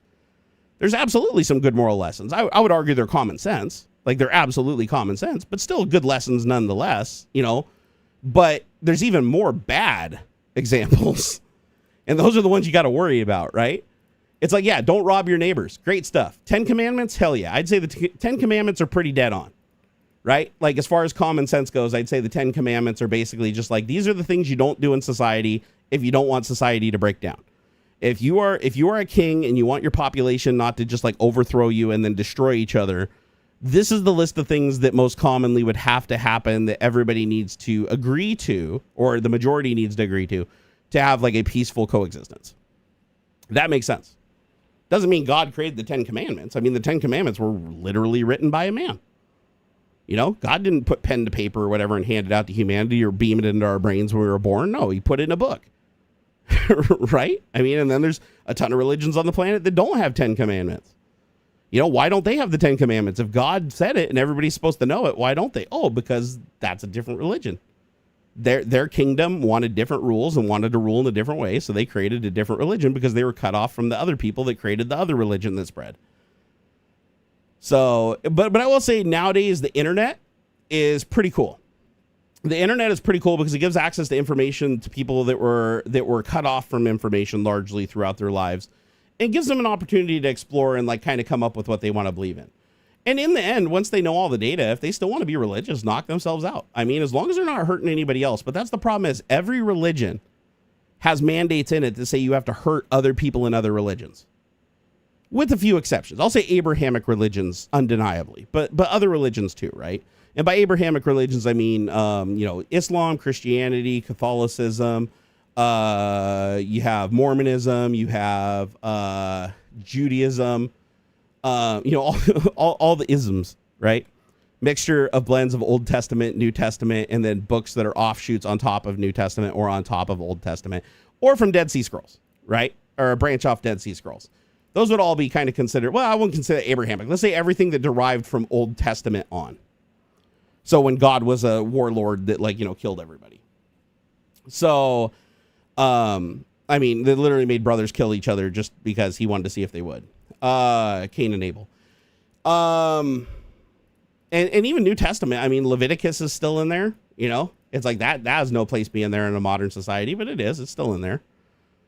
And people say that their Bible is still accurate, but it's like, have you actually read it? Like, if you read through it, there's a lot of shit in there that doesn't fly today. Like there is a ton of racism in there. There is a ton of homophobia. There is a ton of intolerance, murder, rape, inequality. I mean, it's not as bad as Old Testament, but yeah, a lot of it survived and came over in Deuteronomy and Leviticus. But a lot of people have never read the Bible. That's the thing, is most Christians haven't read the Bible. Like, if they're being honest with themselves, most Christians know what they know about the Bible because it was passed to them from other people that they trusted, or they went to church and the church only told them about the verses that were helpful to that church to maintain their community. And they never felt the need to actually sit down and like really read the book cover to cover. Because it doesn't really read well cover to cover, because you're jumping between stories and different perspectives over here that conflict with each other. So it's one of those things where it's like most people jump around and read the things that they're told to read, because it doesn't really flow like a book. Like when you read it cover to cover, it doesn't like not every single person flows into the next person personally. And the stories are all different in different situations, different places, different people, different apostles. So it's rare for people to sit down and just read the book cover to cover, but I did many times throughout my life. It's been a while since I've done it, though. I mean, arguably the last time I read was probably 6 years ago, where I read New International cover to cover. And it becomes obvious when you talk to people that a lot of people haven't read it. Like the people that read the Bible cover to cover are usually atheists, because that's usually how they become atheists. Is they decide something doesn't add up, or maybe traumatic events happen to their life. I find that's most commonly what happened. That's what happened to me. As a bunch of traumatic events happen that challenge the faith argument. And so then you go searching. And when you go searching, the first thing you want to do is, you know what, I'm going to sit down and read this book cover to cover and see if I missed something. And then when you read the book cover to cover, you're like, wow, there's a lot of shit in here that nobody ever told me about. The church never talked about it. Nobody ever talked about it in school. Nobody ever talked about it when I was younger. I was never read these stories as a child. Like, I have no recollection of any of this stuff. And you read it and you're like, how is that still in there? And then you're like, maybe it's worded different. So then you go read some of the other ones and you're like, wait a second, New International was like the Diet Kool-Aid version. Like when you get to the closer translations that weren't nerfed, it even gets like more violent, right? Because remember, it wasn't written in English originally. It was translated. So New Testament has multiple different interpretations. And all of those interpretations, have generally the same stories, just slightly reworded to be either more or less violent, But they still haven't been rewritten in a very long time, right? When New Testament was rewritten, it was to align with those times, because Old Testament no longer was working, because the laws of the land and the people changed too much and advanced too much. So New Testament was basically the reset.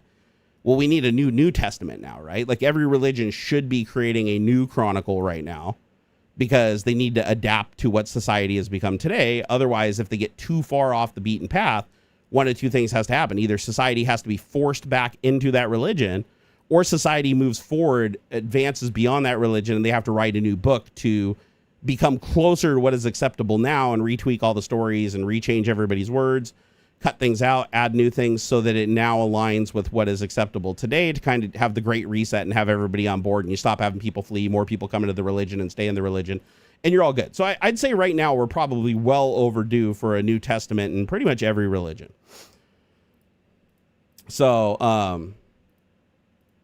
that's the problem. Religion doesn't really adapt with time. I mean, the last time it was changed was 2,000 years ago, Sith Lord. It's too long. It's too long. It's honestly, religious books should be rewritten about with the advancement of society as fast as it is today. How much faster people become educated, how much longer people live, and everything. I would say that honestly, they should be rewriting the religious texts at least twice a generation. Like if they really wanted to keep up with the times and make sure that everybody was on the same page and promote things like equality and acceptance and the things that the Bible claims to want, but only for their small group of people, right? If they adapted that at that rate 2 times a generation, right? I think then you would have something that would move and be flexible with society. However, I would argue that government and laws have largely replaced religion. Remember, back in the day, religion was the law, right? It's like today now we have a government and we have a legal structure that's kind of a mirror of what religion used to do. Religion used to be the government. It used to be the power system for the king. It used to be the enforcement of punishment. It used to be like everything was done through the church, right? And it's like nowadays, it's like that's why we created a government. That's why the government is funded with taxes and not donations. We vote on things so that the majority decides instead of a single individual that's at the top. Things like that is what makes us a democracy. But it's kind of redundant now because religion tries to achieve a lot of the things that we created a government to do. So what we need is a New Testament. No, we do. I'm not a religious person, but I 100% believe there should be a New Testament for everybody. There should be a new Book of Mormon. There should be a new Torah. There should be, I should say updated, right? Revised. There should be a new contract with God, basically, that aligns with what we believe today, with society today. And so you should have a new, a new Quran, a New Testament of, New International and all that, New Testament. If everybody updated to align with the education level and diversity of society today, and the science and education of today, there'd be a lot less friction. There'd be a lot less friction, a lot less regression, a lot less people trying to fight to go backwards instead of forwards, a lot less people trying to utilize religion to justify murder and justify terrible acts in the name of an invisible god, right? Or an invisible sky wizard. But that's probably not going to happen because a lot of religious people don't like change. Right? Because the religion, they were raised in the religion, they were indoctrinated in the religion. It's comfortable to them because it's what they know. And anything that's outside of that bubble is bad, right? And then their reinforcement that they have is whatever religion, insert N religion that you were raised into in that community, you're right and everybody else is wrong. You don't have to prove it because of faith. And you're better than everybody else. Like your job is actually to help save other people. They don't need to save you. You're the one that has the right religion, even though you acknowledge there's 500 or I think they said 800 religions worldwide right now, estimated. So there's 800 religions out there. Of those 800, there's probably like 5 or 6 or 7 that are mainstream, right? That you can see, dominate throughout the world. But there's like 800 religions. So it's like, well, who's right? Which one is the right religion? Is the one with the most people? Does it depend on continent or worldwide? Does it depend on what languages spoke? Who defines which religion at any given time is the right one? Because every religion says that there's only one God. There's only one God, right? Some of them add on a Jesus. Some of them add on a Muhammad. Some of them add on a Joseph Smith. So, they all add on like apostles and prophets and stuff. But all of them, if they're an Abrahamic religion, believe that there's just one entity at the top of the food chain that runs everything. They just all disagree on what that entity wants. Off topic, you sent me a quick idea of an animation on Patreon. Hey, I'll take a look at it later. But that was cool. I liked what you were doing. That was really cool. I'll take a look at it.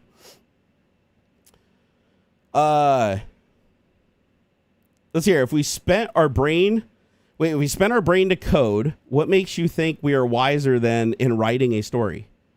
Wait, if we spend our brain to code, what makes you think we are wiser than in writing? I don't think I understand Olel.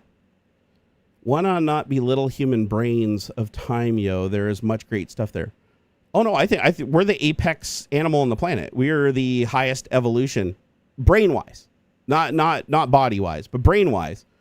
We are the most evolved mammal on the planet. We are still just a mammal. Like there's nothing.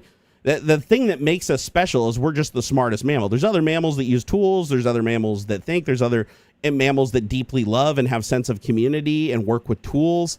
We're just the smartest mammals. We're the mammals one. And we weren't even, and there was a time where we weren't even the apex mammals, right? There was several other competing mammal groups that were equally intelligent that, ultimately one faction won and bred out the others.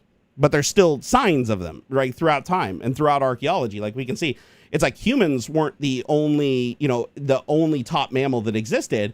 It's just they won out of, in the law of evolution and luck. We won out. So here we are today. Well, everybody else isn't, right? We didn't coexist, obviously, very long. And by very long, I mean, it was literally millions of years, but, we didn't coexist, in the end. We decided that we wanted one rules everything. And that's what happened. And shit, we're still trying to do it today. I mean, look, just as few as what, like 100 years ago, right? You have Adolf Hitler tried to do the same thing, right? He wanted to go wipe out the world and get rid of anybody that looked different than what he considered an Aryan, right? He thought that was the only true perfect being and that everybody else should be. So it wasn't even, for him, it wasn't even good enough just that everybody was human at that point. He wanted to be a very specific human and a very specific genome carried forward, even though he himself violated that rule. So which is ironic, right? It's like you're literally following a leader that everything he's telling you is describing himself as being inadequate to fit that role. And yet you're following him and enacting his will and killing other people that literally are just like him. Like, it's just weird.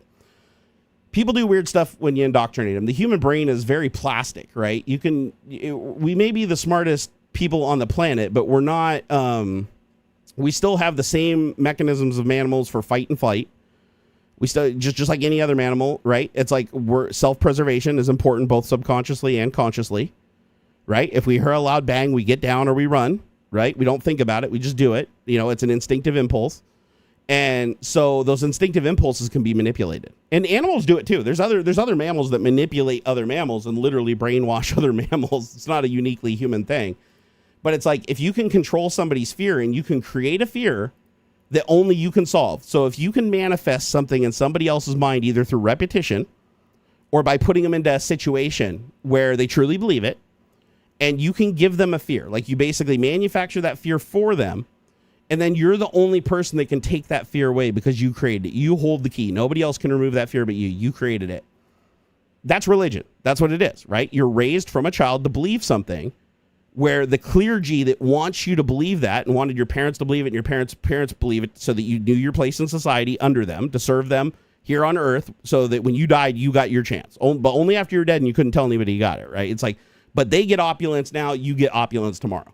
So you raise your kid, you teach them all this stuff and everything, you grow up, and now they're like, oh, I believe, and now they have that fear built into them, and the person that holds the key to that fear is your pastor and the leaders of that religion. And the people that perpetuate that they're higher in that religion for whatever reason, whether it be their status, their wealth, their reach, they can use all of those things to say, listen, God wants me to be more visible than you, and he wants you to listen to me because, my wealth and power obviously puts me in a higher position than you. So look upon me, and, now I speak for the big guy, and you're like, okay, a lot of people are like, yeah, I was taught my entire life that, that Jesus would have a second coming, or maybe somebody would come along or a prophet would come along and represent him. Here's this guy saying he's got a lot of money. He's got all this stuff. He's telling me he is straight up. Why wouldn't I believe him? Right. I'm indoctrinated to believe things without evidence. It's faith. And you get on board, and we're all kind of indoctrinated into that. Right.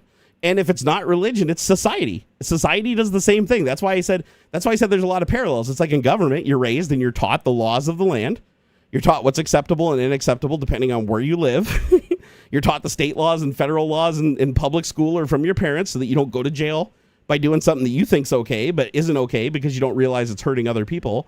And so we're raised to understand the laws, both common sense and not so common sense, so that we fit in with everybody and we fit in as a group. So like I said, again, it's like government kind of matches religion. The only difference is government doesn't use a fictional fear. They don't say, oh, there's this omnipotent being that's going to come down and kill you if you rape somebody. They're like, no, a judge and a bunch of your peers are going to punish you. Like literally these physical people over here are going to enact this physical law written in this book right now and make you do this if you do that bad thing. Whereas with God, it's like, if you do that bad thing, nothing will happen to you probably, but when you die, you'll burn in hell forever. But as long as you believe it, both are the same, right? So yeah, we're not that far out of the jungle. No, I appreciate Nick Hammond. Yeah, totally. We are not as far out of the jungle as people think. You can be really intelligent and still be absolutely able to be brainwashed. Do I think I'm beyond being brainwashed? No, I'm brainwashed on a lot of things. I can be absolutely sure that I'm brainwashed and still be unable to stop it from happening. Because if that fear is so deeply rooted inside of me that it is now a part of my subconscious, the amount of work that it would take consciously to overcome it, or even just to recognize it existed without an outside force like showing me the evidence and proving to me that it does, is astronomical.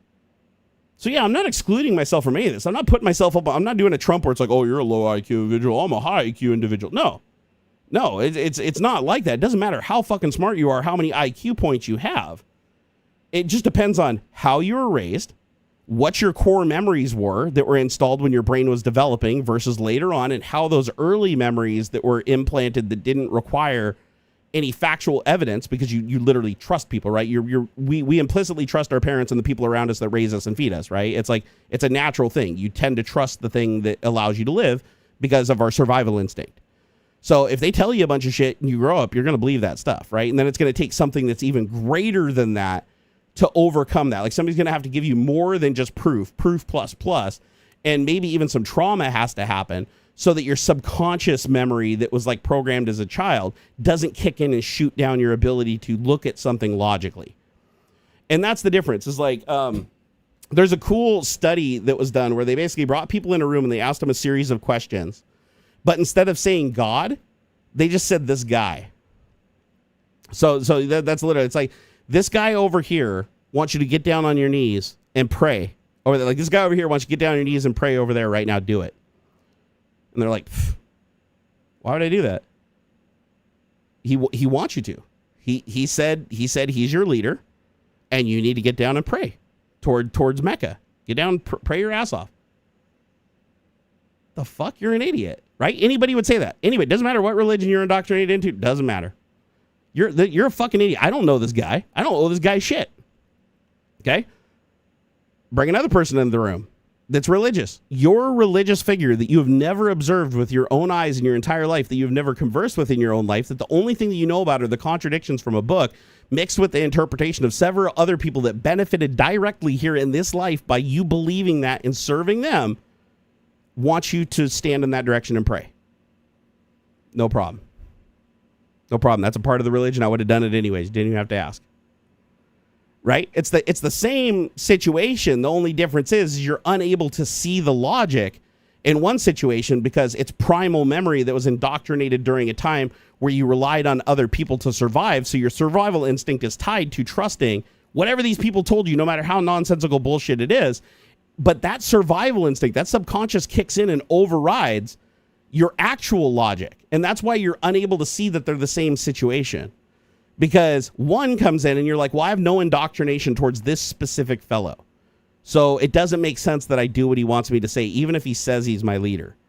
However, if clergy from my church tells me to do it and they show me a 2,000-year-old book and it matches up with what I was indoctrinated with that allowed me to eat and survive and everything, every meal I ate, I prayed to this person. Everything that I objectively got as a child that allowed me to survive was credited to this being, and this person represents them. Then I'm more willing to do it, and I don't look at it objectively, right? I don't study that person. I don't do a background check. I don't ask a lot of questions.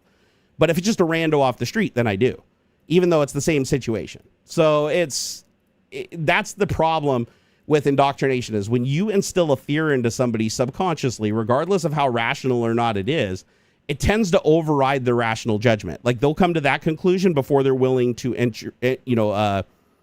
introduce or look at any other conclusions. It's very interesting.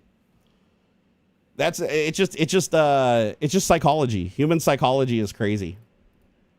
As a matter of fact, one day I'll be able to talk to you about the legal stuff I'm involved in right now that has a lot to do with psychology, not religious psychology, but a lot to do with psychology in general. Things like lying, having a compulsion to lie, right? Like pathological lying. Pathological lying is when somebody tells a lie that enforces what they want the world to be true, what in the world they want to be true. So they themselves don't feel like they're lying. When you're a pathological liar that has lied so much, like, and let me give you an example. Let's say I walk up to you and I know that you're a boxer. I can be like, hey, I boxed too. Hey, I boxed Golden Gloves back in high school. Oh man, I was like top boxer back in this day. Oh dude, yeah, I used to go to boxing academies. Hey, I was in the military and I boxed for years. I was like, dude, I was amazing. And they're like, hey, you want to go out to the garage and spar? Oh no, I haven't done it in a long time. But no, I was like Golden Gloves back in the day. That person never boxed a day in their life. They go over to another person. That person's a fucking computer analyst for the CIA. Oh yeah, I used to work with the police too and like help them solve cases. Yeah, I had the top case solved in the country back in 1989. And you're like, they tell each person a different story based on what they think would impress and one up that person so that they feel like they're special, and they don't feel like they're lying. And like, they're so used to lying, and it's become such a reflex and a coping mechanism for them that as they're putting these lies together, they're also indoctrinating themselves. They're brainwashing themselves into believing it's true, even though it's not. And with pathological lying, you tend to, and Trump is a massive pathological liar. There's a lot of stuff that he says that it's purely repetition. And in the beginning, he doesn't believe it himself. He knows it's a falsehood, but he repeats it so much that you can find that point where he switches from just repeating it, knowing it's false, to actually believing it's true himself. And it's so pervasive with him that he'll repeat something 100 times in the beginning, know where the data came from, that he knew was wrong, that he misrepresented. But by the time he gets to the 100th time, he doesn't remember where the data comes from. All he knows is he trusts it and it's true. Because he's repeated so many times. Like, well, I wouldn't have repeated it 100 times if it wasn't true. So isn't that weird? Like that, and that happens. You could probably even tie that to like events in your life that have happened to some extent, where it's like you hear a thing, you're not sure if it's true, you repeat it to a bunch of people, but after you repeat it so much, you forget where you heard about it originally. So you can't go back and study and be like, hey, was this true or not? You're just like, wow, I wouldn't have repeated that 100 times if it wasn't true. So I must have learned it from a reputable source, even though you forgot where you got. It's kind of like gaslighting. It's a little bit like gaslighting, but less intentional. Like if your intention started as gaslighting, but then you ended up kind of doing it to yourself. Okay, so you started out wanting to deceive another person, but then ultimately you deceived yourself through repetition. So there's many examples of this, like with Trump, right? Trump was like, oh, I didn't sleep with that porn star. I didn't sleep with that porn star. I didn't sleep with that porn star. Receipts come out. I didn't sleep with the porn star. I didn't sleep with the porn star. He knows the whole time that he didn't sleep with the porn star, right? But then he says it so many goddamn times that other people are like, oh, I know you didn't sleep with the porn star. I didn't know you sleep with the porn star. Yeah, see, he didn't know. That guy knows I didn't sleep with the porn star, even though he wasn't there. Doesn't even know who she is. Oh, even though I said in the deposition it looked just like my wife when I said she wasn't my type. Oh, yeah, no, I definitely didn't sleep with the porn star. Oh, that check. Oh, that was something else. I don't even remember what that was. Oh, and the story will evolve and change and change and change. And then at the end, you're like, wait a second. They knew they slept with the porn star. They know 100% they did. But they've repeated it so many times it's become so distorted. They're like, did I really, though? Did I really, though? Because, I mean, I said it a lot, and then people repeated it back to me because I said it, so they wanted to show they supported by saying it back to me. Now it's been said by so many people, it's like, did I really do it? Like, I don't think I did. Because this many people wouldn't be saying this if I actually did it. Like, and so they can actually alter their memory of events. Like, you can do that as a human. As a matter of fact, therapy, a lot of therapy teaches you how to do that. Like, in therapy, the way that you can kind of like face your demons is by reassociating a fear. Right? Like if you have a fear from something, like let's say you were a child and you were beaten by somebody and now you're afraid of anybody that looks like that or somebody of that sex or anything. Like let's say you're hugely prejudiced because you have memories of being abused by like somebody of a certain sexual orientation or a certain skin color or something like that. You have a fear, right? You have this innate fear and you get clammy and you get scared and you're afraid to be near people like that. And now you have this like fucking stereotype built in because of a trauma you had. And now you have this irrational fear. You know it's irrational. You just can't overcome it. Well, you go to therapy, and part of therapy getting you to overcome that is by reassociation. So now what you do is instead of looking at, you look at that group and you're like, look at all the great people that are in this group. Look at all the great things this group has done. Look at people in this group that actually did the opposite and actually held people liable and sent them to prison for doing this kind of thing. Look at these people that actually protected and pulled people out of these situations and do that. And you basically misdirect them so that now by doing that and repeating that over time and going through it and repeating it and repeating it and repeating it, sometimes out loud, literally repeating it, then you stop focusing on that one event tied to that one thing causing your trauma and instead start to focus more on the larger group of people that have done better things and good things. And it doesn't make you forget that happened to you. But now when you look at another person, you don't immediately go back to, oh my God, enemy, harm. Instead, now your mind has been trained to jump to good, proven good until guilty, which is good. That's like, and that is literally brainwashing yourself. Like when you sit there, sometimes in therapy, they'll even tell you to look in the mirror and talk to yourself. Because when you talk to yourself in the mirror and you see your lips move and you hear a voice through your ears, it's different than your inner monologue, the way your brain stores it. So like if you go and stand in the mirror and you say, hey, you are a good person, tell yourself jokes, laugh at it, and just no negativity. And I used to do this like in therapy. This was an exercise that I did. And it was actually highly useful, and I probably should still be doing it. It would be really helpful, honestly, right now. And you go in there, you tell yourself jokes, you stay away from negativity, and you watch yourself. You look yourself in the eye, right? And you talk about all the good qualities, all the good things about you, the things you like about you, the things you like to do, everything. You just have a conversation with yourself. It seems really fucking weird at first, and it is. But after you do that and you talk to yourself, your brain starts recording. It's not you talking to yourself. It's like you see yourself as another person. You see yourself as an outside observer instead of just your inner monologue. And then you start to like build these memories, feeling like other people told you these things, even though you were the one to say it. It's really bizarre. I'm sure there's a word or a phrase for it that my therapist called it, but it does work. It does work. Like it's way different than an inner monologue. Like sitting there and closing your eyes and just being in your head like, oh, you're a good person, you're a great person, with no voice, just sitting back. That can be effective to a certain degree, but looking in the mirror, looking yourself in the eye and saying these things until you truly start to believe them. Just like Trump does, repeating stuff 100,000 times because he knows that if people hear it 500 times, they're going to forget where they heard it the first time. And they're just going to, wow, I wouldn't have heard it 500 times if it wasn't true. I've heard this 499 more times than the truth. Therefore, this is the truth, even though it was all those repeated once from the same liar, right? That's the tactic. A lot of people have used that tactic over the years. So you're just kind of doing it to yourself in the mirror. That's the difference. Is you're just telling yourself stuff over and over and over and over again, staying away from negativity. And then your brain starts to go, wait a second, was that another person that told you that stuff? Like it starts to feel like that a little bit, even though you were the person talking to yourself in the mirror. It's like, okay, now you've got a recollection of facial expressions, and it gets easier. It gets easier over time too. So let's hear. You can summarize it shortly enough, but wait, what is this? Teacher tells the students about the Holocaust, and the student doesn't get why people who let that happen back then, and the teacher starts a social experiment. I don't want to spoil it, but let's just say it gets chillingly eye-opening.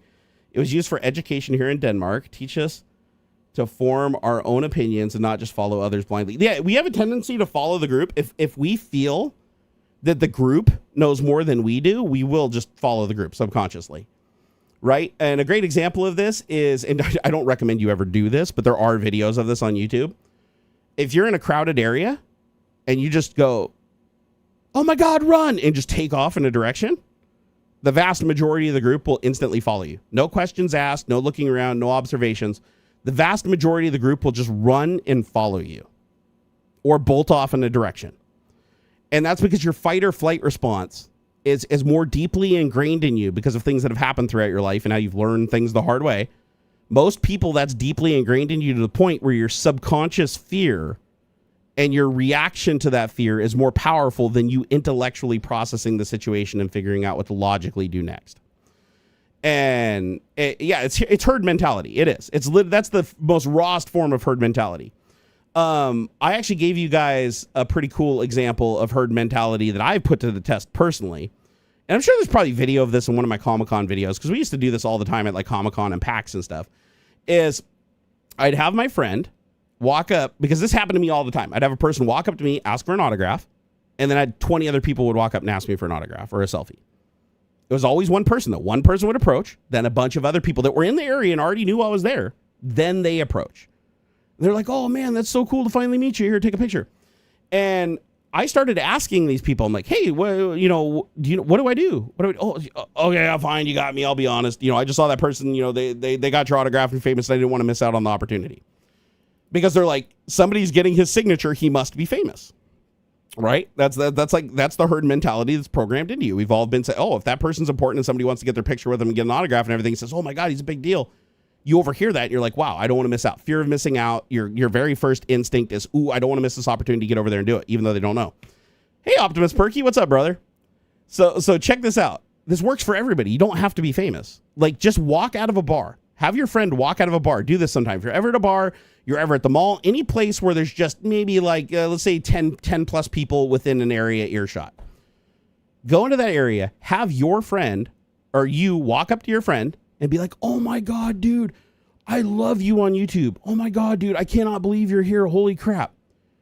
And just have your friend be like, oh, wow. Hey, no, I'm trying to stay low, whatever. Okay. Hey, can I get a selfie? Oh my God. Yeah. You will notice that everybody around will start looking because they'll be like, whoa, this guy's making a big deal out of this person. They have no fucking clue who you are. They've never seen you in their life. They don't have a recollection. They have no idea who you are because you're not famous, right? They see that person making a huge deal out of you. They get a autograph. Oh my God, thank you so much. Fucking, and they walk away and they're, oh fuck, I cannot believe I got that picture. Holy shit, what's that person doing here? Every other person will walk up to you, like literally that whole fucking group. It might be 2 first, it might be 3. A line will form. And those people will be like, oh my God, dude. Oh, wow. Hey, can I get my picture with you? They won't say, oh, I love you on YouTube, or I remember your YouTube channel, or hey, aren't you that? No, they have no fucking clue who you are. All they do is they looked at what that other person did. And they're like, oh, that person must be really famous. So even though I don't know who they are, if I get a picture with them and show it to somebody else, they're probably going to know who he is because of how famous he is. So, and it works every time. Yeah, exactly. Graham. Exactly. Graham. Motherfuck. I didn't even think about it. Graham and I have done this. Graham and I have done this at fucking PAX. I did this at what is it? Portland Retro Gaming Expo. Portland Retro Gaming Expo, we literally did this. So, and it works every fucking time. Never once has this not worked. Anytime that we did this, it always worked. Every single time. You get somebody in your group that isn't famous, doesn't have a YouTube channel, nothing, and you make a big deal out of them. And the funniest thing is the person making a big deal out of them could actually be a famous person. And as long as enough people in the group like don't know that the person asking for the selfie's famous, they'll still think the other person's more famous. It's fucking hilarious. It's absolutely goddamn hilarious. And if you call them on it and say, hey, hey, what's my favorite video you like? Or, oh no, I really like all of them. Okay, but like, what's my favorite like topic that I do? Whatever. If you press them, they'll usually either be like, oh, hey, I gotta go or whatever and run away. I've had that happen. But more often than not, they're like, oh, okay, you got me. I recognize you from somewhere. I just don't remember where. It's like, you don't fucking recognize me. You recognize me from that guy over there that you don't know making a big deal out of me in a place where famous people might be. Therefore, you drew the assertion that you didn't want to miss out on taking a picture. Because if you had found out later that was the most famous person on earth and you missed out on an opportunity to take a picture with them, that would have sucked. So you're like, I don't give a shit. I'll take a picture with this fucking random person and waste my time and make a big deal out of somebody who I have no fucking clue who they are just because that other random person that I don't know, can't trust, have no knowledge of whether they're truthful or lying or deceitful. You make the exception. Here's another mental experiment. Here's another mental experiment that you can do. If you ever want to get into an event early, like Comic-Con, PAX, doesn't matter. It's worked everywhere. I can't think of a single event that we've done this hasn't worked. Graham's probably done this with me too. Actually, Graham's one of the best people at doing this because Graham is really good at keeping a straight face and staying dead serious, even when it's complete bullshit. So, and I know I did this with my buddy Robert, Darth Tigger, 501st. They usually let people in early at events for media, right? So if you have a media pass, they let you in, and so you can go videotape all the exhibits and stuff like that, and do your little things and test shit before the whole crowd comes in, and it's so loud you can't do it, right? So they usually have usually a 1 to 3 hour period where media gets to come in. Well, sometimes I don't get a media credential. They kept upping at first it was like you had to have 100,000 subs. Then it was 500,000. Then it was like 1 million. So I couldn't get a media pass anymore. So all I did was I took my camera, I put it on a shoulder mount rig and put a microphone on it and a light and everything and just took my DSLR and just like put every little bit I could on the fucking thing, right? Put a big old lens on it, made it look as big and imposing as possible. Got my microphone out like this, doesn't even have any branding on it, no fucking logo for my network or whatever. And all I did was just walk up to the entrance and be like, hey, today we're here at Comic-Con representing, Barnacules Nerdgasm on YouTube. And, we're going to go in and take a look at the exhibits. Come with me and let's go. You just turn around and just start walking towards security that's checking badges. And sometimes, most of the time, they just go like this. Every once in a while, you'll get the guy to go, oh, no, I need to see your credential. And you go, shit. And he's like, oh, fuck, I left him back in the van 2 blocks away. Oh, shit, we're not going to get back in time before it opens. No, come on in. Every single time. Never once have I had him been like, oh, I need to see your driver's license or I need to verify you're not a fucking terrorist. Every fucking time. If you get to just, boom, open up the thing, let you right in. And then once you're past that point, nobody ever asks about it. Like, we fucking interviewed people, went and reviewed shit, drove on simulators, sat in a fucking Bugatti Veyron, did all kinds of shit that the media was allowed to do that the public wasn't allowed to do. Because normally, I've done this shit before because I had a media pass before, but I couldn't get a media pass that year. It's fucking crazy. And only maybe once did it not work. And then all I did was just go to the other entrance and it worked. So, but I've probably done that 10 times in my life, going to various different events around the United States. I've had it work at Maker Fairs. I've had it work at Comic-Cons. I had it work at the gaming expos. Pretty much everywhere I went. Fuck, it even worked in Las Vegas at NAB show.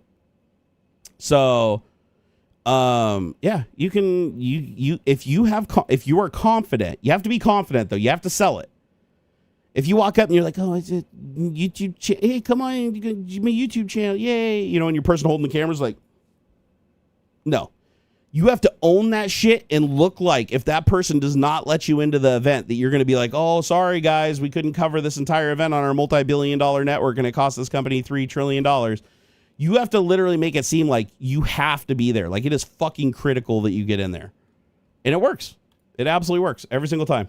You don't have to wear a uniform. You don't have to have badging on anything. You don't even have to take that level. All you have to have is a big camera with a big lens, a cameraman that just fucking has that thing locked on you and treats you like you're Jesus Christ. Hand you a drink, ask you if you need anything, like literally sell it hard. And then all you have to do is just act like you own the fucking place and you'll get in anywhere. And it's crazy. It works. Fucking works every time. Like, I'm telling you guys, try it. Try it. Next time you go to an event, worst case scenario, they're not going to arrest you or nothing like that. You don't have any credits. You don't have to show them your license. Just walk away. Go to a different entrance, put on your badge, and then walk in regular when they open. But if you sell it, it'll work. If you sell, the one thing I will say though is you do need a decent camera. Like, don't put like a GoPro on although today with all the really famous selfie people and stuff, you probably could just fucking do that with TikTok people now. But back in the day, you did have to have something like, at least like, some kind of camcorder, a DSLR on a shoulder rig. You had to at least have something like a lav mic, or holding a microphone really helps. You have to really sell it that you are the media on some level. Like, don't just go in there looking like, oh, you got your little GoPro on a stick and no fucking external microphone. Like, they're not going to buy it. What's my opinion on the Hawk Tuah girl? She's hilarious. She's absolutely... We never even needed the red camera. Networking guy, we didn't even need the red camera. Dude, we sold that shit with like a fucking Canon 5D Mark II and like a basic $100 lens, 50 millimeter prime. Like, you don't need anything super crazy.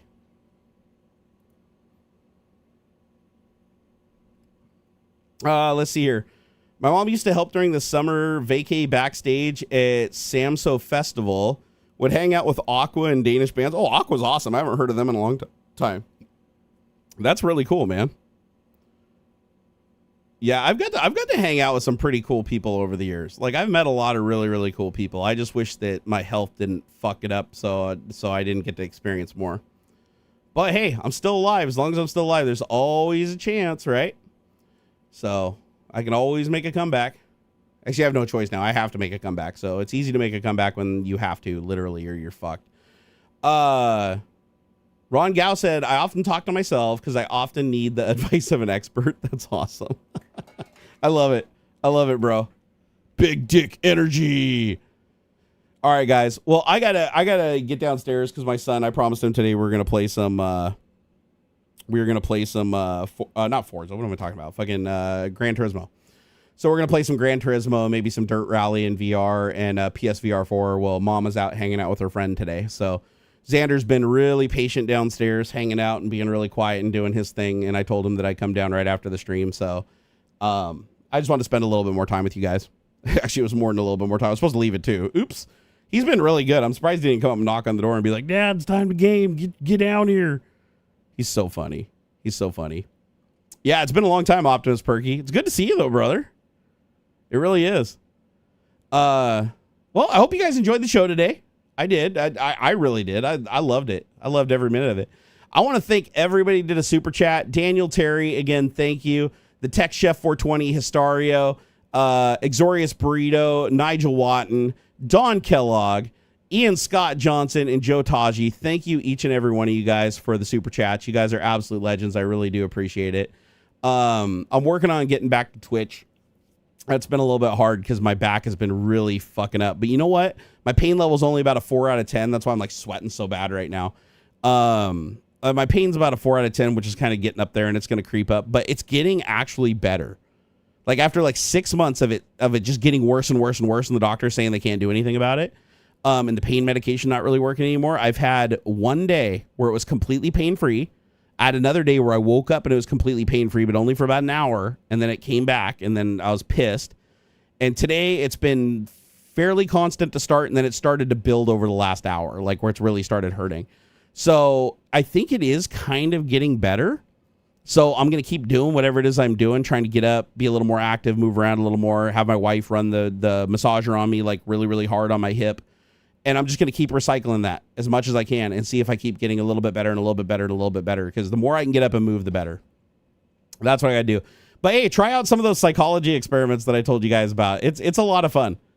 You're not going to get in trouble. Nobody's going to get mad at you. Nobody's going to freak out. Like, a lot of people don't do this stuff because they're scared and they think, oh shit, somebody's going to see through me or somebody's going to say something, or, you know, they won't.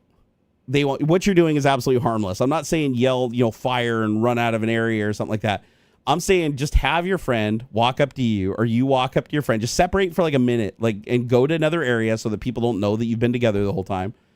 And just walk up to your friend and make a big deal out of them, and have your friend be like, "Oh, hey, I'm I'm trying to lay low tonight. Here. I'll do a quick selfie with you, but hey, you know, I don't want a bunch of people." Watch how many people start watching you out of the corner of their eye. Yeah, and then start coming up, ask for autographs, even though you're not famous. They don't. It doesn't matter. People have such a fear of missing out and such a herd mentality that it'll work. And then the best one, again, is if you go to a con and you want to get in, go the hour before, the golden hour for media, where media is supposed to get in early. Forget your badge. Just like stick it in your back pocket or something where they can't see. You don't want them to see your actual badge. And have a camera. Have your friend hold a camera. Hold up your microphone. Hey, welcome to the event. We're about to go inside and blah, blah, blah. Just do that. Turn around. Walk towards the door. Fucking unapologetically. Fucking wink at the officer on your way in or the person behind the door. Hey, how you doing today? Just act like you own that place. Walk through. They'll probably stop you. Sometimes they don't, but they'll probably stop you. And just say, oh, yeah, no problem. Oh, shit, I don't have it. Hey, what the fuck? And then have your cameraman just like be like, oh, shit. Fuck, oh, God, I left it in the van like 3 blocks away. Shit, we're not going to get back in time. Oh, dude, hey, you know, is there anybody you can call to see if because they can't call out of like fucking 1,000 media people and figure out if they're on the list. No, you got to have a badge. So hey, is there anybody you can call like to get us in? We're really on a deadline or whatever. And those will be like, nah, just fucking come in. They don't care. They're like, oh, it's just like one person. Fucking half the people here forget their badges and like don't know what the fuck they're doing. Like we don't want to get in trouble for like not letting the fucking, you know, media come in and show off our event to like thousands of people. Like they're literally, I'll get fucking fired. It's a bigger chance I'm going to get fired for not letting you in than letting you in if you're the real deal. So it's like, just try it. Dude, it used to work all the time. Like I said, Graham in chat did it with me and it worked like a fucking dream. He's done it with me at least once or twice. My friend Rob did it with me. It's like every time only one time I tried it, it didn't work. And the person like prophetically apologized. Like the security guy wasn't even being like, oh, get the fuck out of here. No pet. He was like, dude, I'm so sorry. I really can't let you in. I wish I could. I know your media. Just, hey, go see if they can reprint your credential or something like that here. He was trying to give me ideas. And I was like, oh yeah, no problem. I understand. You got to do your job. I got to, you know, just act really bummed out. Walk away. Go around the corner to the next entrance. Try the same thing. Boom, you're in. None of them fucking talk to each other. By the way, we also used that to get into a green room once. So that one is probably going to be a little bit harder because green rooms usually do have a list of people that they'll look you up on. You know, but if you act like you own the place and you just walk towards the green room door, like if you find the green room door at the event, because usually it's out of sight, it's around a corner where people aren't supposed to be.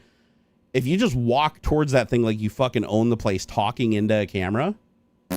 Just walk right in the green room. They'll open the door for you. It's hilarious. I walked into a green room before at an event without any credential, just talking to my phone, just like face down. Like, hey, what's up, guys? Live. 5,000 viewers right now. Oh, this is great. Just fucking walk right past them in the room. Grab yourself a soda. Walk right back out.